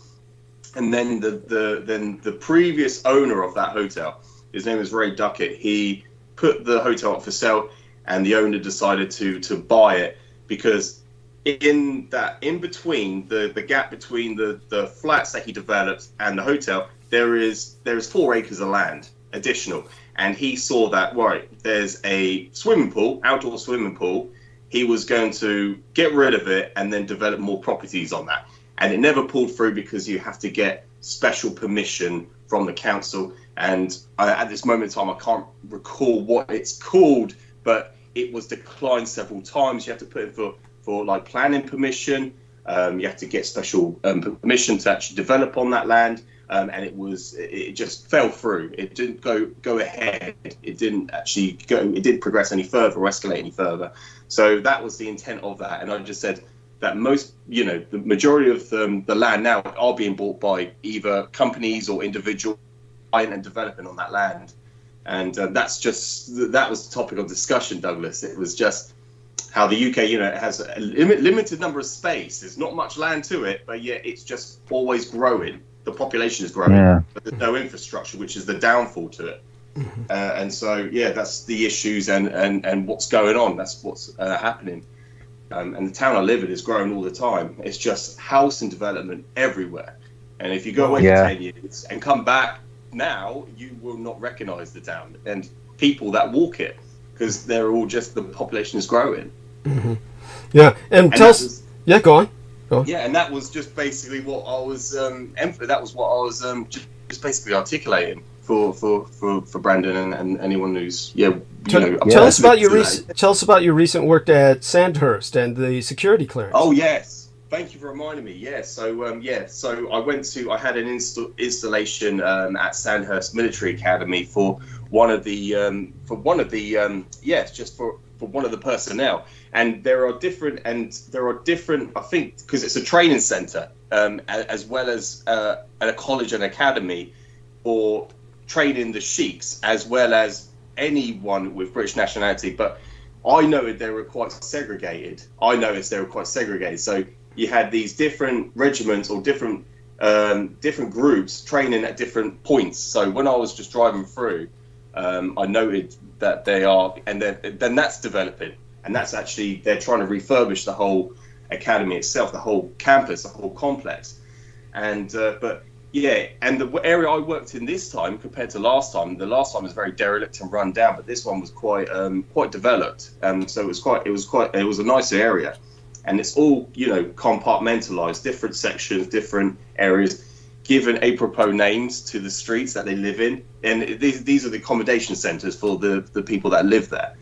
And so I just did an installation, and what you have to do is you pull up to the front gates, and there are armed guards. They have firearms at the gates, and you have to get a security clearance. So then I'm already registered, so you just they've taken my photograph, and so they give you a permit, and they give you special access, and it's unescorted. It said unescorted access, so I was able to freely roam around the campus. Wow. So yeah, it was quite, yeah, it was. I always enjoy going there. It's nice to, yeah, I quite enjoy going there. But yeah, from the job itself, it was like, wow, lucky, because we're the last. Basically, with fiber, they're in ports, and I was the last port, so I don't know who else is going to get there next, because there's no available ports. So, but yeah, when it comes down to the job itself, good luck to the next person. Yeah. I was just lucky for my visit. Yeah. But yeah, no, I enjoyed the experience. It's something, yeah. And a lot of engineers don't like going there, so I'm glad they sent me the job. I think because the customer I had, she said it was a failed appointment. Nobody turned up. I was like, well, I probably know why, because a lot of them feedback they don't like going there. Oh my God! And so, yes. so in terms of like you said, you're knowing what you do about the importance of Sandhurst. You don't mind going there because, of course, you're exposing yourself to finding out more about such an important place. Is it that the other people don't like going there because they find it so depressing? Because you said it was pretty shoddy in so many places. That there was something ghettoish about it, or what's with all that? Thank you, Doug. Yeah, possibly. I perceive it as that as well, and the fact that they don't like having to wait and get security clearance. They don't like that. They probably feel quite intimidated by it, because you have to be by an armed guard who's got a firearm telling you to park over there and make your way to the gatehouse, the security house, and then make your way in and speak to someone. And the way they prompt you as well, it's like they're giving you orders. And I think that's quite intimidating to most men. But like, I don't mind at all, and I'm like, thank you very much. Yeah. Yes. Wow. I'm quite happy to. So I'm. Go on. Yes, and also to do the work itself, like I said, I was on the last port, and if there is no available ports, there's nothing you can do. The job is then, it's obsolete, it's then void, so you can't complete it. So I guess that's another reason people know it's so shoddy. The whole infrastructure up there is so shoddy. It was just literally done on the bodge, and of course it's a private, and it's basically inaccessible to the public. So when they did the infrastructure for the fiber, they did it so they could do whatever they wanted. There was no regulations to it. There was nobody auditing it, nobody watching over you. So that is the reason why, and you can get away with it there. So yeah, that's my impressions of it, and that's what I've been fed. Yeah, the information I've been given. Good God. But yeah. And so and like you said, it's ghettoized in terms of ethnically enclave, segregated. So you've got these different ethnicities. I mean, how does that work? Yes, and because it's based in Camberley, and Aldershot is a military town, where it is a large number of the population are all Gurkhas, and so a large majority of them are either Nepalese Gurkhas. But I saw a regiment conducting a military march, but they're all white. So they were.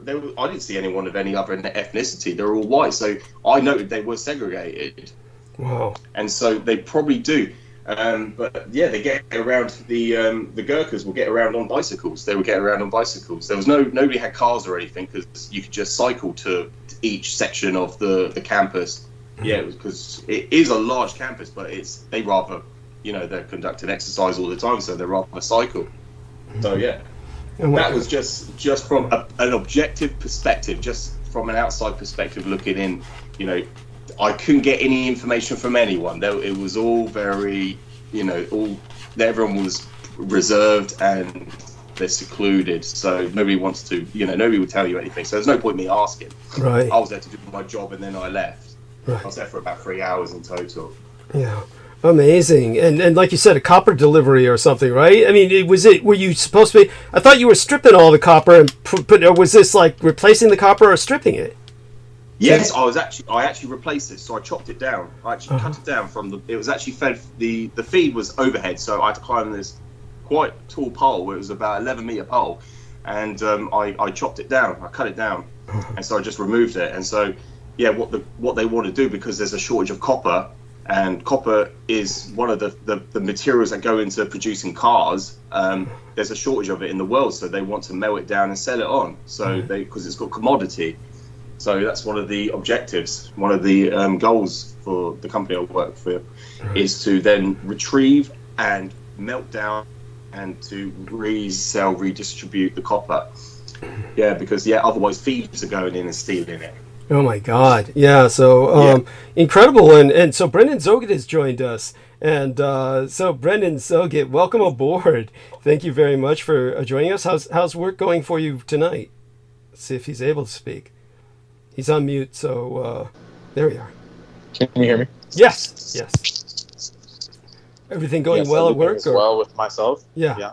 Except they sent me to some Hogwarts, like decrepit Hogwarts haunted school. But everything's good here. Like they're about to tear it down. So God.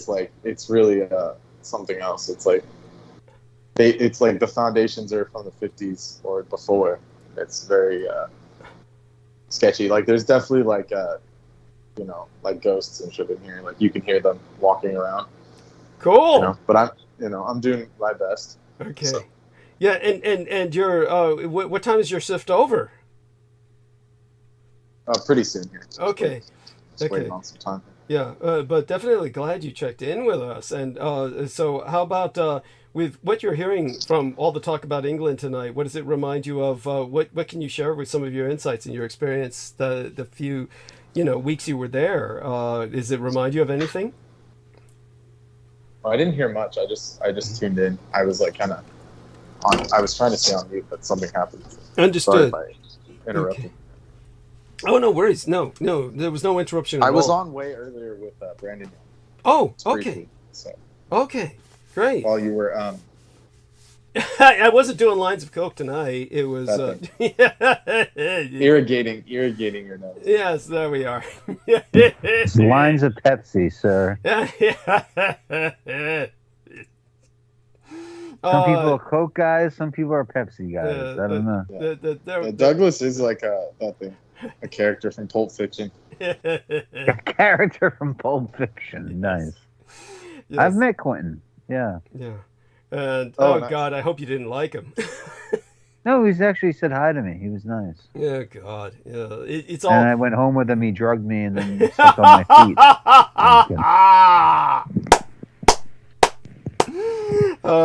Yes, that's something he would do. Jesus. All right, we're gonna write a movie about Pauline Kael next. All right. Oh, and by the way, any contact from our dear friend the Blind Bard at all? I mean, do you still maintain? I was on with him. Yeah, I was on with him last night. Actually, he does his own podcast. He's engaged to be married. Oh, really? Yeah. Look at Book and Spade, everybody, on YouTube. You could use the views. We get less views than I don't know anyone on YouTube, but it's great. We do a Bible study, and it's a few different ladies and me and John and a few other people, And no, he's still doing that. He's now a committed Protestant. Mm-hmm. Okay. So, and he wears. I mean, he's in seminary and all that stuff. And so we went over the resurrection last night a little bit. But yeah, I keep in regular contact with him. But he is engaged to be married. Good for him. John Evans, John Evans, yes, and he's so does she come on the show? His fiance? She does. Yeah. Sam. Yeah, you can go check it out on Book and Spade, and she'll read passages from the Bible, and we'll try to we'll just talk about it. It's a very relaxed sort of setting where people from all faiths and from all walks of life come on to the show, and we just listen to what they think about the passages, So he's really good in that way. The Catholic Church sometimes is dogmatic and doesn't welcome in outsiders as much. Well, I think, go on. No, I just think that's what appealed to John, is that he wants to preach, and he wants that role. And the church, the Catholic Church, was not giving it to him. Not giving him not just the authority, but the room to manifest. So he took it upon himself to find another way, and he's doing great. And he still holds on to amazing. The breadth of his knowledge of so many things is incredible. Yes. So. Well, I mean, we do have to be fair about this. There's really two sides to every story, and I don't think it helped when he was very vocal about the fact that, I really love beautiful women, and I really want to be a priest, but the Catholic Church got to start allowing priests to marry. And I think that kind of alienated his chances from the beginning to express the fact that he had a desire to fulfill his carnal needs and while longing to be a priest. It doesn't add to the celibacy requirements. It didn't, didn't make it look like he was going to pass that test.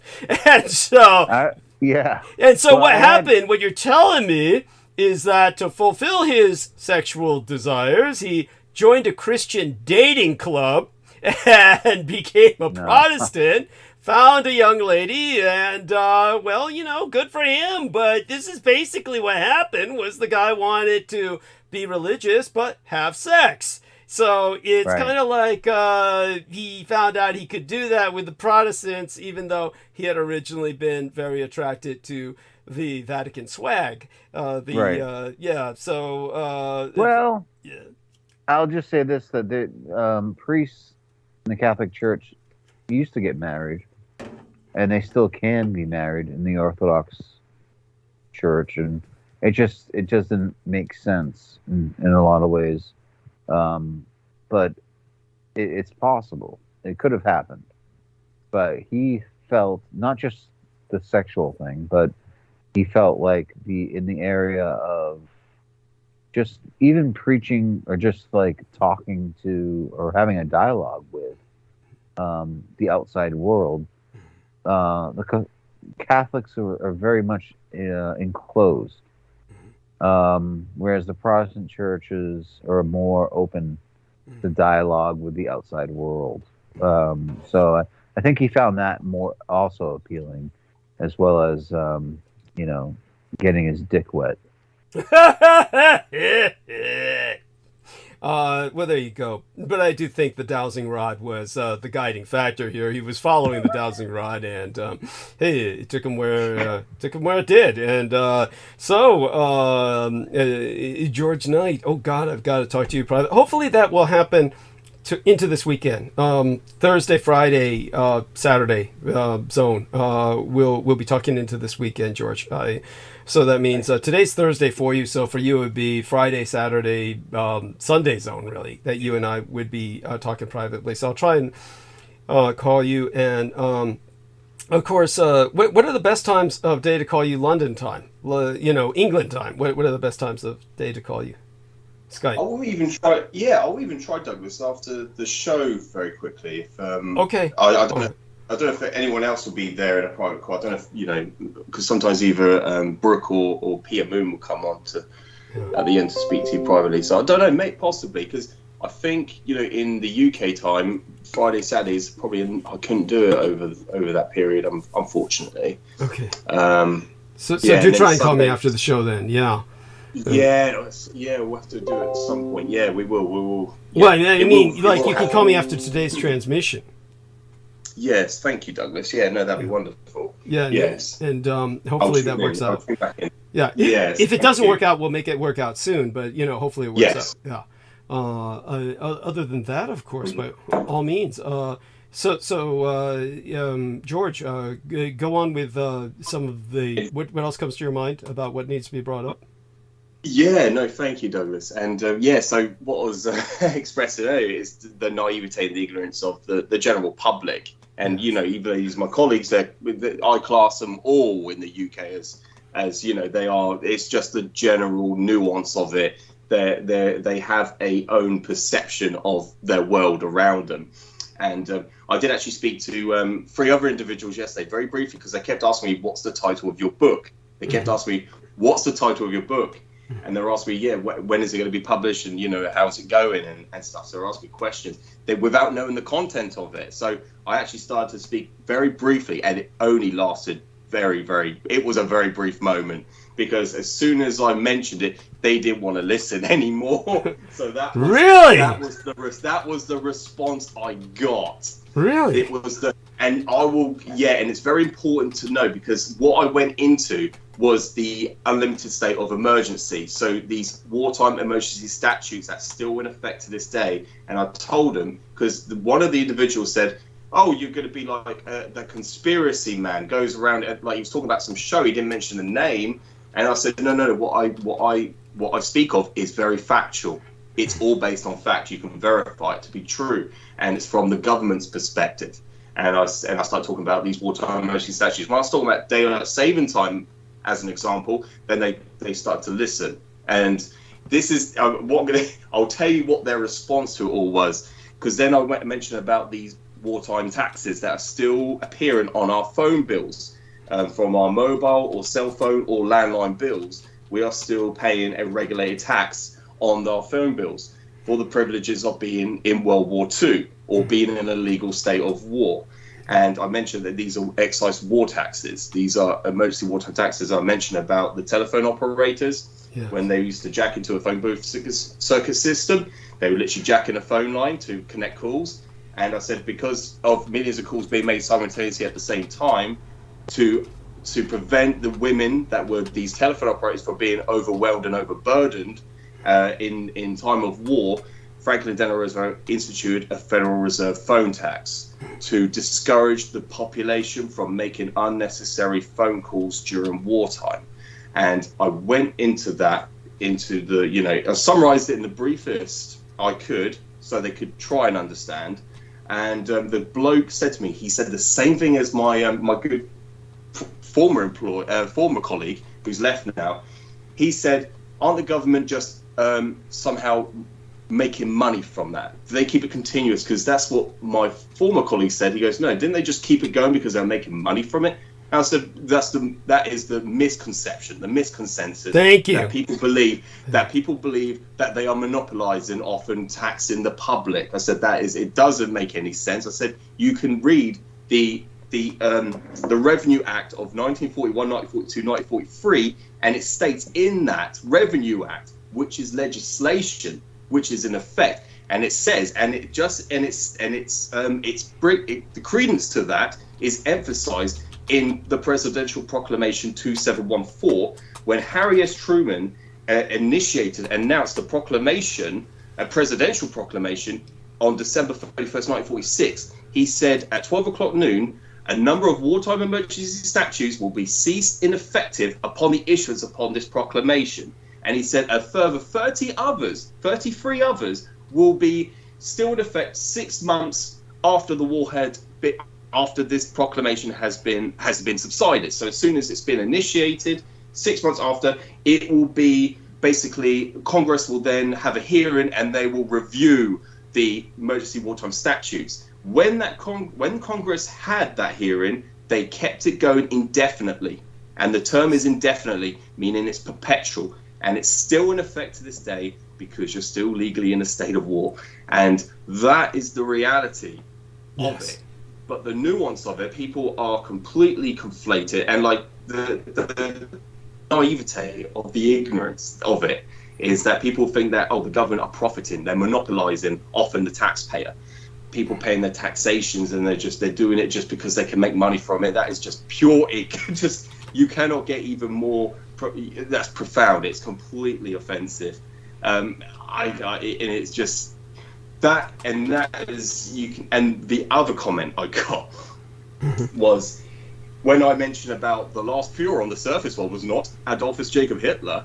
It was he appointed Cross Admiral Karl Dönitz of the Kriegsmarine, of the U-boat, he was the Admiral of the Navy. Yeah. He ordered Alfred Jodl in Reims, France, to surrender the troops in the field, land, sea and air, to the Allies at Reims, France on the 8th of May 1945. And it was and of course, as we know, Franklin Delano Roosevelt, along with Joseph Stalin, along with Winston Churchill at Casablanca, when Franklin Delano Roosevelt, at that meeting, he announced the Axis will have to surrender unconditionally. The unconditional terms of surrender. So there are no conditions to surrender. So that obviously, it equates to genocide. There are no conditions for surrender. So there was no surrender. And so the comment I got from this individual was Adolf Hitler died. And I said, that's what they told you. Yeah. So that's what they told you. But the last Führer of the surface world lived to the year 1980 in West Germany. Yeah. He spent several years at Spandau prison, and they kept him alive in West Germany. He was the last Führer. And that is what people do not get. They do not understand that. But yet all is verifiable. Absolutely. It's just like when people think that you're talking nonsense, and it's just like, look it up. You can see this for yourselves. That is what baffles my mind more than anything, and that is just I would call that as just, and I don't know what the correct term would be to describe that. I don't know, because most people in their ignorance will say that's laziness, and that's not the term used. It's just something that people, obviously, it's a form of paradox. The paradigm is being shifted, so they're having a cognitive dissonance. It's called cognitive dissonance, is what it's called. Yeah. Yes, thank you, Douglas. No, thank you so much. No, that is it. And so it's what they have perceived in this world for all their life, and then all of a sudden it's being the reality is being, it's now come, oh right, now it makes sense. Right. So just to place this, just to place this into further context, the phenomenon that you're encountering, so that everyone can learn from your experience. It's very important to remember that when people are reading science fiction, which they do all the time, and this is what makes it so incredibly stupid that these people, they have no sense of this happening to them, that somehow this cannot happen to them. They want to read about it. They love the subject, and yet they themselves are incapable of living the concept. And this is what brings us to the concept of, in science fiction, the theme. The theme in science fiction is conceptual breakthrough. So when people have a conceptual breakthrough in science fiction, this is the plot of the story. The entire point of science fiction is that the idea is the hero. It's not that you have so much a personal hero. That's something more of fantasy or something more of different kinds of novels or literature. But science fiction has become ubiquitous, and it's not really science fiction, it's social fiction. And whenever technology is involved, it's secondary to the impact of the technology on society. This is what people are interested in. That's what they find intriguing or captivating. But what they're really dealing with predominantly in classical science fiction is conceptual breakthrough. Now, when you're experiencing that, then the person is undergoing cognitive dissonance, which is this mental conflict which occurs when your beliefs don't line up with your actions. So you've got this uncomfortable state of mind when someone has contradictory values, attitudes, or perspectives about the same thing. So this is a psychological term. And so you've got this perception of contradictory information, and then you suffer the mental toll of it. So the relevant items of information would include a person's actions, feelings, ideas, beliefs, values, things in the environment. So it matters, obviously, and people suffer cognitive dissonance. Well, it's typically expressed as psychological stress when they participate in an action that goes against one or more of these things. So it's something that goes against your values. So when what you're saying brings them into conflict with what they've been indoctrinated into. And since what they're indoctrinated into is a matter of faith, then you enter the theological realm. And the third term that needs to be applied here is a disconfirmation process. So a disconfirmation process happens when a person loses their religion. So when a person loses their religion, experiences a conceptual breakthrough, undergoes the cognitive dissonance, and processes it, then you go through this disconfirmation process, which to some people can lead to suicide, others leads to a radically new belief change, a rearrangement of their paradigm, a restructuring of their life and their orientation.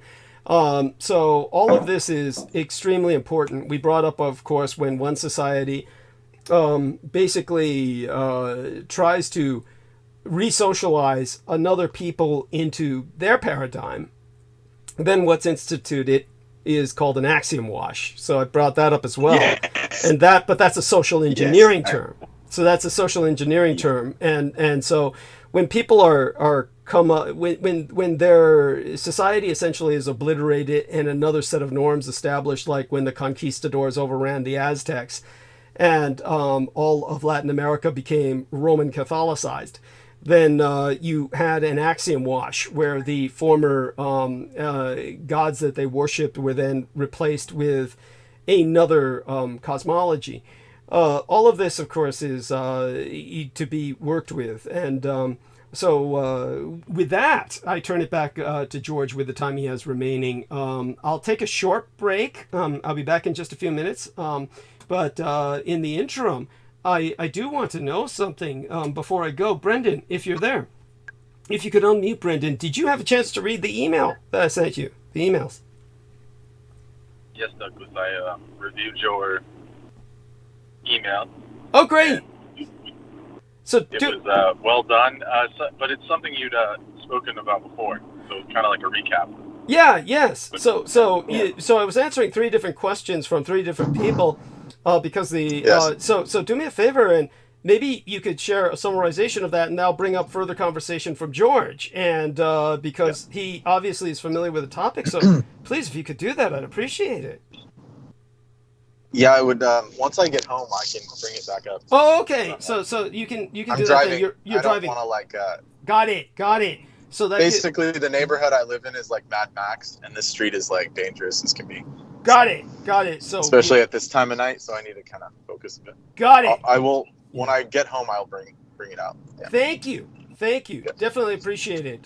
So drive safely. You can go mute now. Yes, he's right. Yes. He lives in hell on earth. Yes, he lives in a real shithole. Yeah, I'm passing the military base right now, the Air Force base. Yeah. And that's all dangerous. You know what kind of seedy shit can come out of that? Yeah, well, they're definitely at this point. It's amazing your cell phone still works. Yeah. By the way, the funny part about it is it's like they use it as industrial now, like it's rezoned or whatever. But there's still a commissary there, and they do land planes. Like when there was all the fires, this is where Trump landed. Interesting. He came here. Yeah, so it's still active. And it has an active nuclear reactor. So that's a nice little touch. Yeah. I'm like getting irradiated at the same time. So it's a vortex of evil. Oh my God, it is. By the way, Brendan was with me when I was preparing to call the MD because I couldn't call the MD without Brendan's help.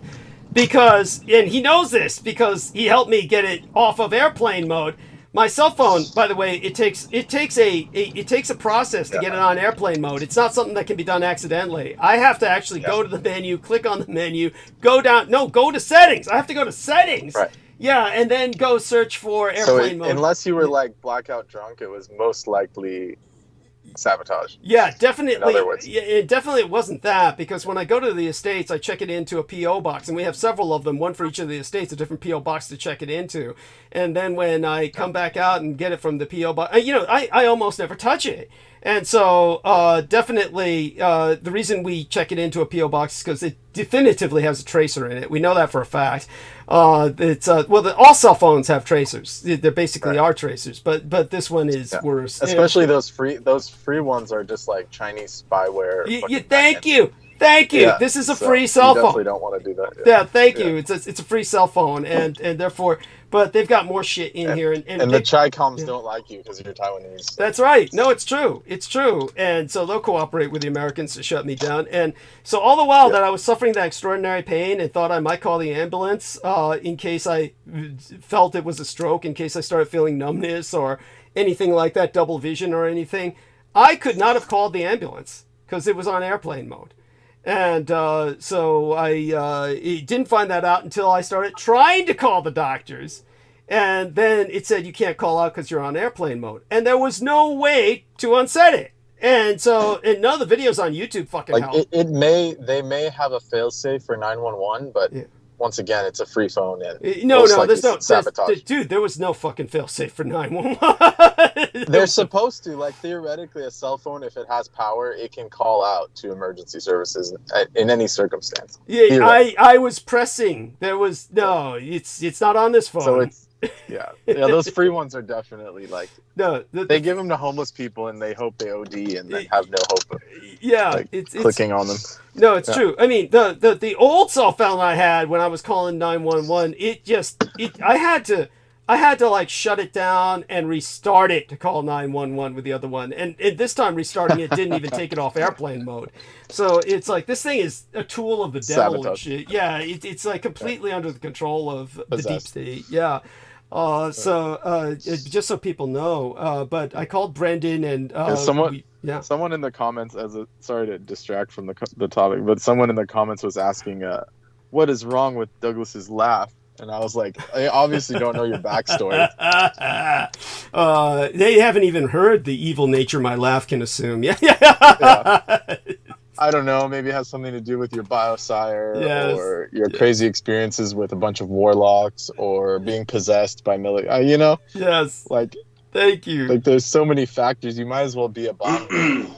Yes. Thank you. So, not to make fun of you, but you know what I'm saying. Like, no, I get it. They just don't know. They just don't know. No, and that's funny because it's Rose Belizia, and she's been around forever. So maybe she's just on the rag, but yeah, it's some kind of but it's like they were saying Nemo went to her channel and said she's got all these Peter Levinda videos up, so that explains everything. There's your answer. And it's in reality it's because you have Puru Bhadrapada, which is a Jupiter, one of the darkest nakshatras, but it's also Jupiter ruled. So that's why you have this very loud, boisterous kind of jovialness. Yes, thank you. There is a dark aspect to Jupiter, believe it or not. Oh, as I'm looking right at Jupiter right now, so bow. Yes, got it. The Celestials. Yeah, thank you. Thank you so much, Brendan. So George, with what time we have remaining, by all means, go into, say, for instance, when whatever comes to your mind. We're bringing up, of course, a number of issues, and hopefully you've been safe. Overall, have you been safe at work? Yes, no, I have been. Thank you for asking, Douglas. I do apologise. It's 7 a.m. where I am. I do have to make a move. I do apologise. Okay. I would love to be on but I look forward to joining. Hopefully we speak privately later on. If not, then before Sunday's transmission. So I'm looking forward to it. And it's one of the things that just reminding me about your laugh, Douglas. Yeah. Sometimes Sarah goes, "God, you sound like Douglas when you laugh.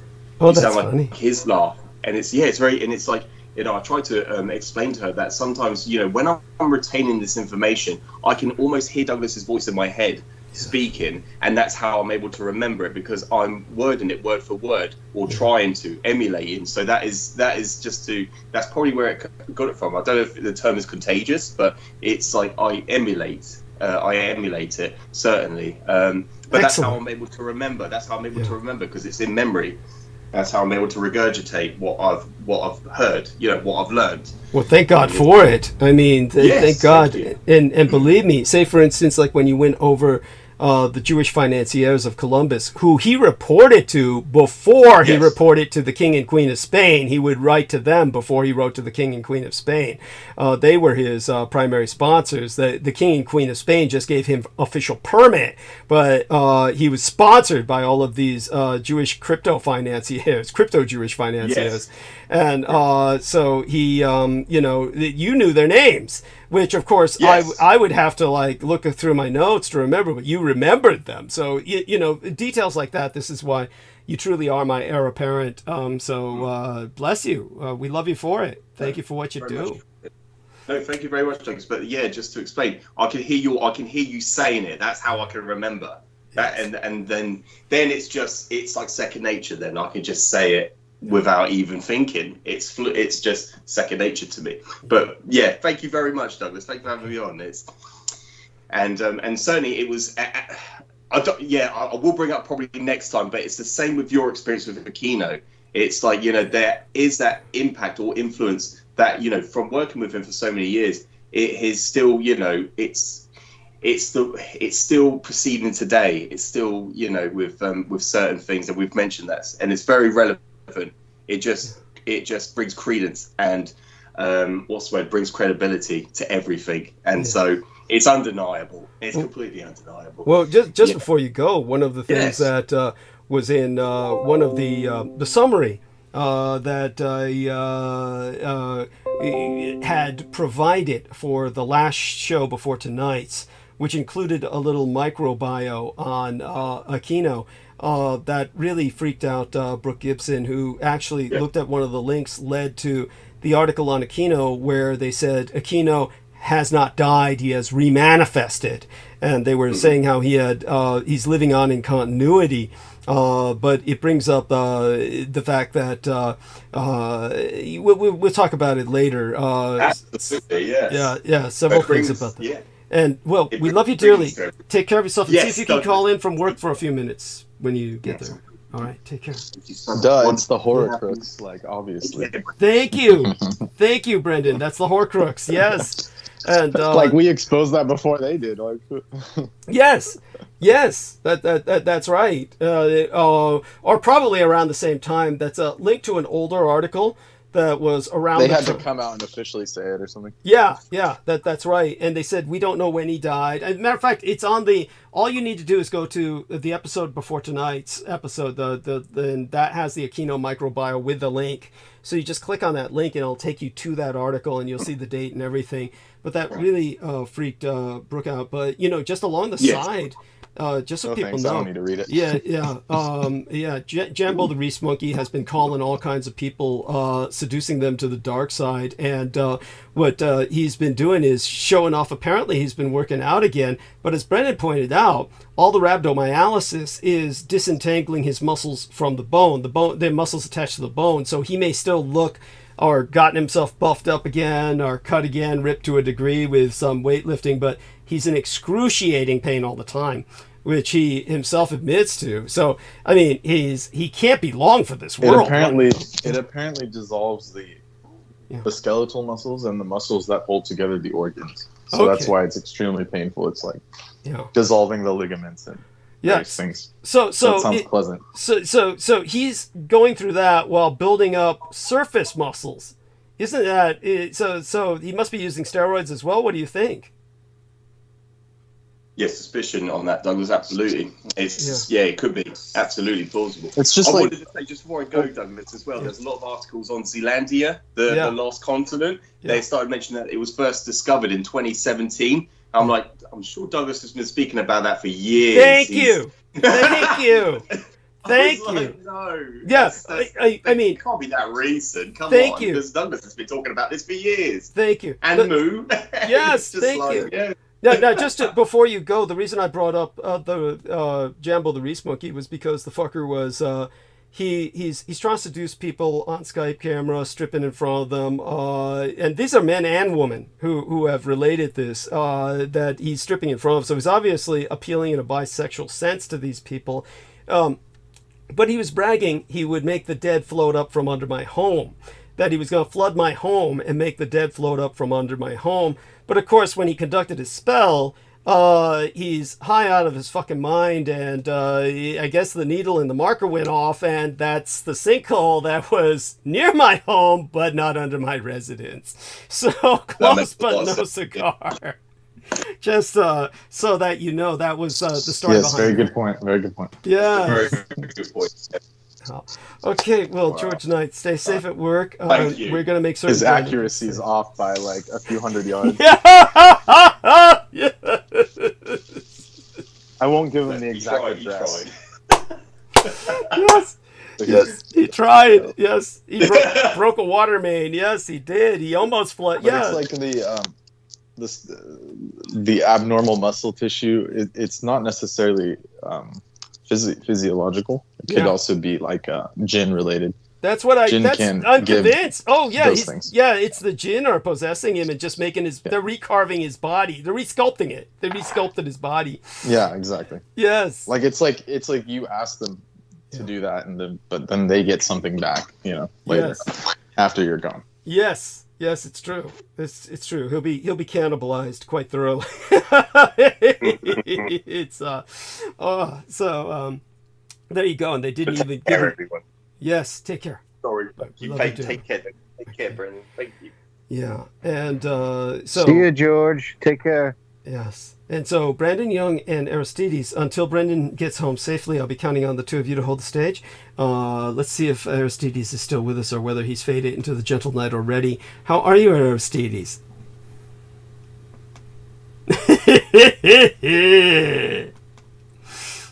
He's oh man, he's dead to the fucking world. He droned off.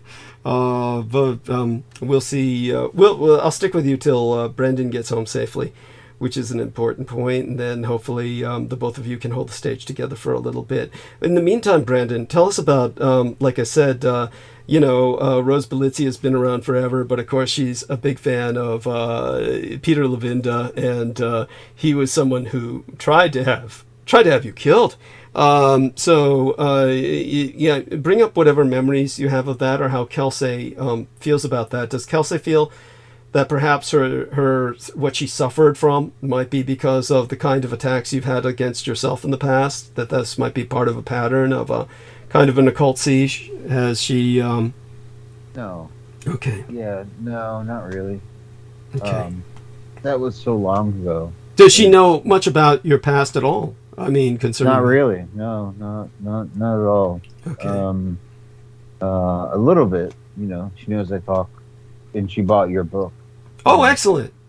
And she read it. And read it and gave it to me. Yes. And I'm like, I know all this. But I have it here, and but it's great. Yeah. No, she doesn't know very much. I kind of. It's like it's not really that big of a deal. But I will say this about Peter Levenda is that, he was discredited, of course, right? Many, many a time. Yes. But what he does is he sort of disappears for a while and then resurfaces. Yes. Like a virus, yeah, like a virus. Yeah, like a wave of viruses, yeah. Exactly. Yeah. So much like a virus, Levenda's, he's coming back here and there. He was very much discredited with taking photos with John Podesta, who was the Democratic operative who was associated very much with the conspiracy theory of Pizzagate and so on. But he was one of the people behind this whole push to make quote-unquote UAPs Yes. Uh, The new like term. the new term, which is not UFO, UAP, known to the wider public, which I think failed miserably. You know, but we still, like today. You know, we had the Mexican unveiling of the new Taco Bell Crunch Wrap. And it was basically, when I watched that, it was like a magic trick. Yeah. It looked like it was like a magic trick, and they I don't know if many people can understand Spanish, but they said the Nazca mummy. They referenced all these different things. I mean, it's just ridiculous. But no, I don't really. We don't really talk about the past too much in regards to that. But Lavenda he is one of the legacies of Aquino. Yes, as is Richard Aquino. Dolan, who's also on the playlist of Rose Belizia, which is why I guess she came back all ragging tonight against my laugh and bitching about people conducting this so-called research on the computer and shit. Well, that's all Dolan does, is research on the computer. Thank you. And he's, I mean, if he, the fact that he is sort of the scholar of UFOs or whatever. Ufology. They used to call it ufology. I guess they're going to try and call it wapology now, but go on. Yeah, exactly.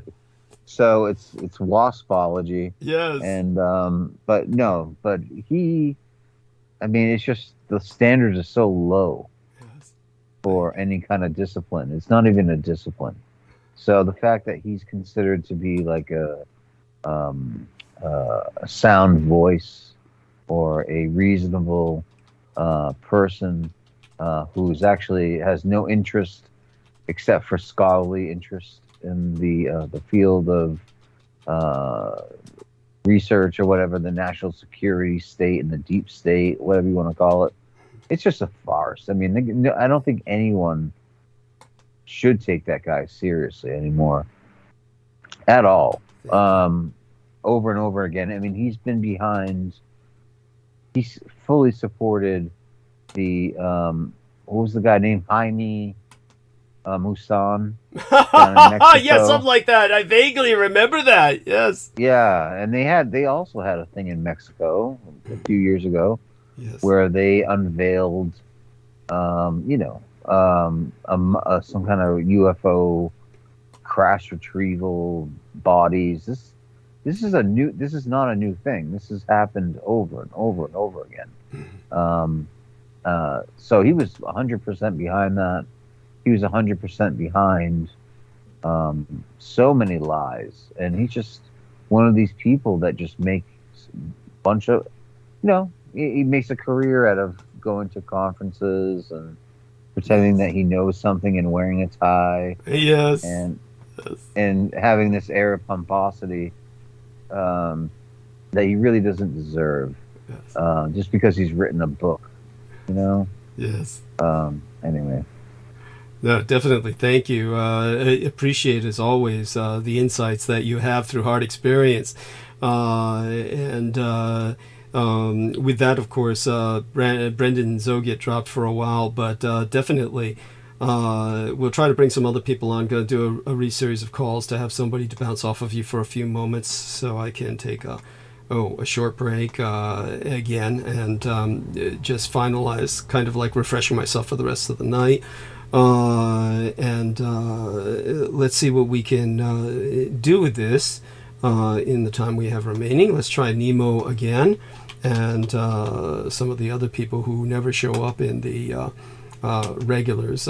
Sammy Romero, one of them, of course. Let's try that and see if they be available. 11:14. Oh yeah, he may not be returning to work yet. He does get time off, so yeah, he's still playing the role of father with everything that he's been dealing with lately. So let's take a look at this. All right, so let's see if anyone else responds. The call's going out, Real Tech Geek was mentioning something else that he found earlier. Don't know if that's still on his mind. when it comes to everything I've been dealing with, as people know, I'll be glad to just, how would I say it, carry through tonight's transmission and then kind of go back into a rehabilitative mode until Sunday. Damn, nobody's responding. And Aristides, let's try him one more time. Aristides, can you hear us? Just out of curiosity. Because one thing I might try is, well, what can I say? We'll see if Brendan's going to jump back on, if he responds to what I say. Other than that, what about your classes? They've resumed. You're teaching, right? Right. Tell us about this. So, well, this semester, an introduction to Shakespeare, sort of a survey course, and it's only it's a couple classes a week, and it's remote, so it's all online because people are very scared of COVID still. Yeah, that's been going on. I wanted to ask if you got the water I sent like a month ago. I think it was a month ago. Was that you didn't send California water in plastic bottles, did you? You said it was plastic. It was from Whole Foods. Oh, okay. Okay, so that was you. That was me. You got it.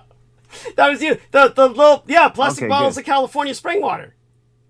I don't know if it's California. I think it's 365 is the brand that Whole Foods uses.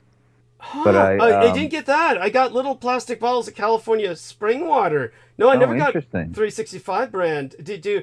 So I thought it was Sammy Romero from what he insinuated or alluded, but I might be wrong. Right. But it was two like plastic wrapped sets. Yeah. 2 sets of plastic water bottles, right? Okay, well these should have been like 24 packs. Yeah, these were like 2 24 packs. 2 24 packs. There you go. That was me. Yeah. Okay, excellent. Oh, thank God.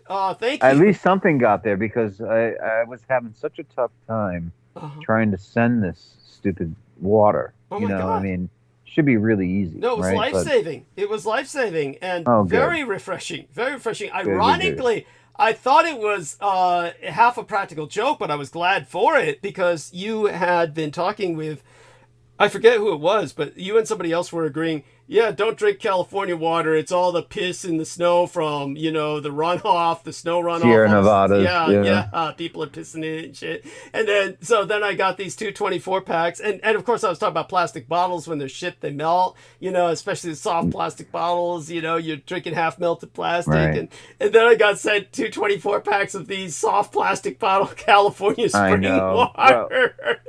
Well, that's fine. No, it was great. It was great. It's far more refreshing. I'll let you know than the goddamn German Gerolsteiner, which is more like. Is it really? Yeah, as far as I'm concerned. Yes. That was super expensive, by the way. It was like $72 for a case of those mineral waters. So yeah. I figured, let me try this. Let me try the 24 pack from Whole Foods. Yeah. And oh my God, Brandon! I owe you my life. No, Brandon. No, really. Thank you. God bless you. I'll do it again. I just wanted to make sure that you got it. Oh, no, definitely. I got it right away. That was really early last month. That came. Well, the cool thing is with Amazon, you can apply your EBT card, card on Amazon. You just have to pay the small delivery fee. Interesting. And you can send it anywhere in the country, maybe the world. Right. So I sent it straight to Green Street. Yeah, you have EBT? You have EBT? I do. Wow. Holy shit. Yeah, I guess they pay you teachers so little. I guess they pay you teachers so little they have to give you that. Is that the case? Jesus fucking Well, Christ. I mean, there are like millionaires that have EBT, Okay.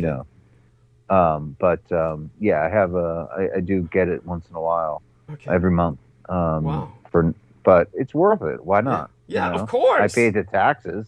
Yes. I'm not in a state or financially where I can not have Thank you. that amount of money coming in. And I'll spread the wealth. I'll spend it for my parents, and I'll spend it for people I love. So yes. I'm glad that you got some water, and I'll send more. Oh, bless you. Thank you so much. If you want. Yeah. Yes, of course. Oh, my God. Yes. No, it's definitely needed. No, that's incredible. I am profoundly grateful beyond expression. I was wondering who my mystery benefactor was. Honestly. Now I'm worried that Samuel Romero might have sent something that never arrived. So it definitely looks like what you sent arrived. Okay, good. And, I know it arrived. It sent me a notification that it was there. Well, the problem is sometimes they'll tell you it arrived. That doesn't mean the person was able to collect it because it could have been stolen from their front door. That's what I was worried about. Yes. In San Francisco especially. Yes. Oh, San Francisco more than any place on earth. I mean, yeah, and then they began to, like Brooke was saying, they began to just take what had happened once with Sammy. She sent me a microphone that was stolen off my door. When she sent me a microphone stolen off my door, then what happened was then they marked my place unsafe for delivery, and that was the excuse. The other motherfucker who was supposed to send my electric blanket that she had purchased for me, he came over and just sat in his van and wrote places unsafe for delivery, so he didn't have to get out of the van and deliver it at all, and just went up the street and was fucking around where it just miracle upon miracle that when Brooke and I called the Amazon and we were dealing with a completely crazed individual who kept us on the phone forever, trying to tell us this whole story about, that I'm not going to get the blanket. And then he was just, if we related that story together, people would have a better perspective on this. But there was, she's saying all these things that are logical and rational about why this couldn't be a conspiracy. But, when you really hear it, it could not be a conspiracy. It was just we first off when we called the Amazon, we had a manager, a supervisor who came on, and then the guy who was in San Francisco, who's like the sub delivery, he told him to leave. He said, "I got this, you can go." And then the supervisor left, and then he said, "Now I'm going to hang up on you two," basically. And this was after giving us this long crazy story about how we wouldn't get the delivery. And then and we were saying, why can't you just call this individual and tell him to, since he's in the area, to deliver it to my door? And then that's when he said, I have to hang up now, and hung up on us. And then we had to call Amazon again. And then the Pakistani fucker who answered it said, and I shouldn't say that, he helped us. He said, in his heavy Urdu accent, he traced down where the van was. And he said, it's right outside your door, but up the street. And that's when I went to track it down. I said, should it say Amazon on the van? He said, it must say Amazon on the van. But it didn't. It wasn't an Amazon van. It was this subcontracted flying squirrel van. Yes. And that's when I caught the guy, and I told him, and I basically said, give me that box. I pretty much just robbed this guy, like highway robbery. Took the goddamn package from him. I had the phone on all the time so they could hear everything I was shouting at that guy. Give me that box. And, he's like, what are you talking about? Oh, I don't know what you're talking about. And I said, you were outside my door and you didn't deliver it. Yeah, no, you weren't there. Oh, yeah. He just came up with 3 different lies, as Brooke would say. And then he just finally gave me the goddamn box because he was afraid I was going to come in the van and throttle him. Then I took it home, and but that's how we got the stupid first electric blanket she sent. It was just miracle upon miracle we got that. But that's, there you go. Anyhow, Brendan's with us again, and so Brendan, good. Were you able to hear any of my commentary or something? No. What were you saying? What did you say?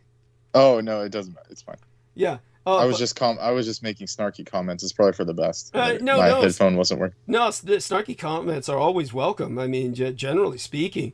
I mean, of course, some people we know, like Brooke Gibson, might go overboard a little bit. Right? Yeah. But that's my name's Brooke Gibson. I'm from South Carolina. Douglas, I love you. That man, a fine gentleman. Oh shit! Oh shit! Yeah, keep taunting her. I love you, Brooke. I'm just kidding.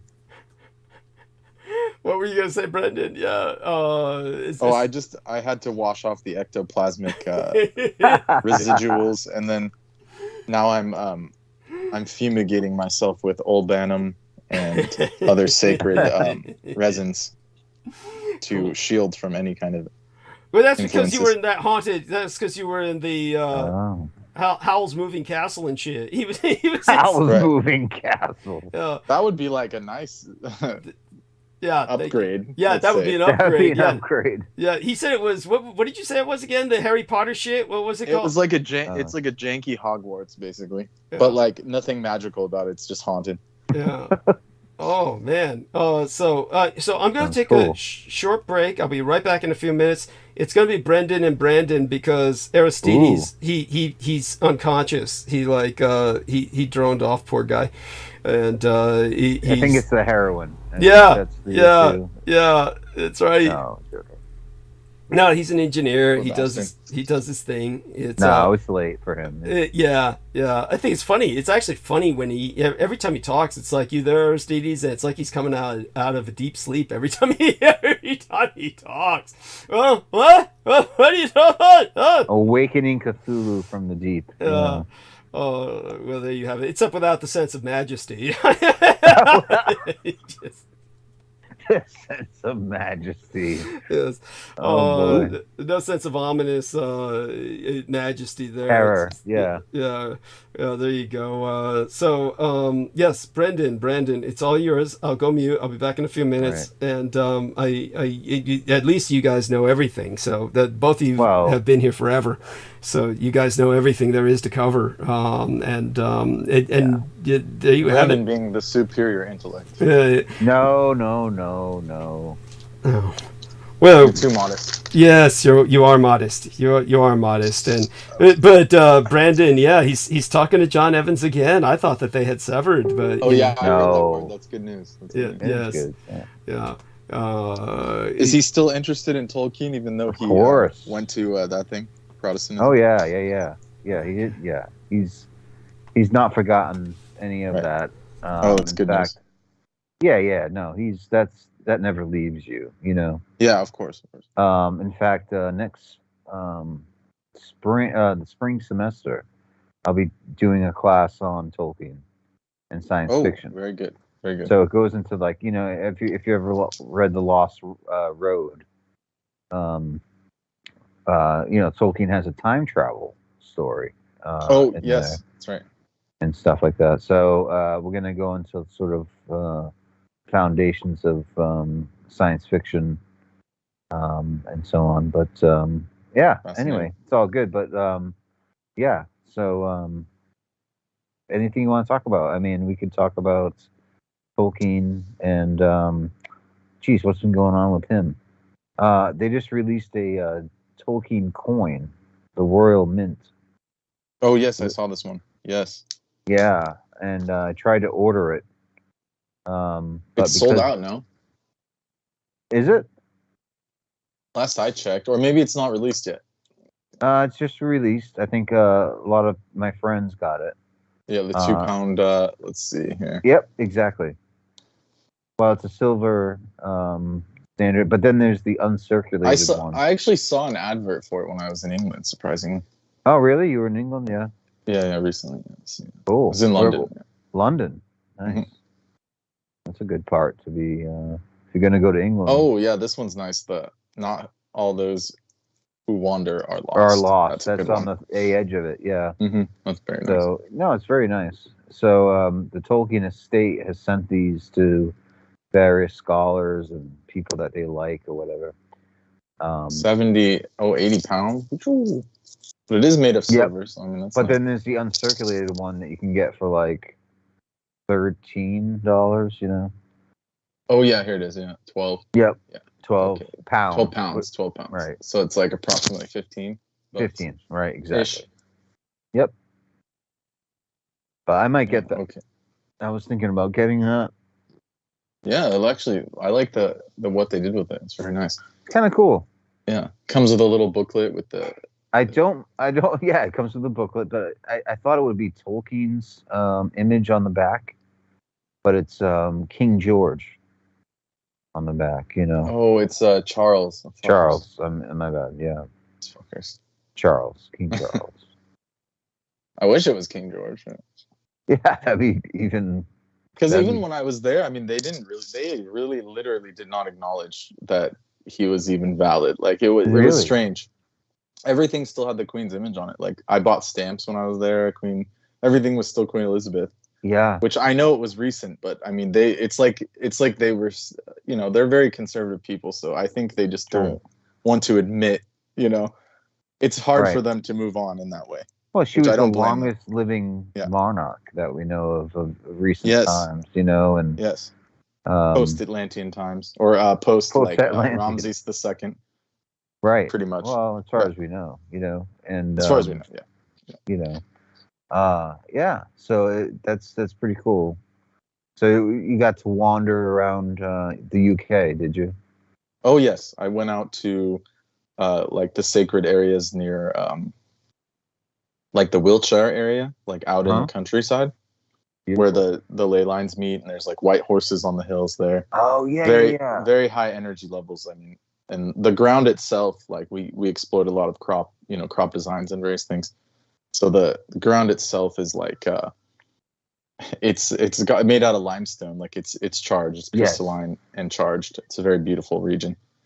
Then we went down to like Ramsgate, which is down by the coast, like near France. You know that kind of by I think Dover, near Dover, kind of. And then Canterbury, we passed through Canterbury, so I got to get that like cool Robin Hood vibe, you know, like the real English. That's sort of what's the name of that town where Robin Hood, the sheriff of Nottingham. Yeah, Nottingham and all these places. That's like kind of the region they would be. Canterbury is more of a Chaucer thing. Chaucer, yeah. But there's the cathedral there, and that's where Max Spears actually used to go around. And really? Yeah. It's a beautiful place. I mean, it's really apparently the cathedral there is just incredible, you know. And there's the Bishop of Canterbury, who is like the one remaining Catholic, or maybe even Anglican. Really? Yeah, there's some specific King Henry VIII put in charge when he took over all the monasteries and made his own church. The Archbishop, this guy. Archbishop of Canterbury, exactly right. So, yeah, it's a very sacred area. I think the whole country is like that. He's crowned most monarchs over the past 1,000 years, so he's no joke. There you go. Exactly. Yeah, he's the one that anoints the king. Yes. And the queen with the oil and all that. And exactly. I mean, it's a beautiful country, and there's so much history there. I mean, like, there's a reason why like the world rulers are like there. You know, I don't want to get into too much, but that's kind of just there's a reason. Yeah. And Scotland as well. People forget about all the Blessed Isles, like Albion's, the Blessed Isles, like even Ireland included. That's why, you know. Yeah, there's a reason. You know, you're right. He's exactly right. It's marked by the ancients. I mean, that's like the best way to tell any place. Well, it's old. It's very old, and you know, I mean, people take it. In America, we take it for granted. We think that you know, England is it's old, but it can't be as old as the Middle East, you know, or France or Rome or anything like. But it is, you know. Yeah, it's older. Yes, it's even older, right? They salted the whole Druids influence there, and that's right. Who the beings that knew about the Triforce and all these things, like they were like also Vedic as well, which like Druidism is Vedic anyways. Like the men of the of the wooden door, right?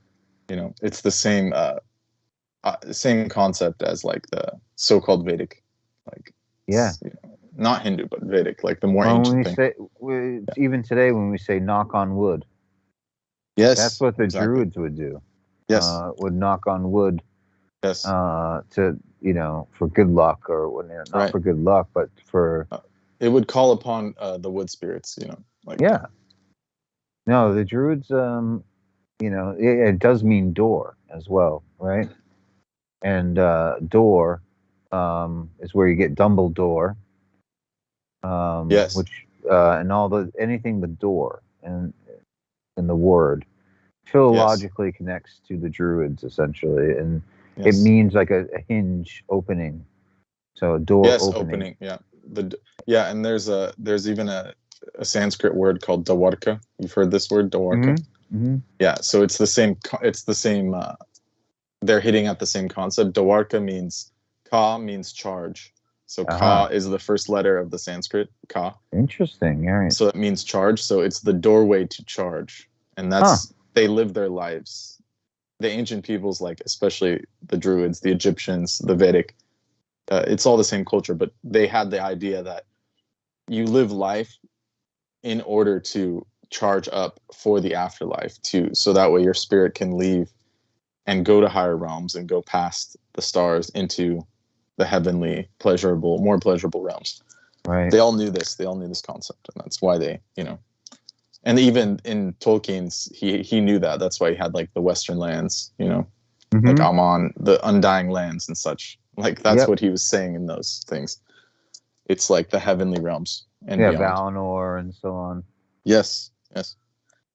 So that's a very important concept. The Egyptians, like they had the pyramids pointed at certain constellations, so their spirit can just go straight out past they don't have to, reincarnate and different things happen after death. So, and the Druids knew this too. Well, you can see it in their burial rites, like why else would, and same thing with Norse and the, is that they were buried with their dogs and their belongings, a lot of times with their ships.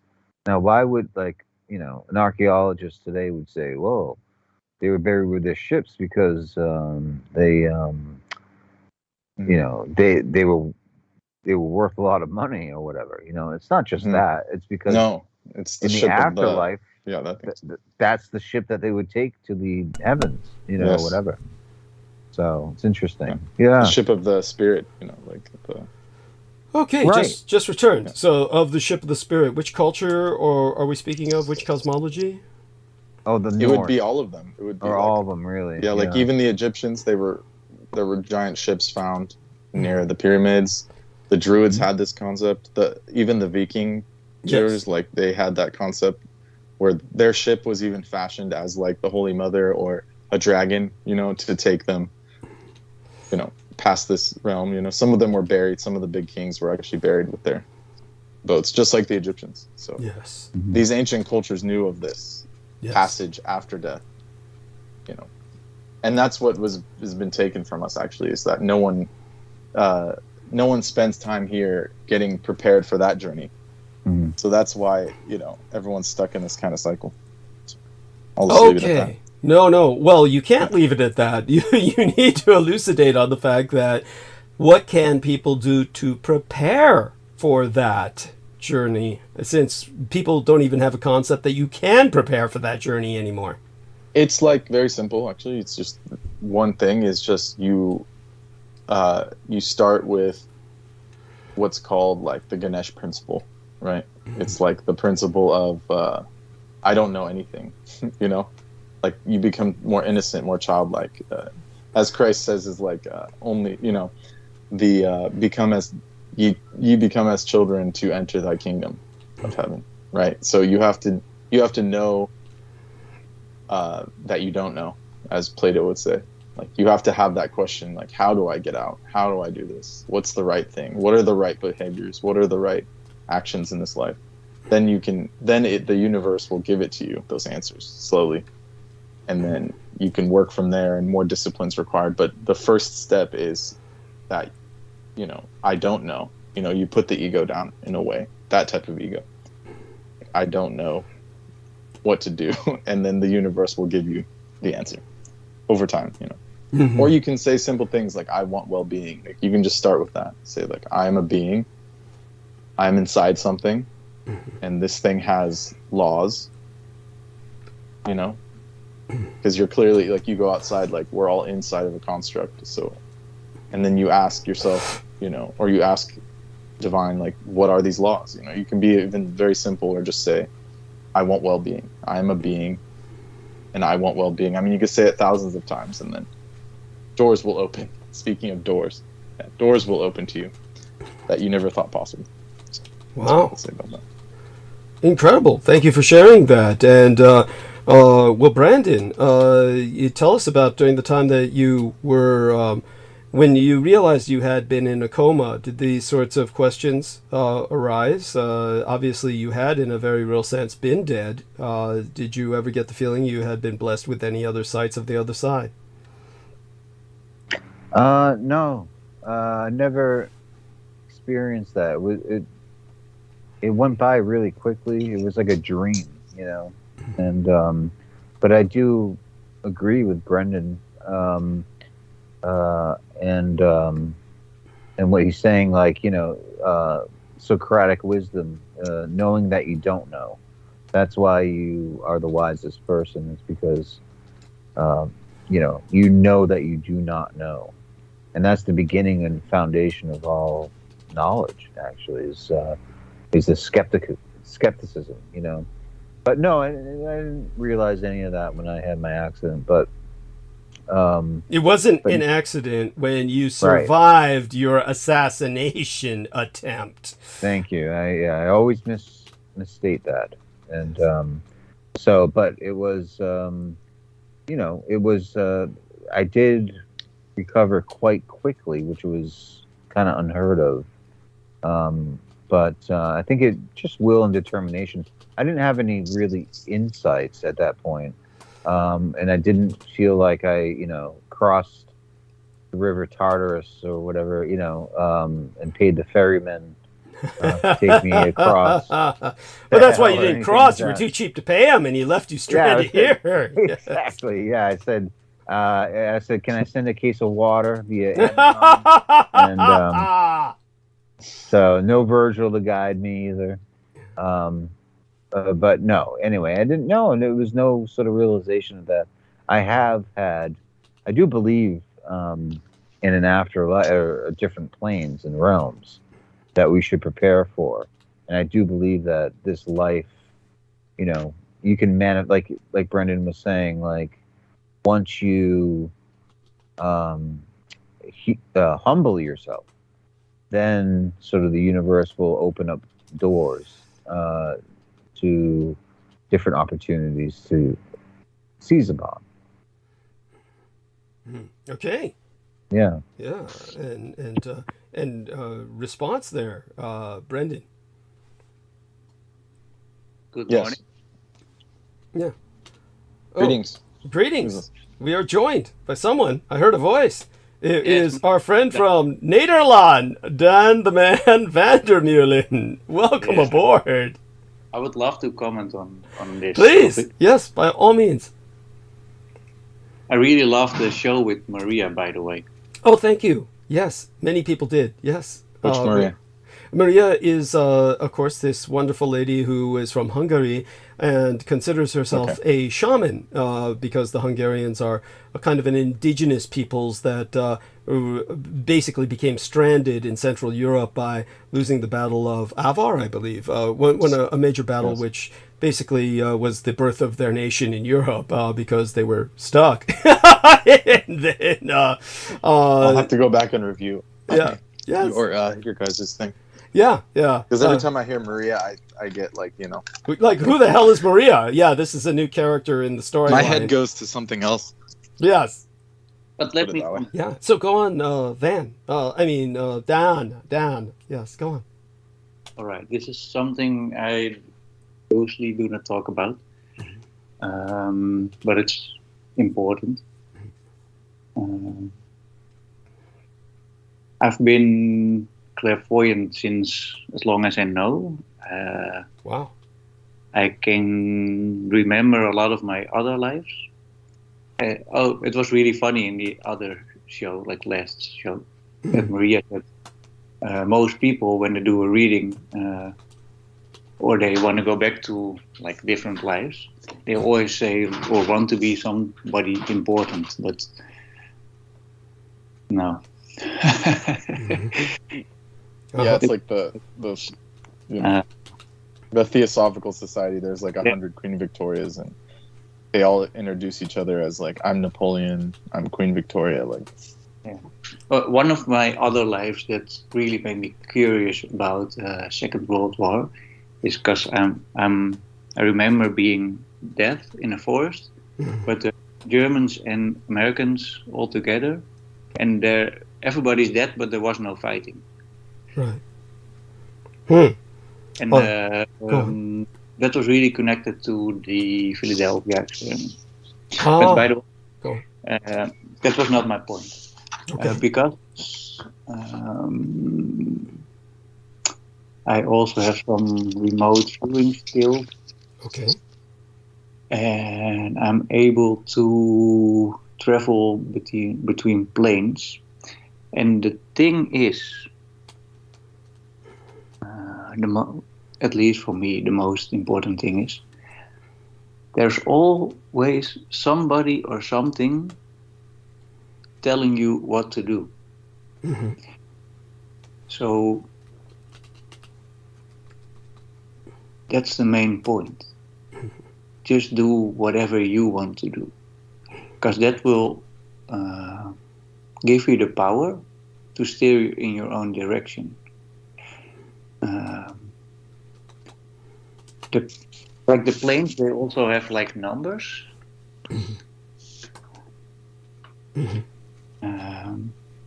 There's one plane, like, okay, let me explain it like this. When you die, the thing you're most focused on, that's where you are going. Ah, yes. And I was also thinking this when I was listening to Maria. Like when there's this big epidemic or something like this, people all focus their mind on like fear or something like that. So when you die in a state like that, you become trapped in the plane of fear. yes. Go on. And that's they can use your energy. But if you realize that you are the one calling the shots, when you die, you can go anywhere. You can do it while being alive. You don't necessarily have to be dead for that. But the funny thing is,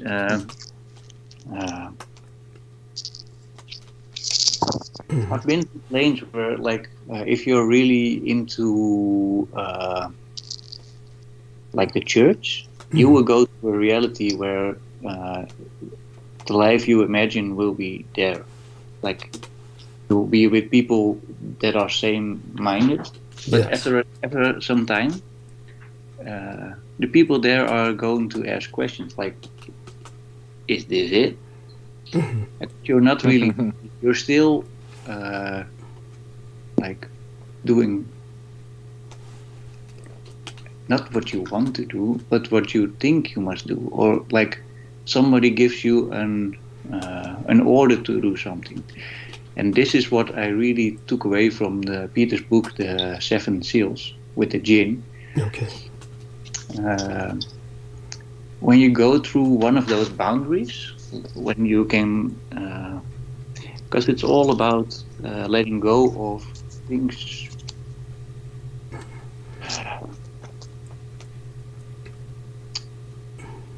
I need to find the right English word.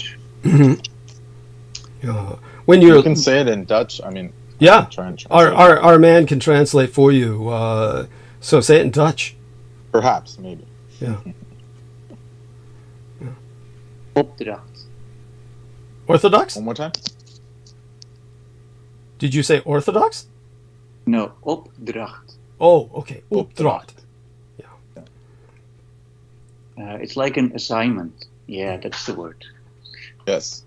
But the crazy thing is A job. Yeah, like a yeah, like a work to do. There's always somebody saying, "Oh, Dan, now you need to do this. Oh, you're almost there. Now you need to do this. Now you need to do that." I experienced this in a really crazy way. You know. How did this experience describe your experience? Yeah. Like the level of church-minded people, that's somewhere in between. But if you go on higher levels, or levels where you're more free. In this plane, it looks like what Vikings had with what they called Valhalla. It looks like a lot of nature. It's like Scandinavian-ish. But the funny thing is, there was this small building, like a small cabin. And I went in there, and there was this really strange entity. And he was saying, "Dan, this will be your last assignment." And I just started laughing. Well, because that's always there's always somebody saying that you need to do something, even on those planes. Yes. And that's also what Peter encountered with the angels. They're still having an assignment for you, because that is what's keeping you bound here. If you let go of the need to do something, the need to do an assignment, then you're free. And that's different from just being like, oh, I will just see and...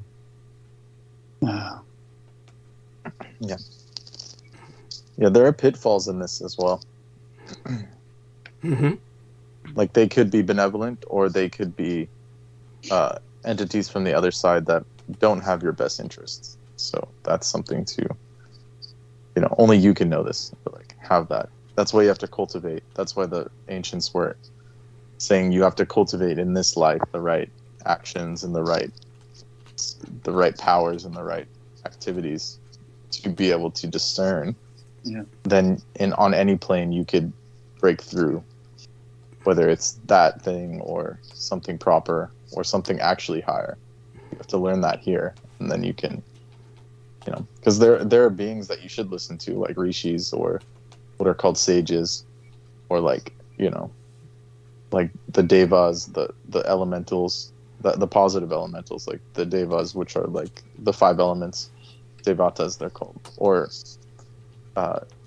there's also beings that are on lower planes that are not so nice, but they could still intercept your spirit. So that's all I'd say. Yeah, that's the one thing I really missed as a child. There's not much information on how to deal with it. Because my energy is really open. I was, as a child, attacked a lot by like low frequency entities. But because I remembered so much of what I did in other lives, I could fight it up. But it cost me a lot of energy, and now that I know how to deal with it, so easy. But if nobody tells you or trains you what to do.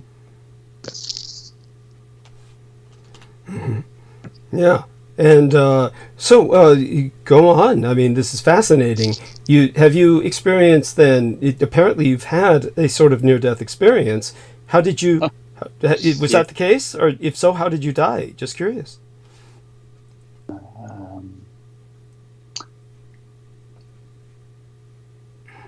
I fell when I was ice skating. I punctured my lung. Ooh! I walked around with it for 2 weeks. Oh, it reminds me of how, go on. Yes. Oh, go on. You're having flashbacks, aren't you? Yeah. I felt a little bit ill. I went on my bicycle to the GP office, and the doctor almost fell off his chair. Right. You need to go to the hospital now. I'm like, why? I just got here. I needed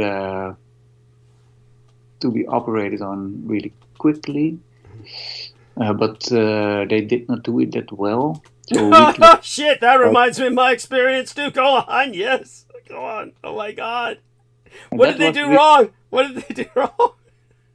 Oh, I asked like one of the doctors, like, how could it happen? He said, yeah, there's a lot to do with experience. So I was like, who the hell did it then?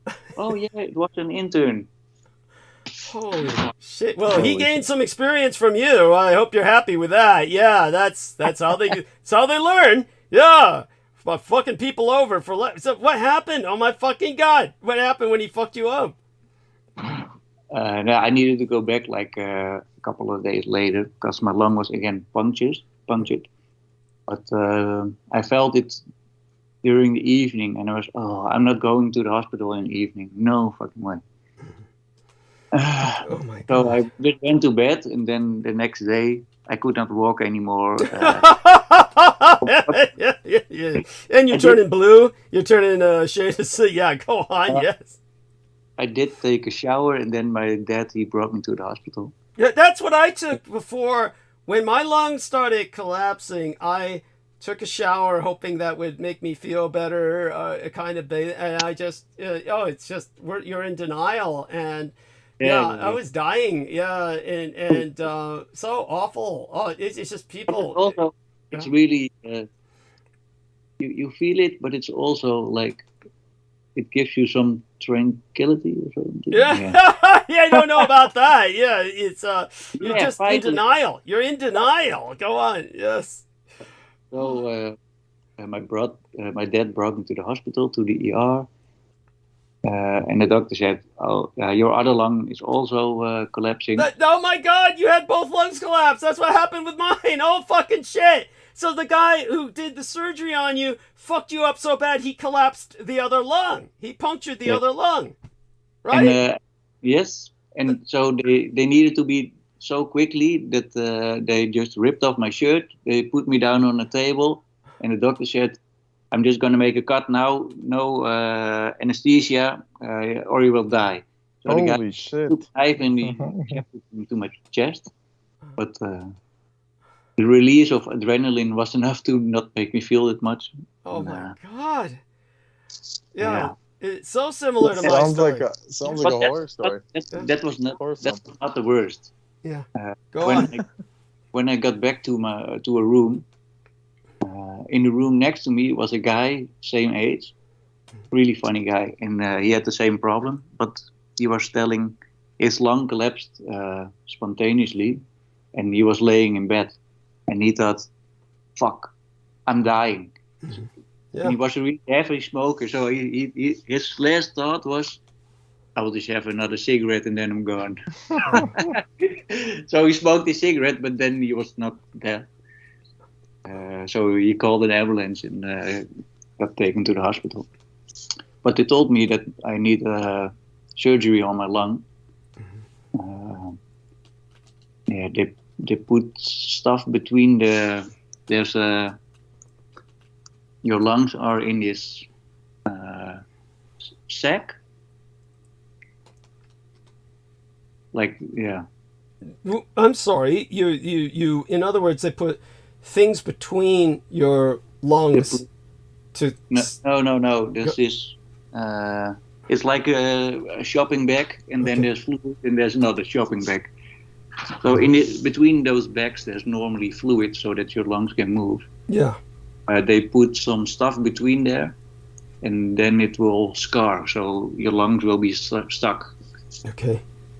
But the guy pretty much what they did to you, Douglas. Yeah. But they used an adhesive. They used an adhesive to adhere your lungs to your rib cage. Is what you're telling us, right? Yeah.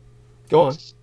But the guy in the room next to me, he had the procedure like one day before me, and it was I could hear him scream like a fucking pig. So I was like, "Oh hell! Wow, I'm next." Holy shit! Go on. This is some crazy thing from my clairvoyance. Uh-huh. On the outside of the building, I always see, but not like, I can see they're standing the House of Pain. That's on the side of the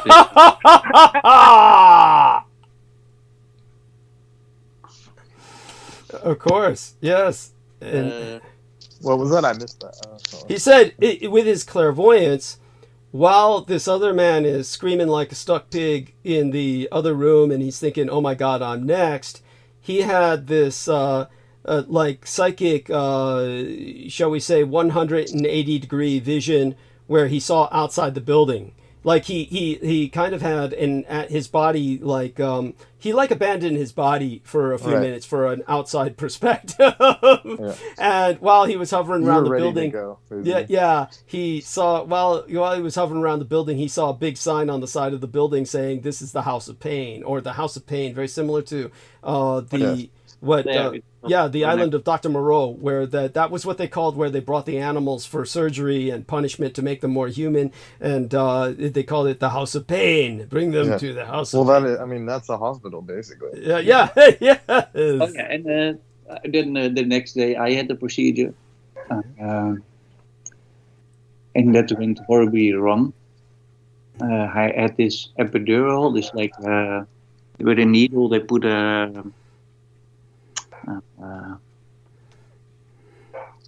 like this rubber tube in between your vertebrae. Yes. Oh. Brutal. They needed to sedate my left lung. But they sedated my right one, so I could feel everything. And the lung, most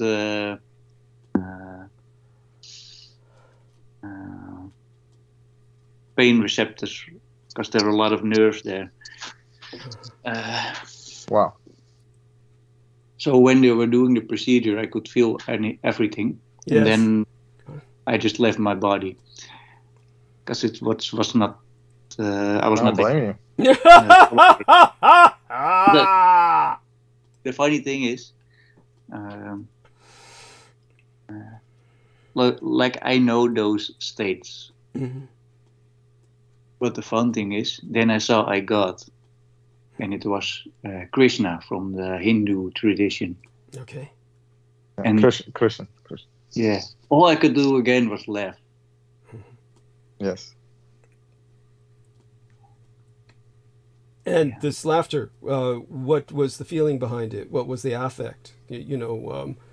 Laughing because joy? Was it joy or just the irony? Was it?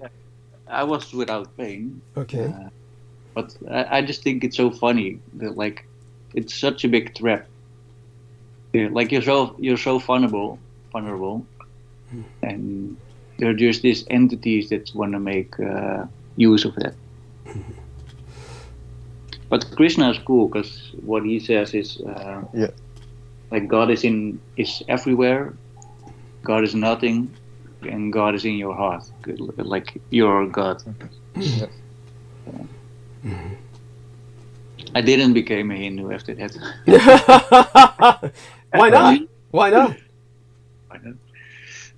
I mean, Hindu is not Vedic anyways. Like it's a Vedic deity that was taken by these people, these so-called Hindus. Got it. Okay. The thing is that Maria also says, I do also a lot of healing on people.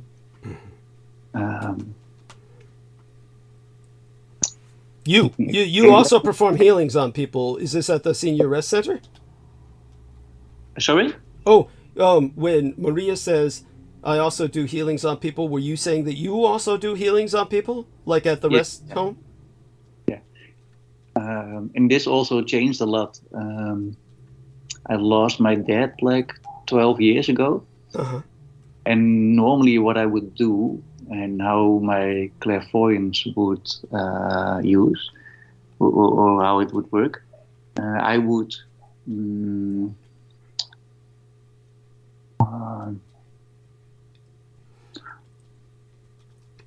take up all the energy that was in the room.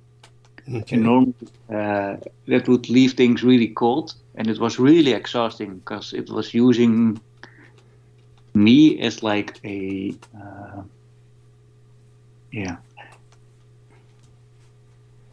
like almost like a capacitor. So it's that's right. I was like the capacitor, and then I could see things, I could interact with things, whatever.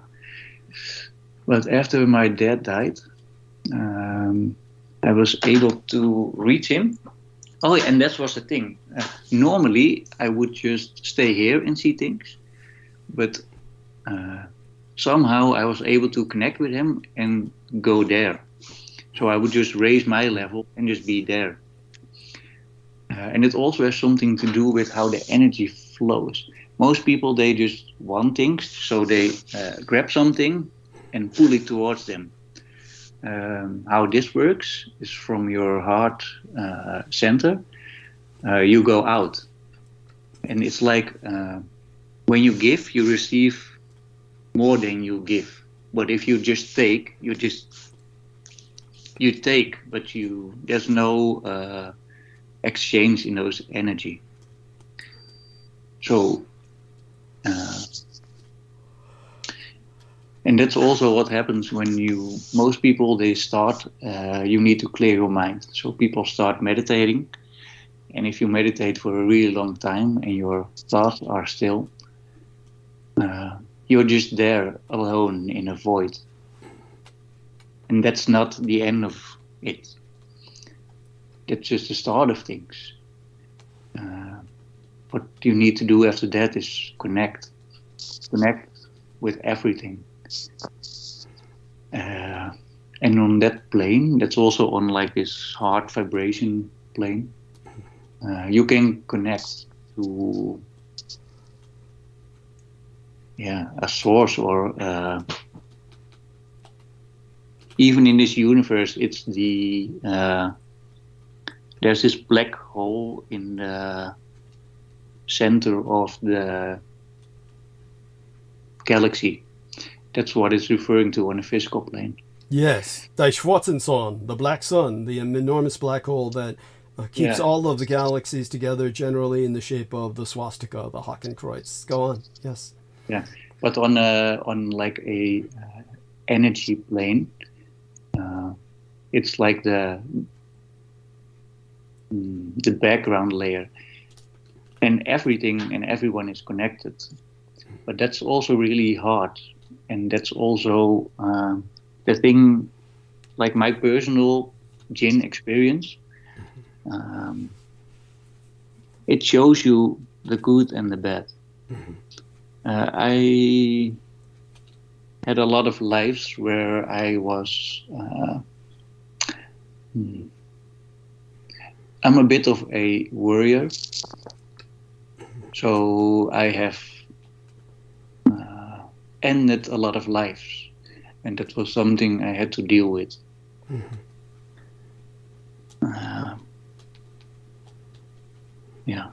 Okay. So, like in the big picture, those are just things that needed to happen, but not only for me, but also for the other party. And it's also a thing of, how do you call that in English? I think it's called presumptions. Okay. We have these thoughts, and they don't even have to be our own thoughts. If you believe those thoughts, they will steer you in some direction. So you need to let go of those really persistent thoughts, because that will free you, and that will help you in your journey to really choose your own path.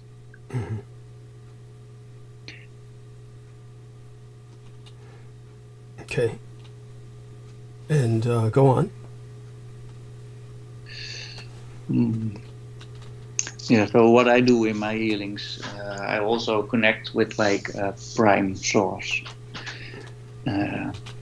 I've been through a lot of those layers, and I have never really encountered a real God.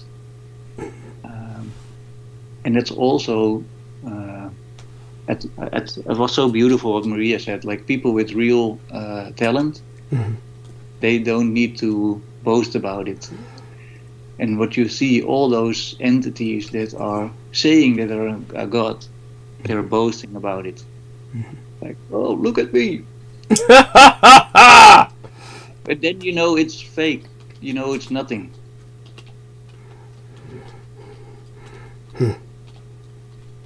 Yes. I remember this really strange occurrence. I was like in a between lives state. And I was in this big cube, and in front of me were 9 smaller cubes in the wall. The middle one was empty, but in those boxes were 8. I could describe them as like Tibetan monks.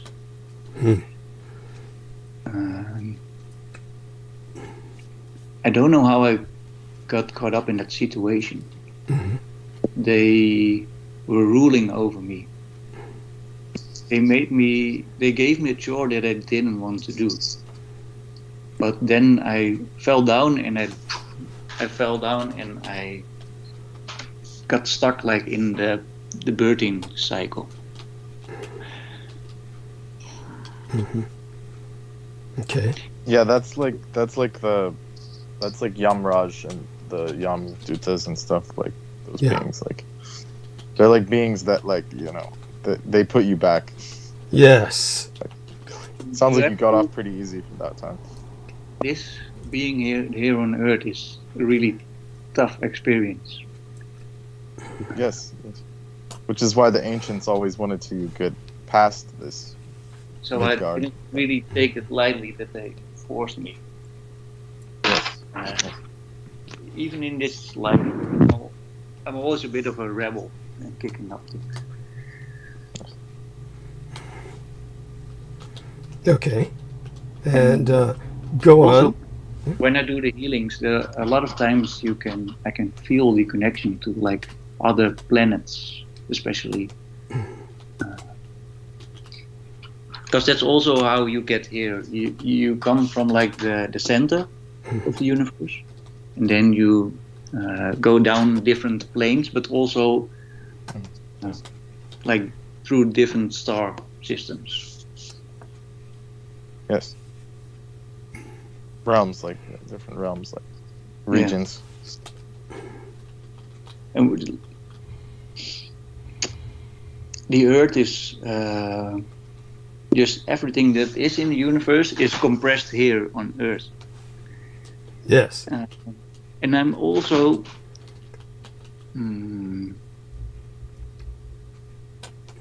skeptical about aliens. Good. Because my reason for this is also because this is the place where everything is compressed. If you go farther out, it is less compressed. Yes. And one really good thing is I mean, like the 3D aliens, I mean, are a joke. I mean, like, they're beings like that are strange, but not that. I've had contact with a being.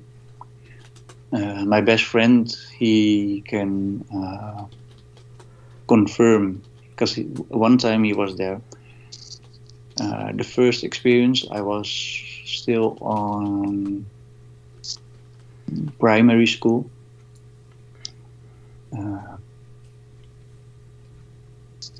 had a sleepover with his friend, and the house that he lived in was a really big villa, but strange things always happened there. Later we heard that one of the last owners, he killed himself in the well in the garden. But I could hear the guy running up and down the stairs at night. Oh, wow. So there was already like this vibe there. Later in life, I learned how I could help those people. But one evening, we were up till, I think, 2 or 3 o'clock. And suddenly it got really cold in the room. Yes. And outside of the window was this being. And we were scared as hell. Of course. But it didn't go away. It was quite small. I think only like half a meter tall. 3 feet? No, 1.5 feet. 1.5 feet tall. Yes, go on. So, no. We didn't sleep that night. We stayed awake till morning. Who were you living with? It was you and who else? Sorry? Oh, who were you living with? I was just sleeping at my friend's place.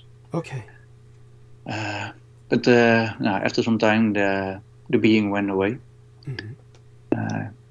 That was around the time you said you were up till 2 a.m. So that's, that's when a lot of people just start to go to sleep, because that's when the bars close. So in America, you stayed up till 2 a.m. You fell asleep then because he went away, the being went away, and so then you decided to I was just trying to, because people do that. They get so exhausted. Because sleep. We were so scared. Yeah. But that's also why I still remember it, I think. Of course. Years later, I think in my first year of high school, mm-hmm. I got to know this really lovely lady, Anya. Mm-hmm. She really helped me so much. Mm-hmm. She trained me how I could deal with those things. Because I could be walking next to somebody and information just starts coming. Like this one time,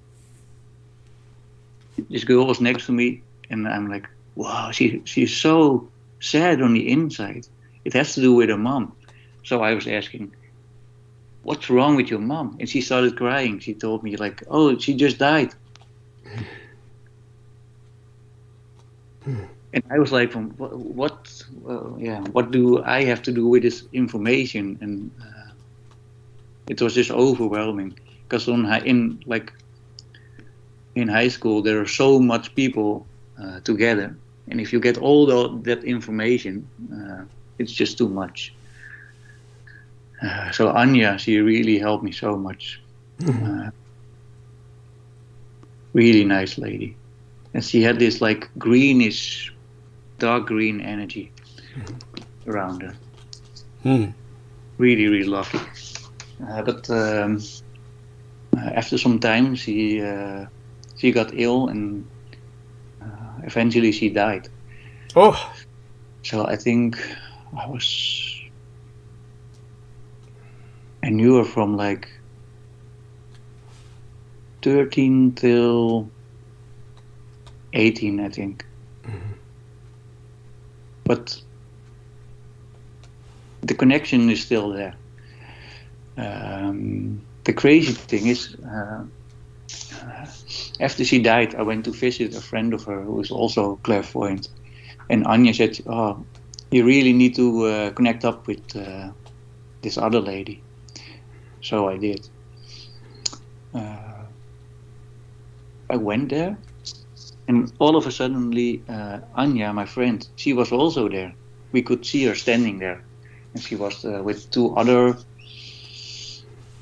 people. And she said, I need to show you something, because I know you got so scared when you saw this being.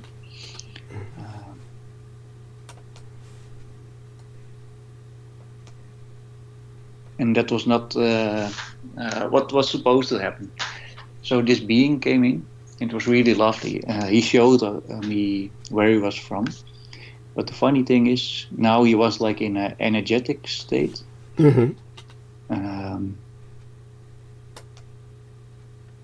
He was like golden. But the funny thing is, there were like maybe 40 or 50 other beings there, and they were smaller in size. But he was telling they were just one being. Okay. Because they were so connected. And for him to be on this plane took a lot of energy from him. The thing he wanted to know was how we could survive on this plane, because they couldn't understand it. Also because their consciousness was like one, and our consciousness is so fragmented, because we're also all one, but we don't experience it like that. So that really opened me up for how you can connect as one. Okay. I think if I would describe it, you could, that was like a multi-dimensional being. Okay. Yes. Yes. Yeah. And yes, go on with this is profound. For some context for people that like, yeah, it's like our human spectrum is only 0.01% of the entire electromagnetic spectrum. Yes. So it's scientific. It's not just like, oh, seeing spirits. It's like there are beings outside of our visual auric field that are present and can be seen by people, such as, you know. Mm-hmm. So yeah, that's what I would say about that. Mm-hmm. Yeah. Okay. And yeah. So by all means, go on. I believe that Brendan has a lot to contextualize whenever Dan is trying to explain his experiences, and they're profound. Brendan really understands the context where he's coming from. So we're in just the right company for this to be shared. So by all means, Dan, continue. And and I'm wondering if you use any of this to help guide people. You live in a retirement center or a care provision center for the aged, but they like. Yeah, go on. I can see it like a week before their energy starts to change. Yeah, then you see before they're going to die, right? And then do you help them? Do you help them process? Help them cross to the other side? I think me just being there is already helping. Okay. Yes. A lot of what it's such a crazy job because I see a lot of people die, and because you're there like 3-4 times a week, they're sort of your extended family. Yeah. One of my favorite clients just died Saturday. And I told my wife, it's so crazy. I was so pleased about how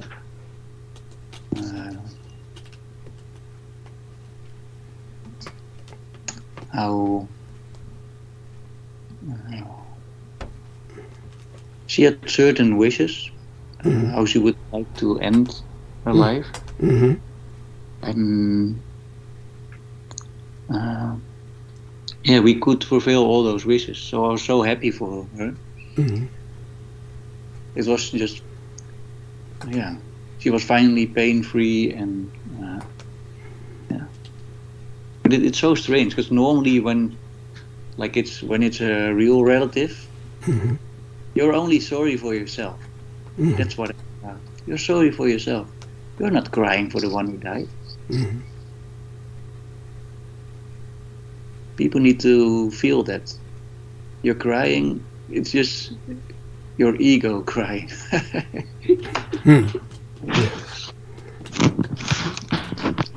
It's just like dying is just like being born. It's just a natural thing. Yeah. Okay. Yeah, and well, you almost died with the lung collapses, just like I actually did die and experience some after-death experiences. So, I mean, and you've kind of had after-death experiences yourself. So, I think this is important to emphasize. And by the way, so the photograph you've shown us of your arms and the buildup on your arms, how did you get your muscles so incredibly bulked like that? Was this after the lung injuries? You went really back to working on yourself?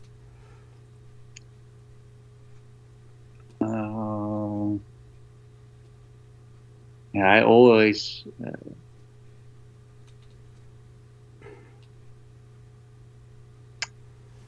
sometimes I get messages, and one of the messages was the stronger the body is, the more energy you can contain. So I took that to heart. Oh, and that's something I really, really want to say here. Yeah. One of the biggest things you can do for your health is eat Celtic salt. Mm. I know you are. Yeah. It's even in the Bible, if you know where. Start the day with half a lime, key lime, Okay. green lime. Okay. It can also be like the lemon, but lemon is more man-made. Lime is more natural. It's natural. Yeah, key lime is best, like the small. Yeah, half a key lime, the juice of half a key lime, and then a pinch of Celtic salt.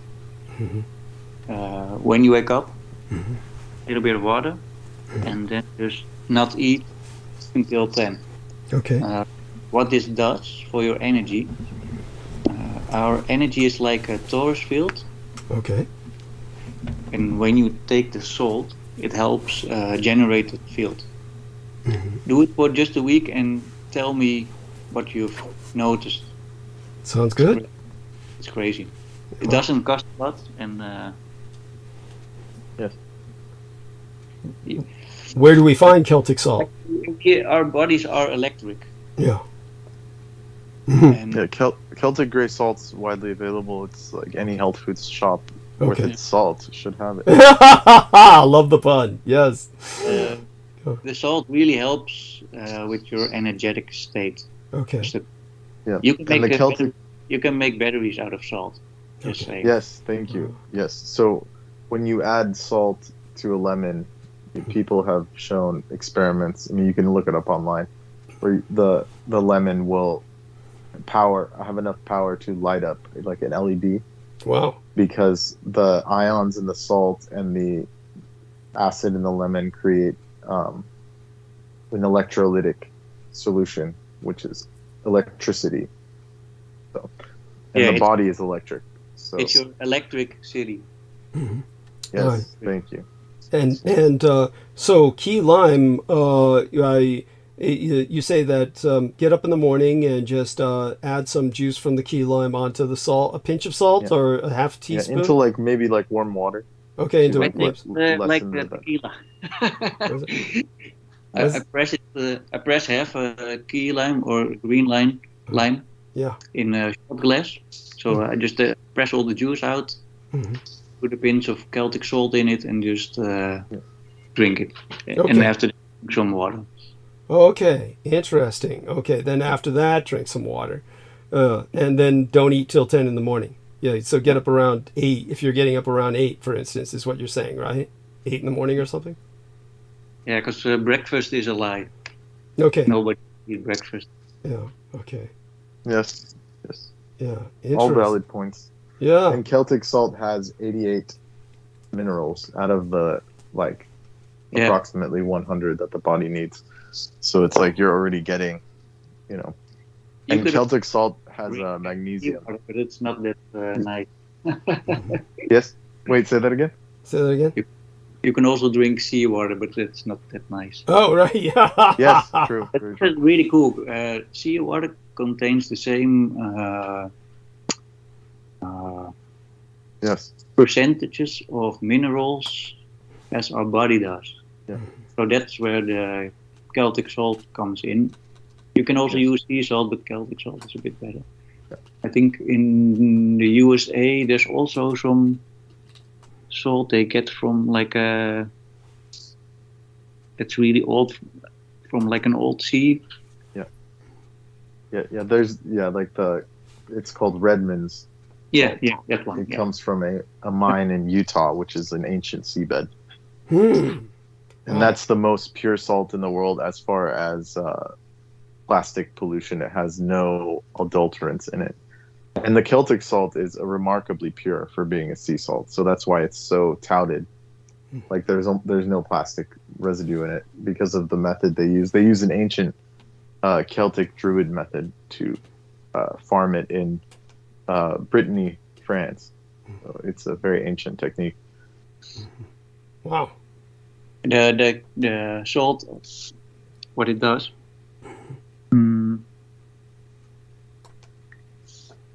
We have these membranes in our body, and the membranes, they need salt so that fluids can go through it. So if you're deprived of those minerals and good salt, the body is not able to transfer all the nutrients to the right places. Yes. Yeah, like the cells are osmotic membranes, so you have to have the correct balance. And that's why people they drink water all day, but they never get hydrated, because there's no ionic charge on the inside of the cell to bring more water in. Ah, excellent. That's why they gave out salt pills in the Navy. That they issued salt pills because, the sailors couldn't hydrate by drinking water. They had to give them salt so that they'd retain the hydration. Yes. Yeah. So it's well known, There you go. By the people that want people to know it. Yes. And the thing about the seawater having the exact minerals that the body needs to survive, some authors have conjectured that that's proof of an intelligent creator. Yeah.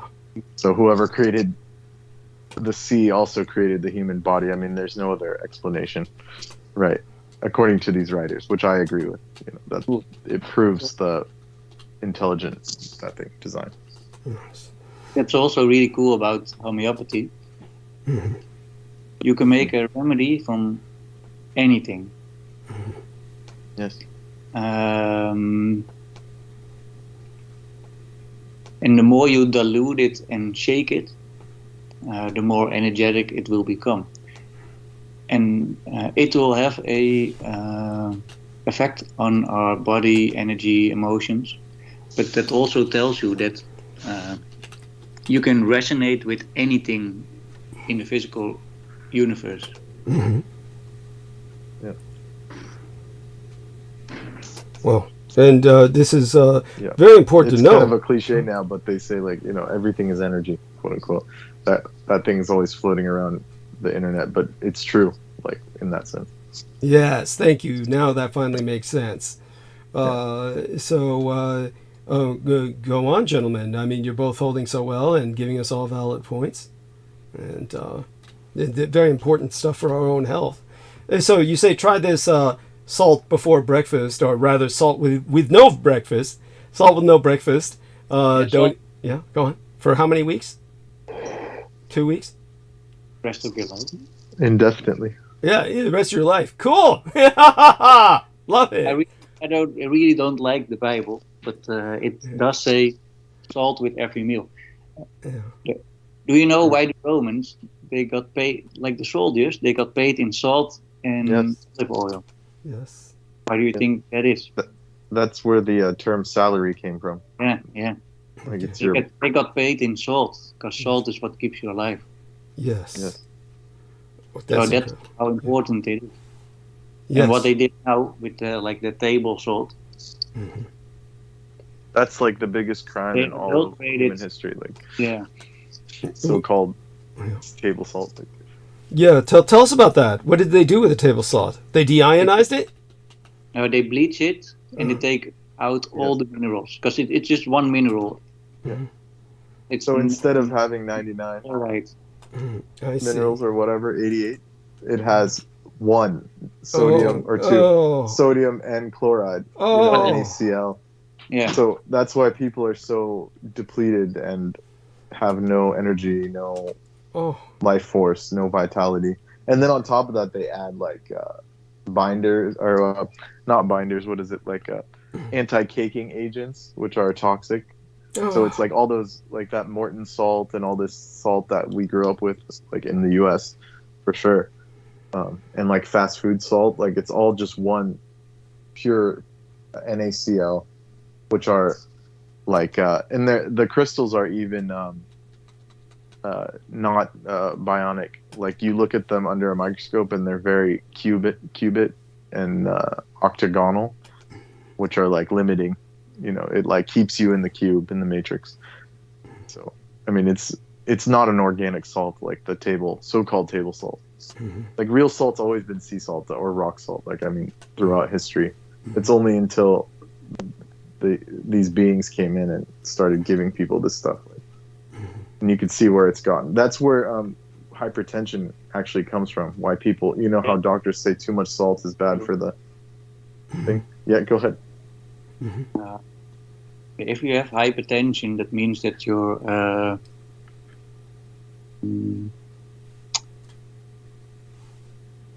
your body can't reach the cells, so it just turns up the pressure. Yeah. So like the blood doesn't fill the capillaries. Yeah.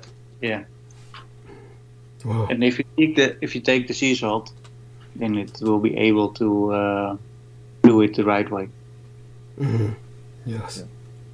Wow, that's because incredible. You're lacking. Mainly, it lacks the body lacks magnesium. Yes. In that kind of scenario. Yeah. Magnesium is the most depleted mineral. Okay. Yeah, that's because we magnesium. You take it up with your feet, and we're walking on shoes. Nobody just would pick it up from the earth. Yeah. You want to supplement magnesium. If you buy pills, it's just because there are almost no receptors on the inside of the body. You have to buy oil and just magnesium oil. Yeah, magnesium oil, and put it on your lower limbs. Your feet. Right. Yeah. Your feet. That's and why when you go onto the beach, you know, like it rejuvenates. Like everyone that like enjoys, you know, if you're even in a cold water, like you go touch your feet on the ocean. Yeah. You absorb all those minerals and you feel energized. That's why people like walking on the beach and stuff. Barefoot, as they say. I'm 15 minutes away from the ocean. Yeah. Wow. Incredible. You live 15 minutes away from the ocean, you said, or 50 minutes? Yeah. Incredible. Doug's pretty close, but Ocean Beach, it's full of syringes and shit. Yeah. You don't want to go barefoot around there. No. No, it's that's not the place. No, it's What they did with medicine is the same what they did with salt. During my education, I also did some phytotherapy. It's like a herbal therapy. And what they say, what was it? Phytotherapy. Yeah. Phyto. Pito. Yeah. Pito. Do you know that, Brendan? No. Pi. No. Let me type it. Okay. He's got to type it into the text box. Okay, yeah. I'll check. There we are. Phyto. Yeah. F-Y-T-O. What they did with medicine is a lot of things like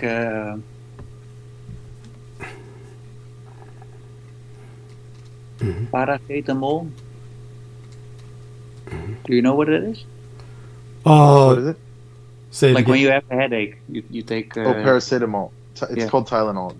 Okay, got it. Yeah. Okay. That is just what they used to do in old days. They would chew on. There's this particularly this tree that grows near water. Let me see what it's called. And they would just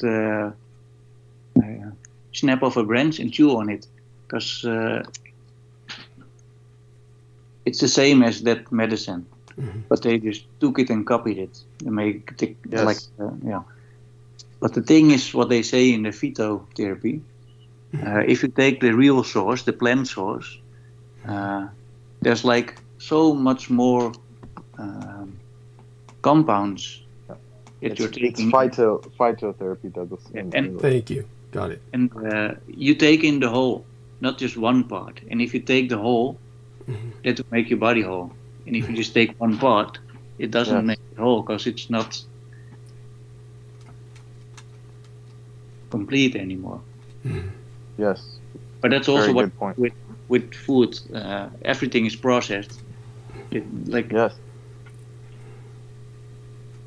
people always tell me, "How can you eat so healthy?" Just go to the section with all the fresh food, the meat, and that's all you need. Yeah. Yeah, brilliant.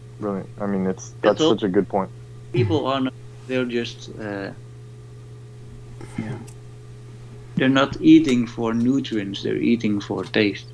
Right. That's the problem. Right, exactly. But a lot of these nutrients processed are also tasty. You know. Yeah, I was about to say a lot of these processed foods taste like shit, so I don't know what you're talking about. The majority of this, I mean, Jesus People get Christ. desensitized to them, and they think that's food. You know. It's disgusting. I mean, or like they add chemicals. Yeah. Like what Oreos have been proven to be more addictive than cocaine. it's disgusting. I can't stand Oreos. Oreos taste like shit. They're They like, do. Yeah, they're horrible. oh my god, grape soda. But they put stuff in them. I mean, they put like addictive substances. There you go. People that like don't have enough awareness or like they don't come across these things, like they'll never know.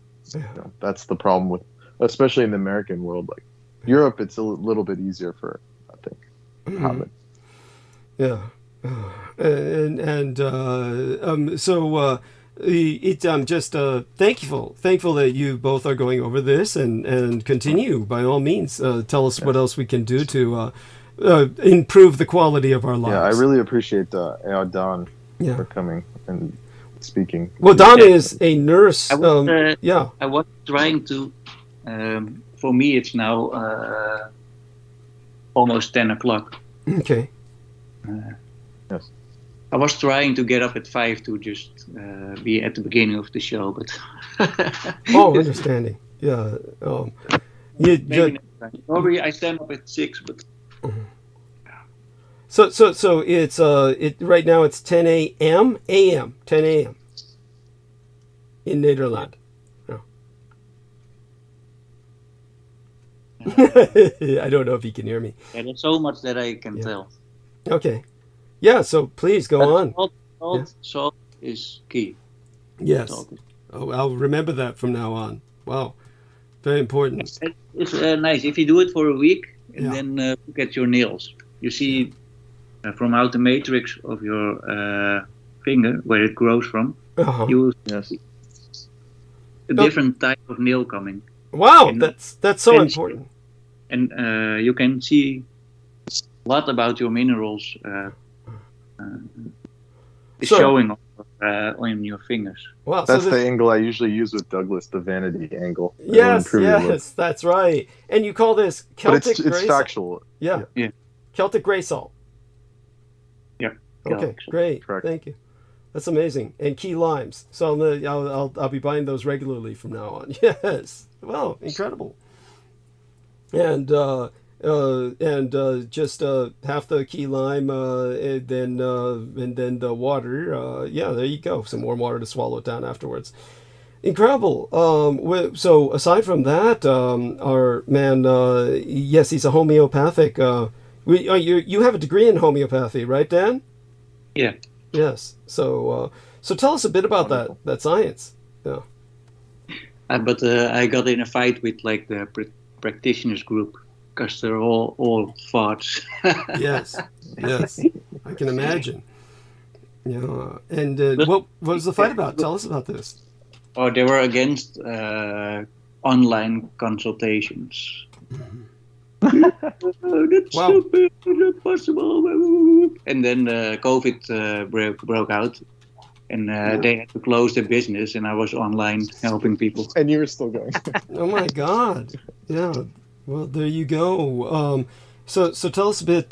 Just keep going with other suggestions. They're all welcome. And and of course, Brendan can help where we're having trouble understanding. Most of the time, your English is quite good, but Brendan knows a bit of enough of the Germanic languages where he can help when we come across any issues of misunderstanding. By the way, how did you meet your wife again? I think I asked you that last time, and then we got caught up with some other things that happened. I was knocked off air. There was a dedicated denial of service attack. So That's what ended the last episode that you were on. Is that what you call Brooke now, or is that is it an actual attack? No, it was an actual attack, but like I said, Okay, wow. you know, it might have even been the Dietrich artelect just saving my ass because I felt like shit. But Oh, that's right. yeah, but yeah. So the at any rate, it happened at just the right time, really, for me. But Nemo and Dan continued talking for several hours after that, from what I understand. Oh, yeah. Yeah. Yeah, we had a really good conversation. Yeah. Well, yeah, where is Nemo? I haven't. God knows. He both he and Mark H were in the chat room, and then they both just kind of like vanished. They were like. By the way, Want to talk about more about like energetic things or health things, food things? Oh, of course. Go on. This is like Brendan's specialty as well, so it's important to all of us. It's good to hear from someone else. So I really share this. Yeah. I think 15 years ago, I had this client, really lovely woman, Turkish, and she went to this guru in Turkey.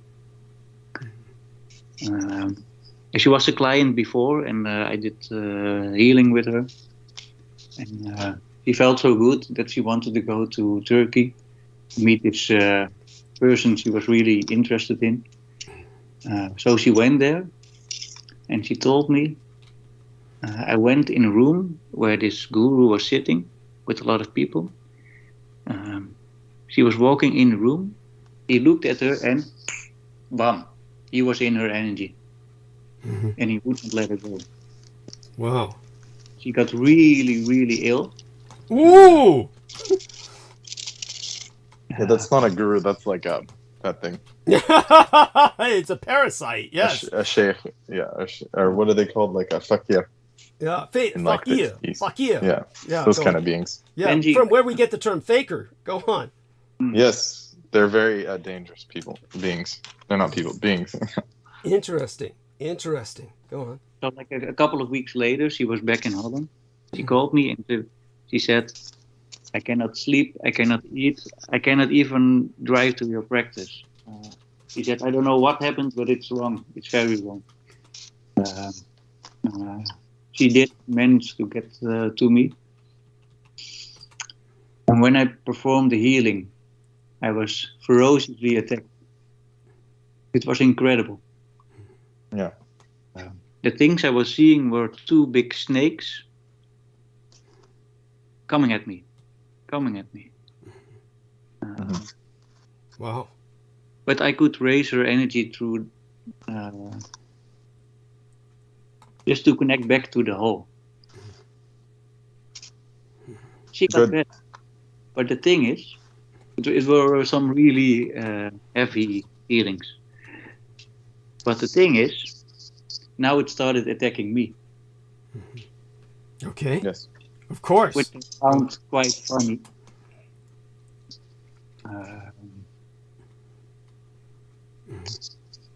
What I do, I put myself in fire. That's what I visualize. Wow. I will just go and burn my own energy. Okay. Wow. So if it comes in my field, it will also burn. Yes, good move. Did it work? I'm also, I'll get that later. So the snake entities, they did not come back. But I was like, let me see. I could see where it was coming from. So I just went into this trance, and I just visited the guru. Oh! So I was like, bam, I transported myself just next to him. Like, what are you doing? I find those things funny. Mm-hmm. Yes. Oh, and I told up or else. Mm-hmm. But that's my energy. I'm a really easygoing guy. Mm-hmm. until something attacks me, or people laugh, or And Yes. no, that's incredible. So he backed off after that. That's oh yeah, he was really afraid that he got caught. That's amazing. It's like Brooke Gibson against professional advice and confronted her stalker. She actually went out searching for him and then confronted him and apparently has intimidated that one particular stalker from Lebanon from bothering her again. Pretty incredible. So that's essentially what you did, was you confronted what became your stalker. And in your case, it worked as well. That's yeah. And tell us more. I'm sure. Yes. The other experiences that come to mind, because if I start bringing up some other questions, I'll take it into political zones we don't need to go into right now. So yeah, by all means, stick with the health, your experiences. Brendan Zoget has had a number of occult assaults as well, so he can very much relate to what you're talking about. So do go on. Yes. In all sort of things. A lot of times it are black dog skeletons, just people standing in your room, reptoids, beings. But the thing is, that's not what it really is. It's just entities. They can reveal themselves as any, I think, form. Yeah, Some of these beings. I'm writing a book about it, a children's book, self-defense, spiritual self-defense for kids. Because that's what was lacking. The thing that I learned is this: anything you can imagine, anything you can project,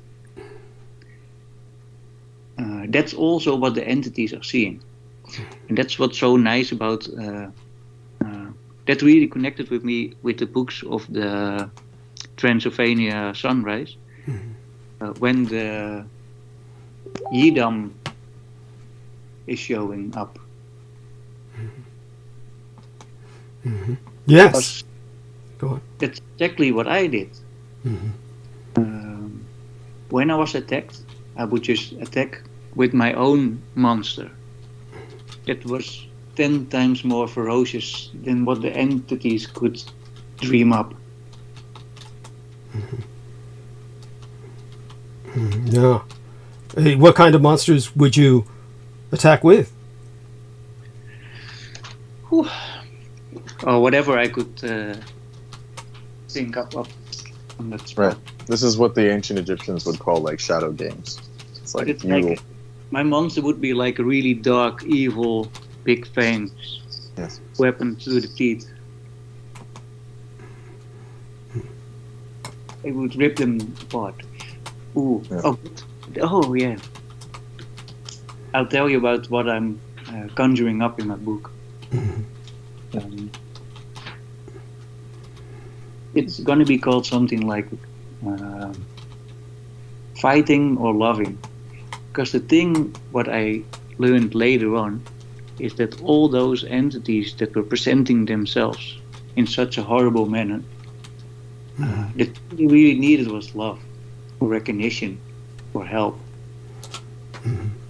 So, that's an interesting way to look at it. Is that the way you would feel about it, Brendan? Yeah, a lot of them are trapped beings, like the way jinn are portrayed. Okay. They're always in this stuck situation. Yeah, they're in such a low vibrational state. Yeah, and, exactly. Things need to move energetically. If things are on hold, it's not good for anything. But it took me a lot of learning to see that. And even in my work, that's also true. We have clients that are horrible, but still you need to take care of them. Still you need to give them some kind of love or recognition, or So it's really not that much different if you think about it. When I first saw you online, Douglas, Yes. I was really shocked by your energy.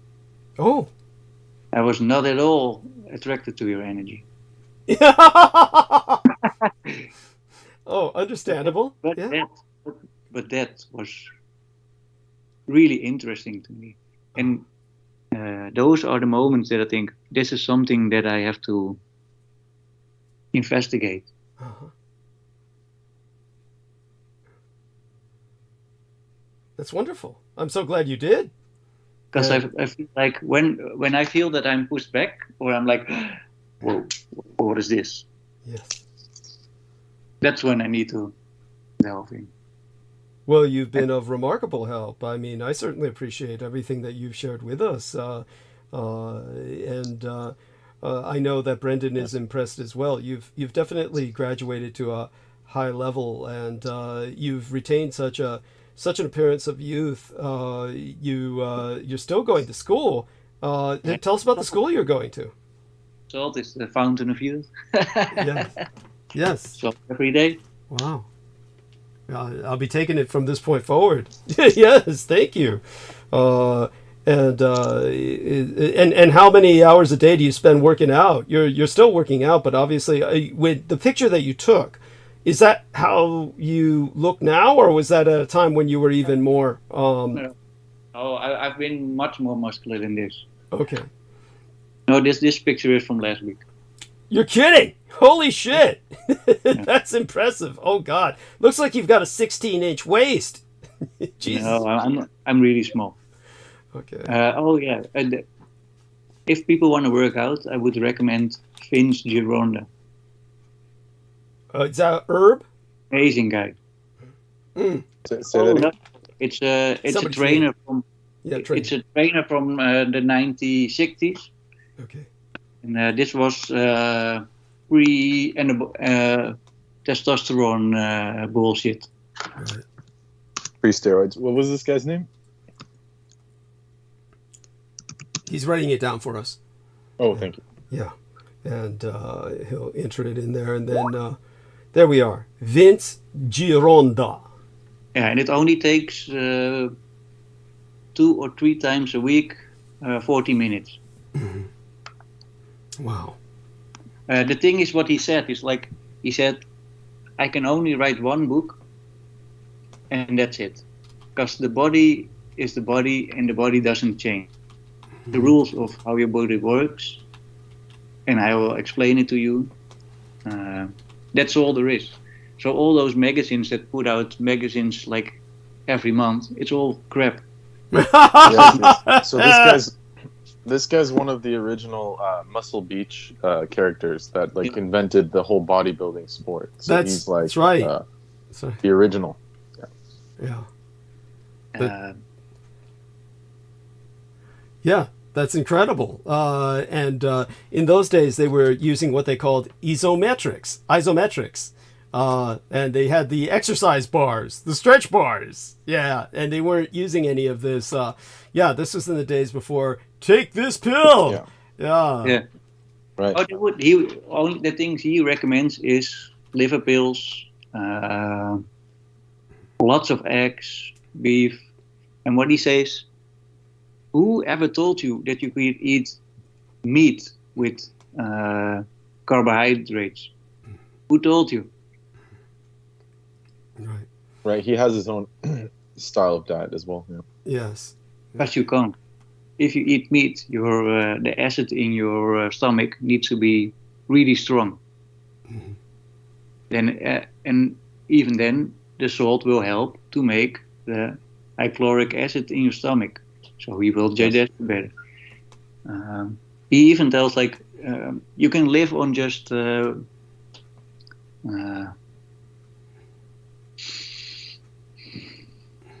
like in the morning you eat a big steak and some butter.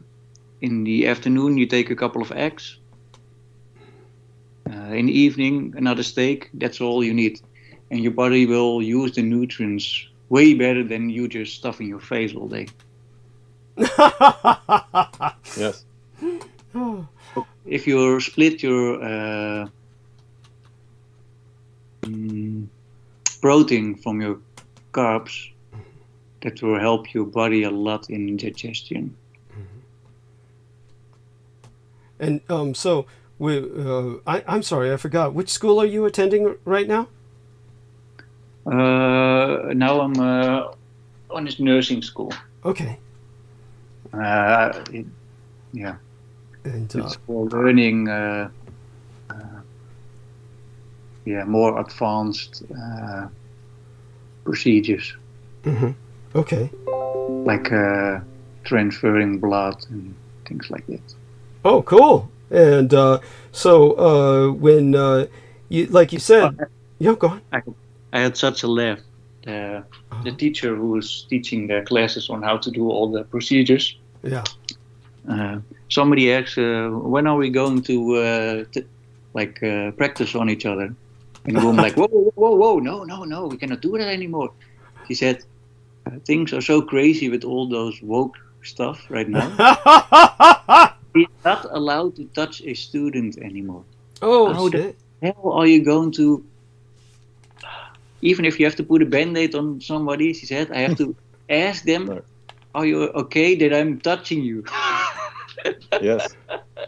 Crazy. Yeah, so a lot of these situations will come up now. It'll make life harder, yeah.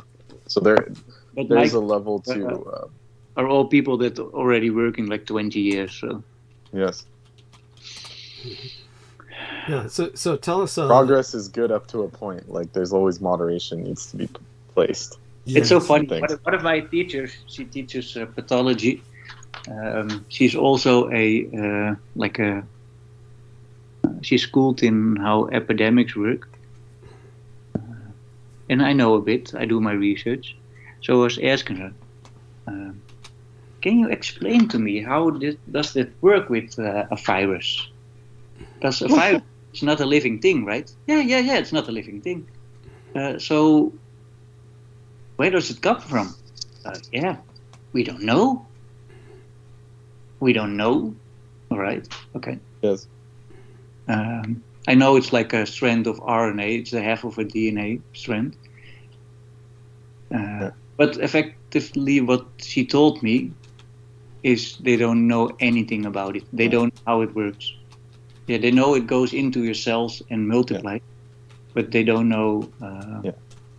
like virus theory is still a theory. I mean, there's some people that have conjectured that it's actually an internal working of the cell to defend itself against poisons and pathogens. That was even with the thing they showed about the cells they show with all the spikes on it. Those are not virus cells.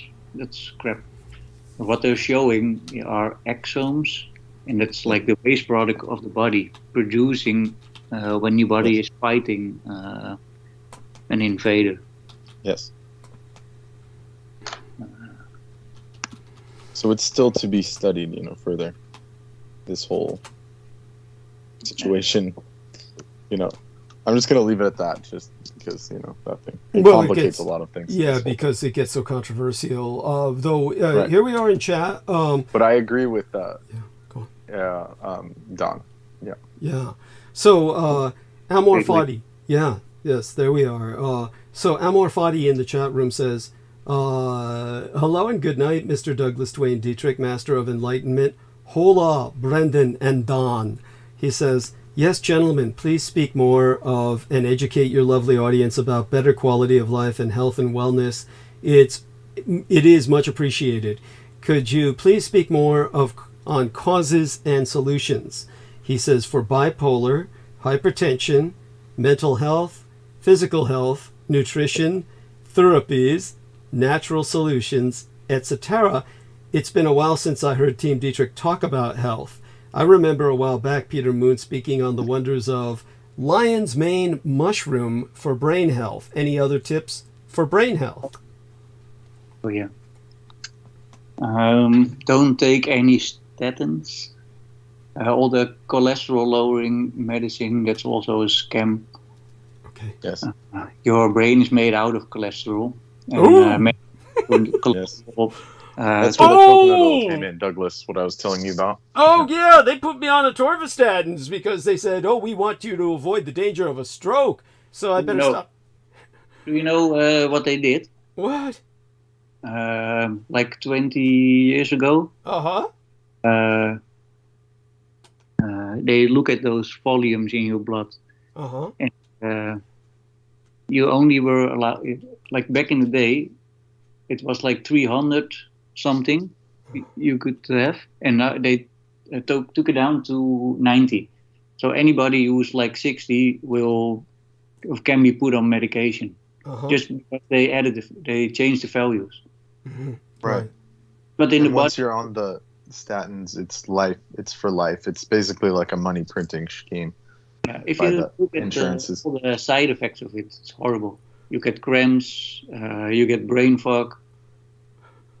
Oh my God! Well, luckily I only take it 3 times a week. I better stop completely. That's Is this long term or that thing? Douglas, yours? Mine. Oh, it was just, it's like you said. They when they put you on for life. It's like you'll be taking this the rest of your life. It's just something they say casually, but they're saying lowers the chances of a stroke by. Yeah. Well, your level of body fat, it's like I wouldn't even be concerned about that. To be honest, like you need more cholesterol than the normal person, actually. Thank you. Yeah. So let me talk about it. Yeah. Please.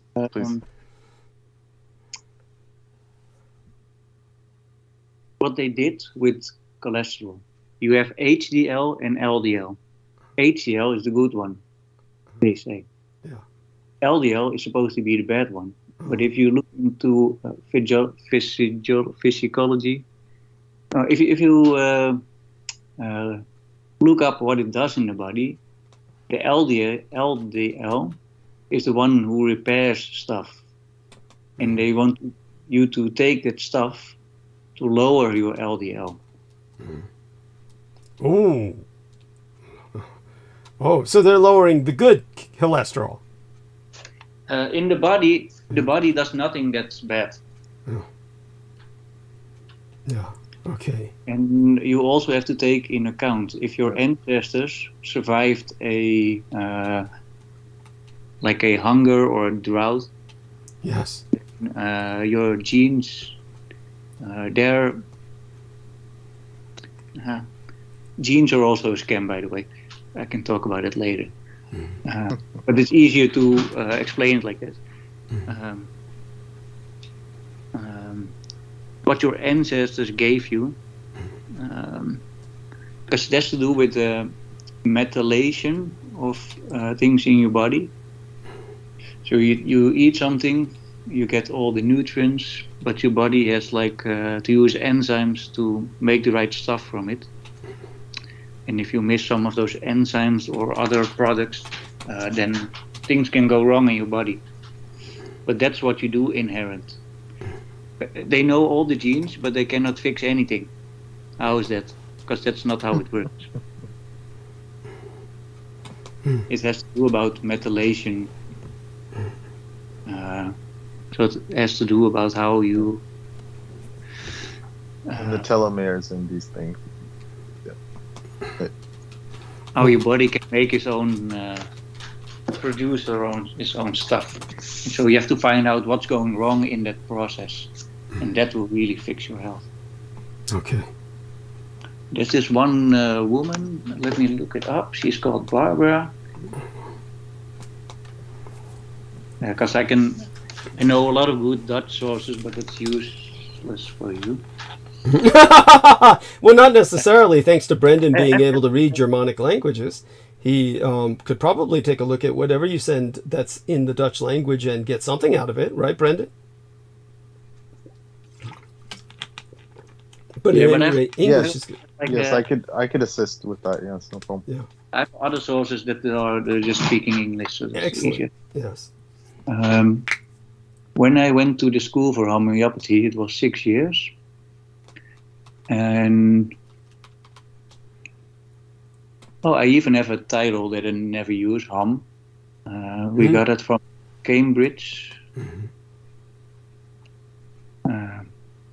But anyways, oh, I forgot.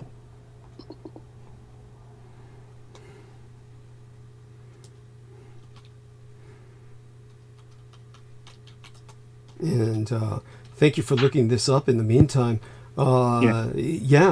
Brendan, feel free to bring up what comes to your mind for some of these questions Amor Fadi asked, which is quite a bit. You can see what he asked in the chat room, both of you, to refresh your memories. We've been covering quite a bit of it.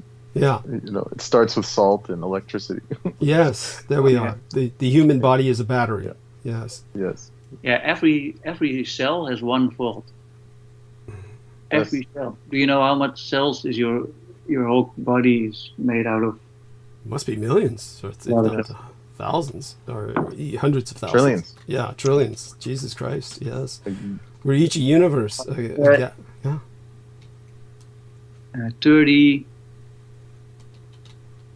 Oh, you say it differently. Trillions? Billion? Milliard. Billion, yeah. Oh, okay. Billions. Even the term in a battery, they call it a cell, right? It's 37.2 trillion cells. Mm-hmm. Wow. Yeah, there you go. So, incredible. Yeah. Even the atomic scientists have come out and said, like, the amount of energy in one, like, square,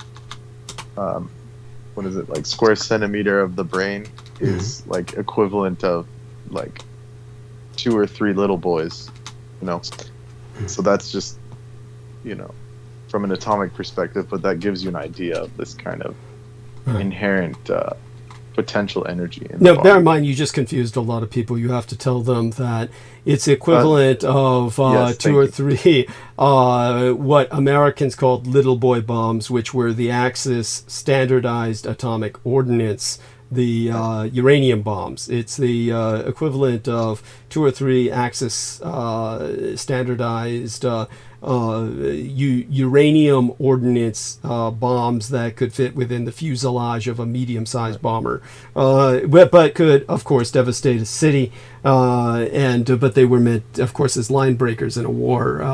But by all means, yes. I just didn't want to say the Hiroshima explosion. Yeah, thank you, because it's so cheesy. That's what they would say. Thank you.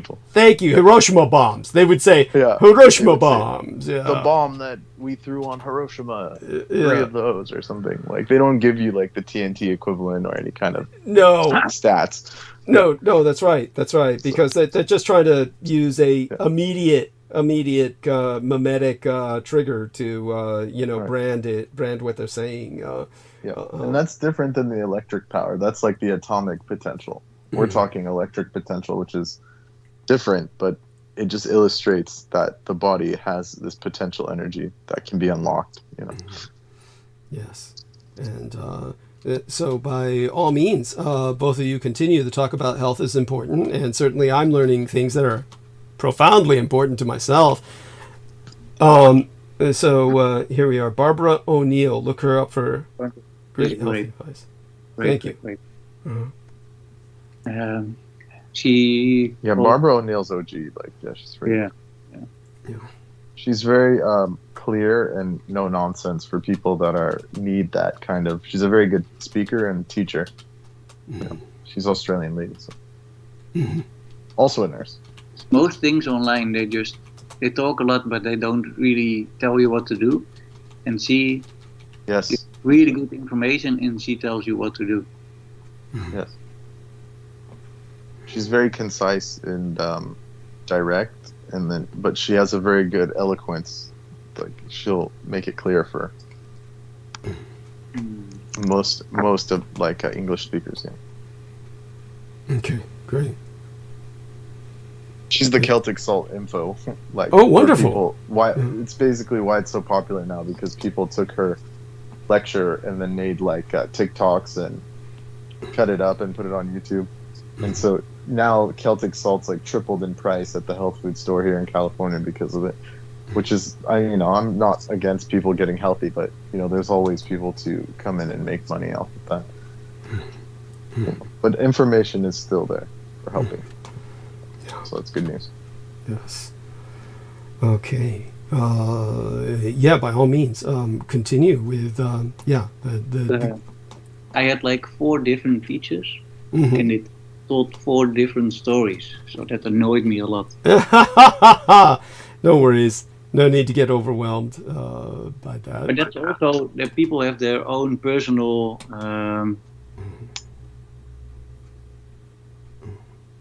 strong-minded thoughts, and really about food. Yeah. If you talk about things that people don't want to hear, they just they go against it, and they make their own version of reality. Right. Just because they want to change and they don't want to listen. There we are. Thank you. That happens quite a bit. By the way, Amor Fatty in the chat room says, thank you very much for that about lowering blood pressure meds being a scam.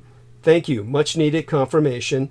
Douglas spoke of the medical community changing the normal blood pressure numbers. So yes, I had said years ago that the medical community, back when my dad and mom were alive, the medical community thought your blood pressure was excellent if it was 140, being the top. Systole and diastole, the systolic at 140, over whatever number would be considered great. And then they decided, let's change it to 120, which is like the blood pressure of an athlete. And that way nobody will be considered healthy, and everybody will be forced on blood pressure meds.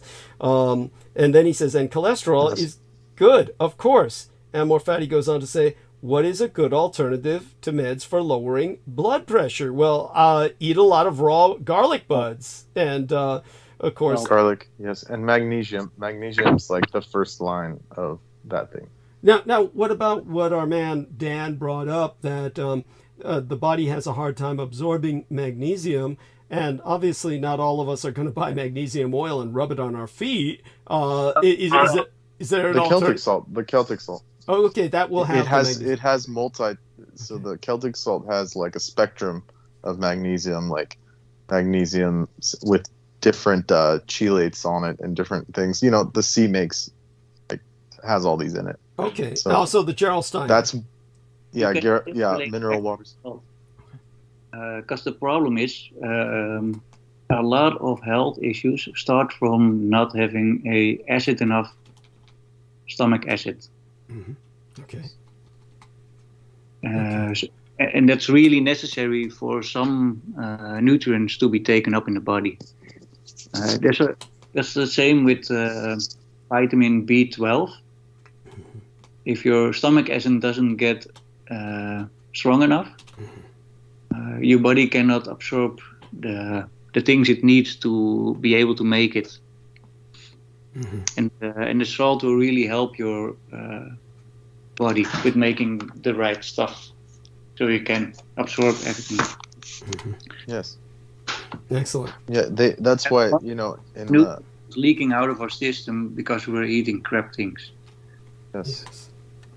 Okay. And even like there's the salt that and also a kind of salt that you can take instead of the pharmaceutical things for cholesterol. Mm-hmm. I'm looking it up. Okay. And while you're doing that, make your point, Brandon, please. Yes, like they even, if you have the chemical formula for stomach acid, it's hydrochloric acid. And at the end, they always put hydrochloride because that's what an acid is, right? Like, so where are you getting chloride from? You're getting it from the NaCl, sodium chloride. Mm-hmm. So these chloride salts are very important for the stomach acid. And in Ayurveda, salt is considered pitta. Pitta means it increases the digestive fire. So the ancients knew this. That's the effect it had. Mm-hmm. And then there are even Ayurvedic formulas like what's called kala namak, black salt. Black salt's very good for digestion. Mm-hmm. It's salt that's been chemically heated and treated. Natural salt that's been treated to have more sulfur, and that's very beneficial for digestion as well. It's called black salt. Southeast Asia and India use it a lot. So Yes. Very important. It's an Ayurvedic technique. So what do you know about what Dan van der Meulen entered into the text box here? This this kind of Arabic salt, I suppose, from we have it's called berberine salt. He's typing more. This is like an enzymatic type, right? For high LDL cholesterol. Interesting. Okay. So tell us about this. It's an enzyme. Okay. So it's I took my mother off of the normal pills, gave her this, it was great. Oh wow. Yes, wonderful. Fascinating. And my mother, she was like really brain fucked. Wow. Mm. Yeah, Jesus. she needs some meds because she has like a pacemaker and stuff. Okay. Wow. Uh-huh. It's really good move on your part. The It's berberine. how much more energy she has and how much clear she is. Mhm. Yes, because the cholesterol makes up the brain. You know, like the sheath, the myelin sheath, comes from lipids like phospholipid and all that. It's great. Berberine. Yes. When they did experiments on the cholesterol medication, before people took it like they do these trials, they had to stop because people were getting